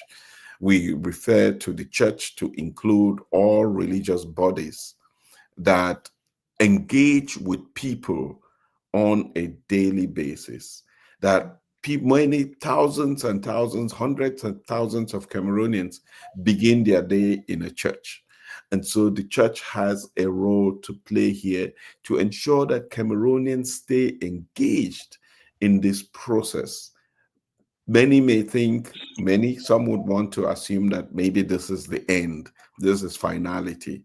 I really encourage people to say, surely this must be the beginning. We are expecting Harry. Well, we'll talk about the church. I think Ramos is there since he's been online, and we are right here. We'll develop the church in a while again, Harry. Let's take Ramos. Ramos, hello, welcome on board. Hi, good morning from my end. Good morning. Hello, Ramos. Good morning. Good morning. Okay, I just have a quick question for you. What is your opinion on everything that is going on in Cameroon now? Okay, first of all, I appreciate you guys for putting endless time, working overtime without pay. It's really a huge sacrifice. People taking turns, sleepless night. It's something which it really shows that we want change. Now, based on my opinion as a Cameroonian, what is happening in Cameroon? It is something which we cannot remove the regime through the ballot, because from the Constitutional Council to the electoral body and everything is controlled by the regime. We are talking about the international communities. The international communities cannot help us if we can't help ourselves. Power is not given, it is taken. Freedom is not given, it is taken. We all knew the outcome, what the Constitutional Council was going to say, and this is it. We know it. Nobody was doubting it. We knew that. But I have two questions, because now the risks that our president, because I believe that Tchiroma is the president, whether Cameroon comes on, the risks that he's facing now, several attempts for him being abducted. What are some of the mechanisms that have been put in place Is there any other person, any spokesperson, in case he's being arrested, that can give further instruction to the people on how to go about it? Because the power that Tchiroma is having, whatever he says, the people are going to follow. And as the situation stands now, the government is so desperate to get him either alive or dead. That is my first question.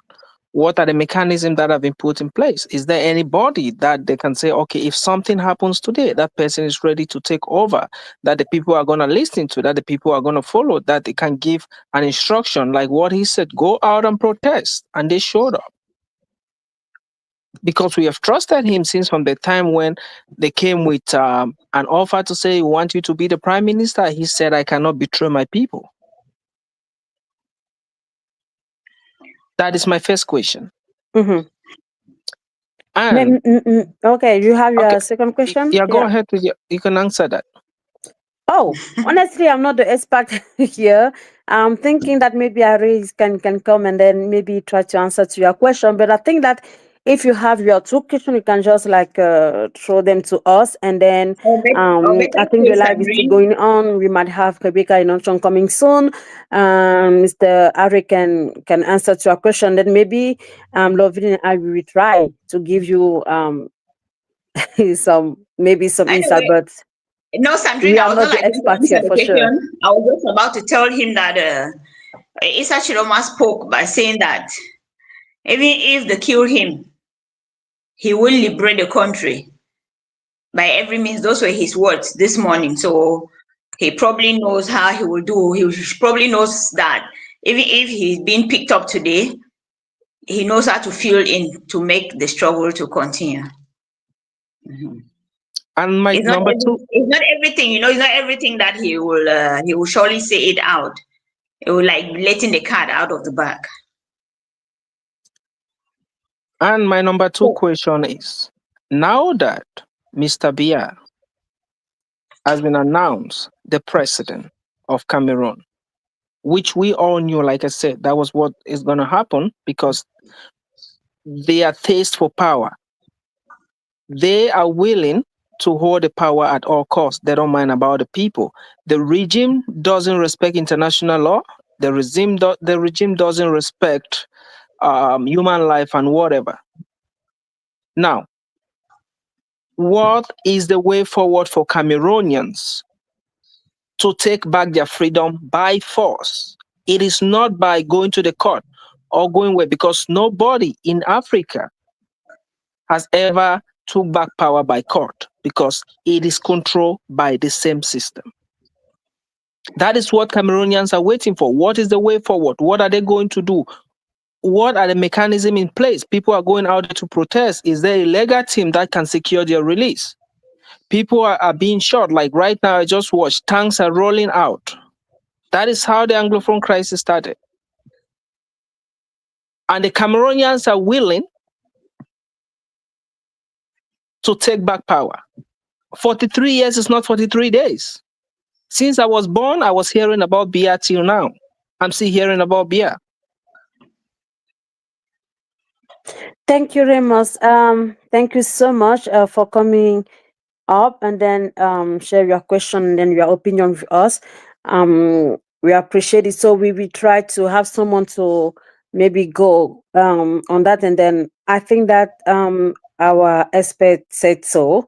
It is something that even if you knew that the Constitutional Council will say that Biya won, people are not happy, and then this is something that we can see. Everyone can see that on the field. So thank you to you, and then very wish you a good day. Maybe we can try to have someone else who would like to speak to us and then maybe share his opinion while we are waiting for another expert and maybe political men of civil society that can come up to them. And I think the technical team maybe can try to go to that way.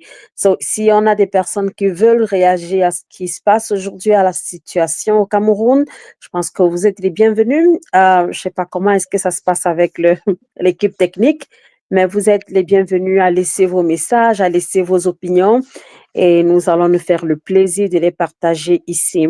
En attendant, bien évidemment, d'avoir d'autres experts qui vont arriver, d'avoir d'autres probablement hommes ou femmes politiques ou ceux de la société civile pour discuter avec nous de la situation actuelle au Cameroun.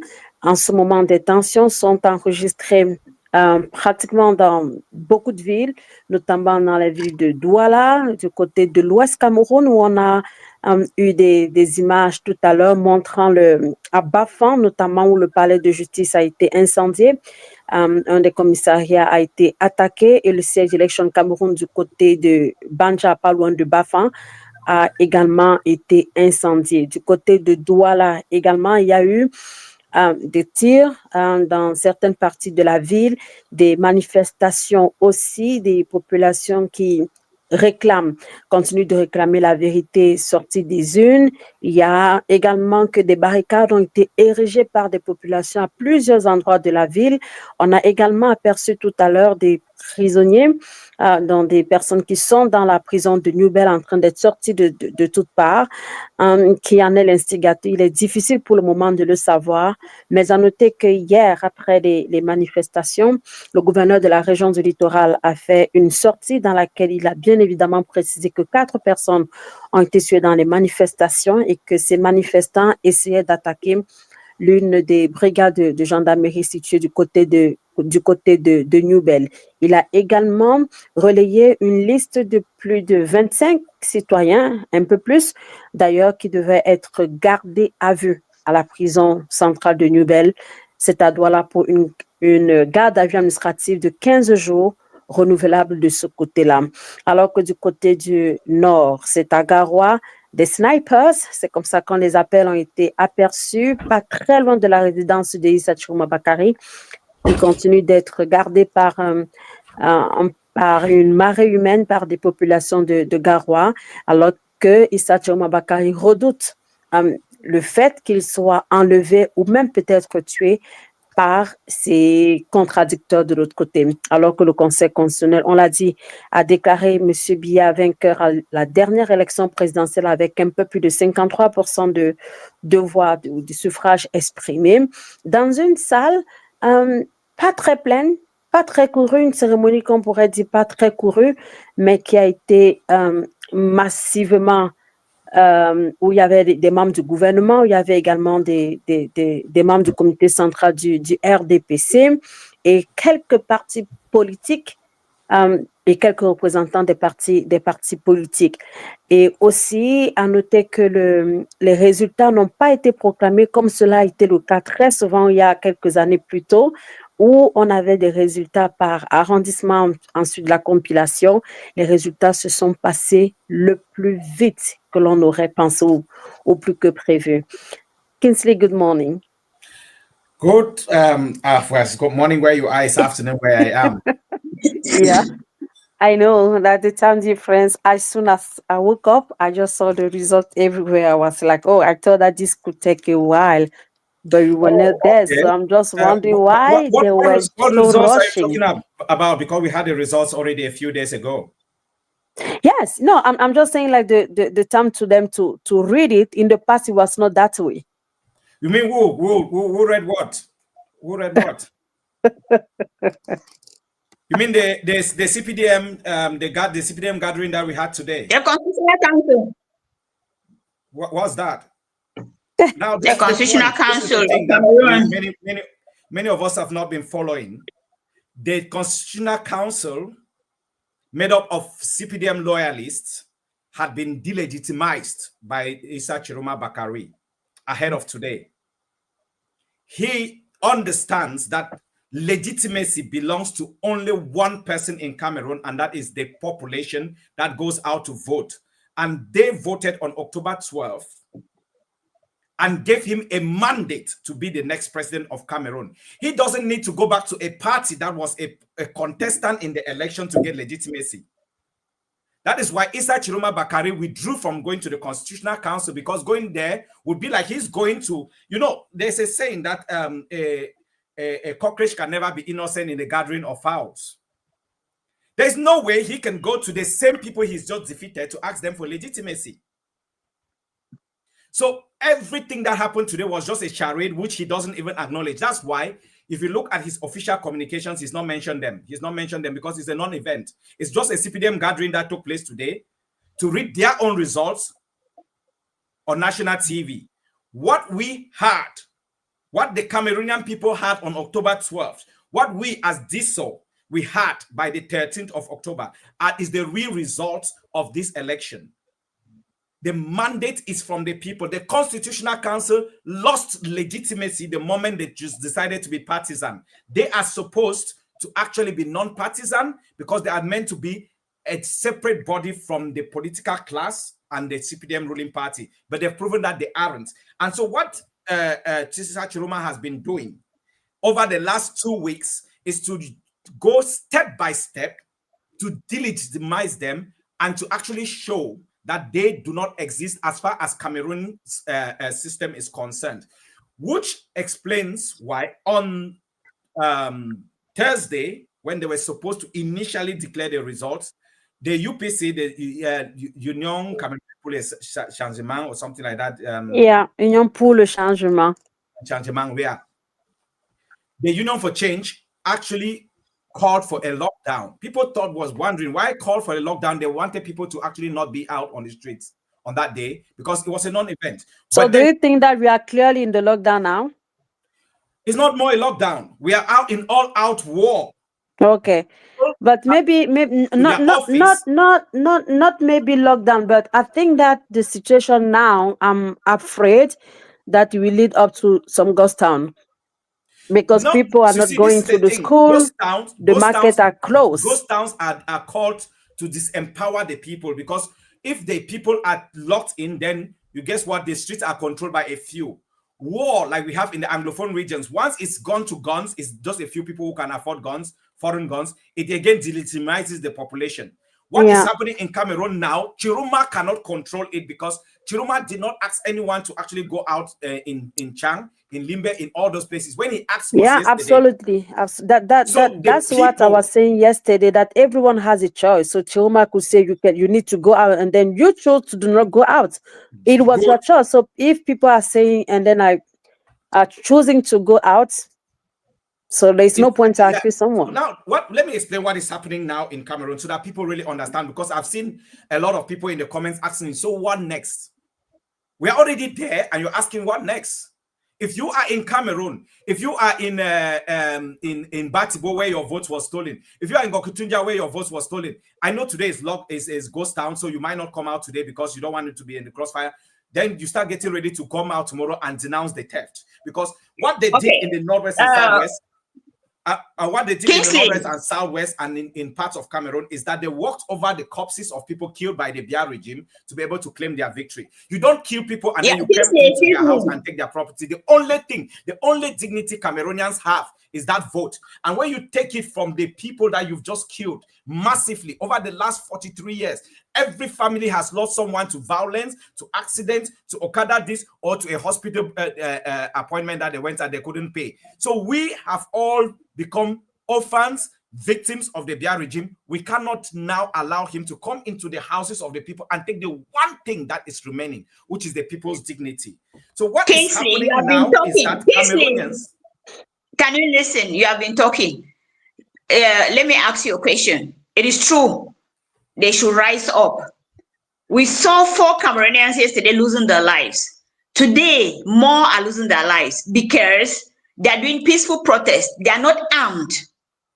But the military is armed and they're using live bullets. So when they're asking that what next, is that how do I, armless with hands raised, go before somebody who has a gun and is ready to shoot? How do I succeed in front of that person? That's it. Okay. You said how many did you say died yesterday? 4, right? 4 died yesterday. Today we're already registering more again. Okay. Do you know that in Cameroon, in 1 year, we have 16,000, according to the World Health Organization statistics, we have 16,583 road accidents that are fatal each year in Cameroon. I'm talking 16,583, and trust me, those are very moderate figures. Do you know that in each year in Cameroon, 6,000 people die from road accidents. Do you know that? These are World Bank statistics. Oh yeah, for Good. sure. Yeah. Okay. Now, this is That who has like declared obvious. war on Cameroonians without Cameroonians being out on the streets. If you are out on the streets of Boya, you're out on the streets of Douala, you're out on the street traveling to Douala or Yaoundé, you are going to be killed. Not by bullets, but by cars and bad roads and all that. So Biya had declared war on Cameroonians a long time ago. Cameroonians are basically simply trying now to reduce those numbers. 6,000 in 1 year. Trust me, the people out on the streets will never die. Most of them who are not out on the streets today will die from road accidents tomorrow or the next. That 6,000 is not just made up. Now, another statistic that we need to take into consideration. Cameroonians, the life expectancy of a Cameroonian now is 47 years. It means that you are winning a lottery. You are lucky if you reach 50 years in Cameroon. It is down to Biya. Let me give you an example. When Gaddafi was killed in Libya, the life expectancy of an average Libyan was 71 years as of that time. So basically, life expectancy increases with the quality of life. Cameroonians cannot afford food. They cannot afford security. They cannot afford health care. They cannot. So Cameroonians are dying in their thousands under Biya. Anything they are doing now is survival, and anyone who actually dies now just dies. That is a different way of dying rather than that they were going to die or not. So what you are saying is that because in one way or the other we will die, we should just move to the street and expose or give ourselves to the military? What, to which military? You saw a video of people in Douala where the military shooting at them. The more, how many soldiers are there in Cameroon? It's because of this thinking that we actually allow the few who are benefiting, because 90% of soldiers are not benefiting from them. 90% of police officers are not benefiting. 90 or 95 of gendarmes are not benefiting. They also suffer. They die. The ones, let me tell you something that happened in Wulgo, in the north, in the Nigerian border in the north. We had 20 Cameroonian soldiers killed in one night. Did Biya come out to even acknowledge them as the commander-in-chief of the Cameroon Armed Forces? He did not. You think that they or their families are happy that they died needlessly because Boko Haram had more sophisticated weapons than them? Just a few weeks ago, 9 were killed in Fako. 8 during one attack in Moyoka and 1 in Limbe the next day.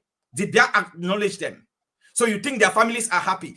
These people going out on the streets are fighting for those soldiers because the soldiers cannot do it. The soldiers are in a system which is called command and respond. Soldiers have to act and respond, but once the crowd is massive on the streets, that is the end. They won't shoot at protesters. They can only shoot at people when they are few. I worked on the diesel project with Michelle Doki, and there was something she said in 2018. When she was shot, she said, if we had been many on the streets, this would not have happened. Barrister Alice Nkom kept saying the streets are the people's office. One thing that is the regime wants us to do is think that, oh, they will kill you if you come up on the streets. Just tell them you've already been killing us anyway. But the more you are on the streets, the lesser the chances of anyone being killed. The more people are on the streets, the lesser the chance of any one person killed. So if somebody dies on the street today, it's because some people chose to sit behind and watch that one person fight for them. So if everyone in Douala, Yaoundé, Garoua, if everyone understands that their livelihoods have been taken away from them, that the only chance of survival is to do what we have done. I talk with tears in my eyes because I don't want to be where I am. I am now like someone who has no home, nothing. I don't even know what to tell my children when they ask me that, Daddy, what is home? But guess what? I have brothers and sisters, uncles and aunties everywhere around Cameroon struggling to do exact same thing, to run away from their homes. And I am telling you, you do not run away when you have no option, because you die trying to run away, because you die in the desert, you die, or you come here and you have no life like we don't in Europe, where we spend our whole time working to pay taxes to the white man who colonized us and impoverished our countries. Okay, it's a difficult one. But Sandrine, I really hope that something we're going to come up with strategy the days ahead. It is all the thing is that je pense pas que c'est une situation qui va se résoudre en 24 heures. absolument pas. Il y a déjà des casses, des incendies. Ça veut dire qu'il y a beaucoup de choses à recommencer. Et je pense personnellement que je ne sais pas ce qu'Atangandji va faire parce que je suis certaine qu'il va faire une autre communication bientôt. Mais je suis très certaine qu'il va faire une autre communication bientôt. Mais je pense que ce que l'on doit comprendre, c'est que les gens sont frustrés. Ils expriment simplement le fait qu'ils sont frustrés. Et en français, il y a un proverbe qui dit « À vaincre sans péril, on triomphe sans gloire ». Mais ça, c'est tout le contraire qui est en train de se passer en ce moment-ci. Je ne sais pas comment est-ce que le triomphe est du côté du RDPC. Je n'ai pas vu tout le Conseil constitutionnel, mais des petites images que j'ai vues, si vous observez la mine des gens, ils n'étaient pas du tout contents dans la salle. Ils n'étaient pas joyeux. They were not like happy, like, oh, we are doing this. We are like, no, because there is a real situation going out there, and they know that. Yeah. Okay, only thing that is comment est-ce qu'ils vont gérer la situation. So, je ne sais pas si ils se sont dit we just need at least to take the power first and then try to make some adjustment. Parce qu'il y a des choses qui doivent être faites. Sinon, je ne sais pas comment est-ce que ces 7 années vont se dérouler. En ce moment-ci, on est déjà parti sur une division en 2 du pays. Pratiquement, je suis presque sûre que l'extrême nord, le nord et la Damawa, ça va être des zones plus ou moins incontrôlables. Dès ce moment-ci, ajouté aux 2 régions du nord-ouest et du sud-ouest, en fait 5. Qu'est-ce qui reste? Le centre, le sud, l'est, l'ouest, le littoral et le centre. J'avais dit donc 5. Quand vous parlez même de l'Est, l'Est n'est même pas là. You know, l'Est is also a country that has an international boundary. So they have intrusions from there, Central Africa and all that. So it's shaky. But le truc, c'est que pour le moment, l'Est reste encore une province du Cameroun et on la considère comme telle. Et elle est sur les papiers. What I'm saying, Sandrine, is that it shares an international boundary. That's what I mean. That, if you said so, that means you say the same thing for the Southwest. We share another boundary with the Nigeria, and the same thing maybe for the Adamawa or some maybe for Marwa. We say the same thing with the Chad. So we are not there yet. So s'il faut, je regarde juste en fonction de la carte du Cameroun et je compte les 5 provinces d'un côté maintenant et les 5 autres provinces de l'autre. Alors, est-ce que le gouvernement Biya va régner sur 5 provinces sur 10? Comment est-ce que les choses vont se passer? Comment est-ce qu'on va créer des choses juste pour ces personnes-là? L'Assemblée législative, l'Assemblée nationale va reprendre le service le mois prochain, dans quelques jours seulement, dans quelques semaines. Moi, j'ai hâte de voir ce qui va se passer. On a vu Kaba Ege Djibril à Maroua, qui était à peine capable de dire 2 ou 3 phrases normalement construites. Est-ce que les députés du RDPC, parce que c'est ce qui se passe, vont encore lui accorder d'être président de l'Assemblée nationale? Vers quoi est-ce qu'on est en train de s'avancer?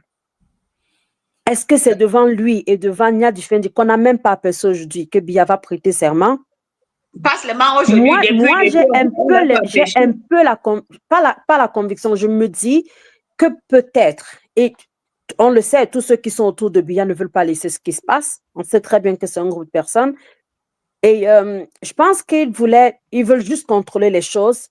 Peut-être qu'il y a des modifications qui vont être faites, probablement, mais ils vont essayer de contrôler le plus longtemps possible. Mais je pense qu'au fond, ce qui dérange ceux qui sont à l'extérieur, comme nous, c'est que ce soit une honte. Moi, j'ai du mal à me tourner et de dire à mes collègues que j'ai le président de la République dans mon pays qui va faire 50 ans au pouvoir. That's too much. It means half of a century. Yes, c'est-à-dire que tu penses que Biya va être président de Cameroun, n'est-ce pas? Ben oui, c'est ce qui est normalement. Non, mais sur les papiers, c'est ce qui est. Biya n'est pas président du Cameroun parce que le peuple lui a rejeté. I'm just trying the French because someone said I should talk. Le peuple a le mandat de décider qui est le président du Cameroun. Mais comment ce peuple qui est martyrisé, je ne dis pas non, I'm totally okay with that. Si ça restait seulement pour la commission qui comptait le vote, si ça restait sur eux seulement, ou bien la Cour constitutionnelle, c'est qu'on ne devait pas avoir le scrutin le 12 octobre. They should have just waited, attendre pour que les gens soient assis, et ils donnent les fiches à Paul Biya et ils décident que Paul Biya va être président. Because that's what they've done. You cannot distinguish the two. No, I agree with that. Je pense que les gens sont allés au vote parce qu'ils croyaient encore qu'on peut passer par la voie des urnes. Maintenant, la stratégie de Issa Tchiroma Bakari. And let me explain to you now what we did at the DISO project. One thing people thought was that with the DISO project, we were starting that with the objective that we just wanted to be able to win, and we expect that these guys will go out from the ballot box. It doesn't happen.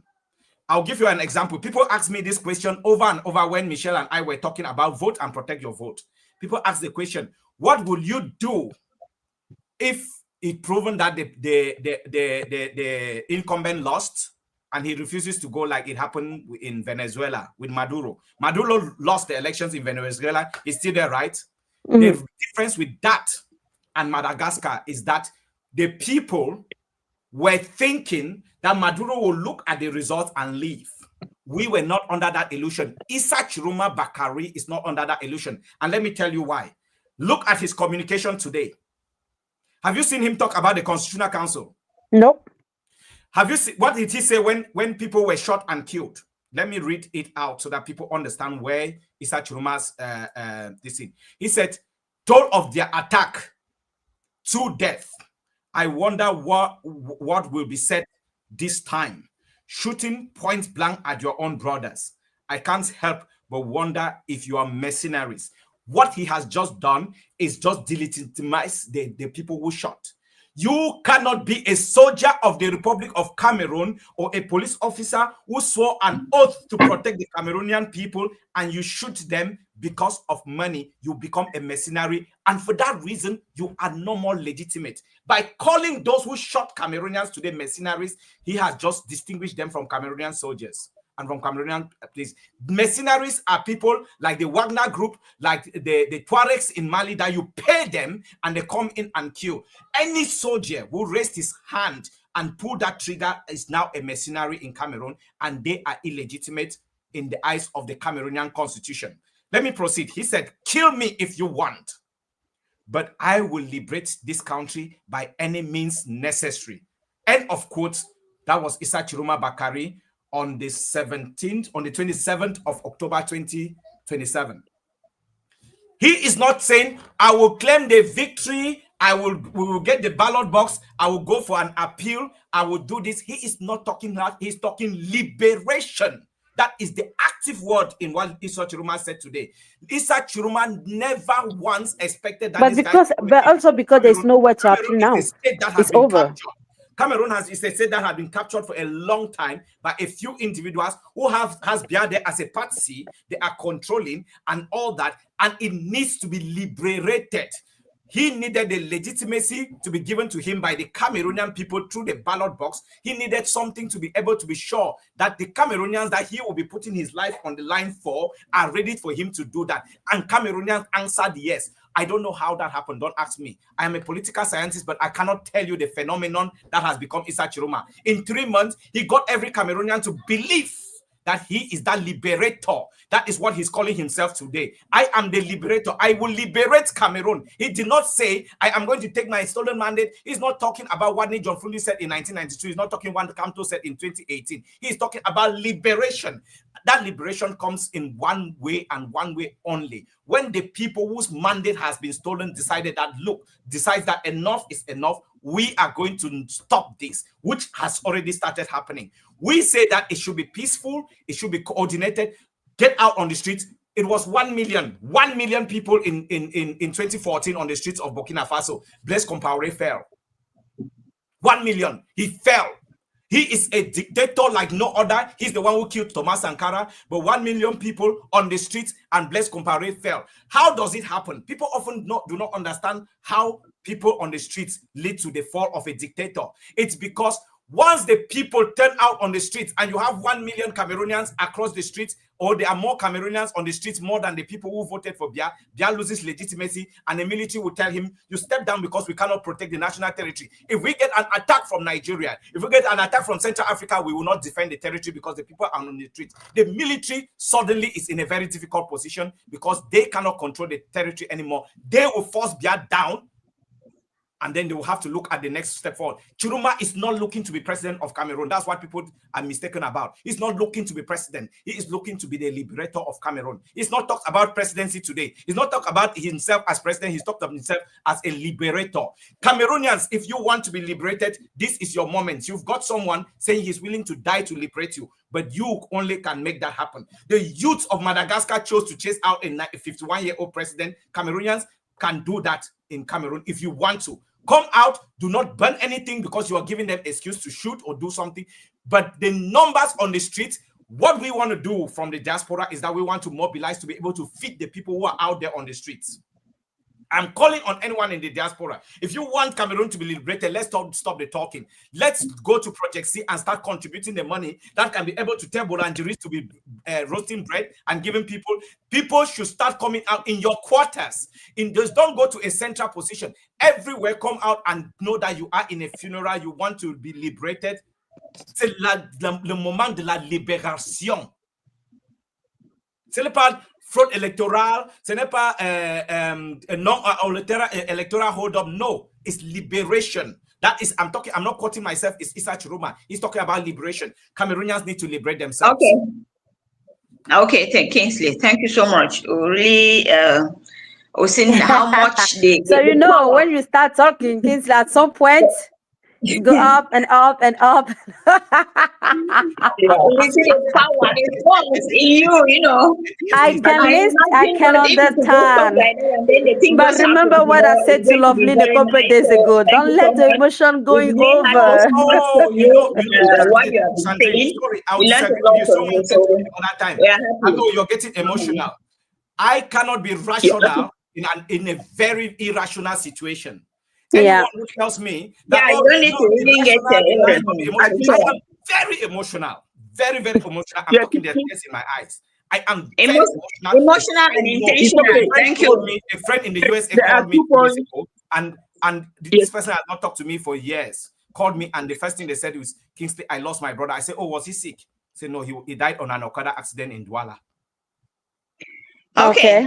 So Loveline, before you ask something to Professor Nicodemus, I think that we have like maybe the last question with him, and then I think we just need to say goodbye for now. And after Professor Nicodemus, we will try to make sure to come back in a couple hours, maybe 2 or 3 hours, so in the evening, so that we can keep talking on it, and then we will have more images and maybe we have more guests to take the time to go over the situation on the whole day, and then have like a very big conversation on it. So I don't know if you have maybe a last question to Professor. Just short observations. Absolutely, from Kingsley and from you, Sandrine. Kingsley makes a point about the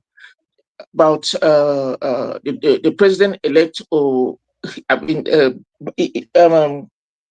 President I can't pronounce it. Tchiroma Bakary. He makes a statement that he is not sort of fighting to become president, but he wants to liberate the people. Now, this type of thinking, and that's why I say that people can be very inventive. This type of thinking is because of what he's undergoing. And so he sees himself in that position. And so he's communicating. That's the politics. He's communicating. It's so much about, because you are liberating as a leader. So he's communicating to a constituency. So that's a very clear point. The second thing I want to say, Sandrine raised the issues about the geopolitical location of the Northwest, Southwest, and the one of the Grand North. I think there's a difference. If you take the Northwest, Southwest regions, Nigeria is their border, but Nigeria is not sympathetic to what's happening in the North and Southwest problems. In fact, they are an obstacle to a certain extent. But when we come to the Grand North is cohesive. And I think it's important that Cameroonians should understand this. By Cameroonians, I mean the government and people who are not in government. Everybody should understand this. If we look at the issues, some of the problems in Northwest problems, particularly the farmer grazer problem, Fulani people from Nigeria cross over to whom? That is, Fulani from Nigeria crossed into Cameroon to fight. What does that tell you? Now, if we translate this to the Grand North, we realize that the Grand North is an ethnic continuum with Nigeria. In fact, we think the Grand North and Nigeria, they are the same people, same ethnic groupings, religion, amongst other issues, and they are very cohesive. They are what you call my brother's keeper. So that's the first point. The second point is that with Chad, with Central African Republic, and with Nigeria, where arms are just, circulating so freely. This up now translates the Grand North into a volatile and a dangerous region. And if any problem, any trouble starts there, what we have in the Northwest and Southwest region will be a child's play. Because we are talking about the people who are cohesive, we are talking about the people whose boundaries are friendly. Yeah, no, I'm so sorry, Paul. So maybe you didn't get me well. I understand that there is a lot of. I'm just going on the part that they say that there are crises in the Northwest and the Southwest region that are not being solved until now. And then with something, with the election, like presidential election that is going on now, we can see clearly that the Grand North, is completely, I could say, little bit down. Not in the same way. I'm not talking about the same causes. No, it's not. They are not the same causes. But I was just saying that if the system in place does not have the technical control on those 5 regions, it's like we are kind of split. That's what I was trying to say. I was not trying to know. No, I agree with you 100%. I agree with you. The Grand North is a special region, but it's very difficult to control. That almost underscore that point. It may be easier to deal with the Northwest Southwest region than with the Grand North. The Grand North is slippery, it's complicated, it's more cohesive than what you find in the Northwest and Southwest region. And once it's more cohesive, it poses a special security problem. That should be clear. So the issue of the Grand North and President Bakari should be handled with a lot of care. Any attempts at arresting him or anything of that sort will create us problems we have never seen before. So that has to be handled. It's a political problem. If it means giving him the power, give him the power. That's my position. Okay. So thank you, Professor. Maybe we might have you later in the day. So for now, we just need to take a deep break, I can say so, and then come back later with a lot of energy and strength, and then go over what happened during the World Day, and then just keep continuing to have a big conversation on that. So, Loveline, je pense qu'on va arrêter ici pour maintenant. It's been 5 hours of live. So, thank you to Mimi for Info Team. On va arrêter pour ici en ce moment. Si on reviendra probablement en fin de, je pense, on reviendra en fin de cette journée autour de 18 ou de 19 heures avec des hommes politiques, avec d'autres experts de la société civile, et on va revenir sur tous les événements, toutes les manifestations qui ont eu lieu cette journée au Cameroun après la proclamation des résultats de l'élection présidentielle et continuer cette grande conversation. Alors, on revient très bientôt. N'oubliez surtout pas de vous abonner pour être certain d'avoir les notifications de ce que nous sommes en ligne. N'oubliez pas d'aller souscrire aux pages de Mimimefo.info, Cameroon News Agency, Beyond African Postcards, Analyse avec Sandrine Yamga, et puis sur la page Twitter de Rebecca Elonchon. Merci à vous. Thank you, Loveline. Thank you, Sandrine. Thank you, our viewers all over the world. Just like Sandrine has said, will surely be coming back in a few hours' time. Time for us to also get a break and think of other new strategies, and we're also encouraging, those who think that they can say something, especially on the way forward, to get to MMI team, so that we can have their reactions on the way forward in Cameroon with the present situation. And surely we'll surely be having guests when we will surely come back. So thank you so much for keeping it a rendezvous on MMI and trusting in MMI. Till we meet À très again. bientôt. On vous envoie Ciao. beaucoup d'amour et de cœur. À tout à l'heure.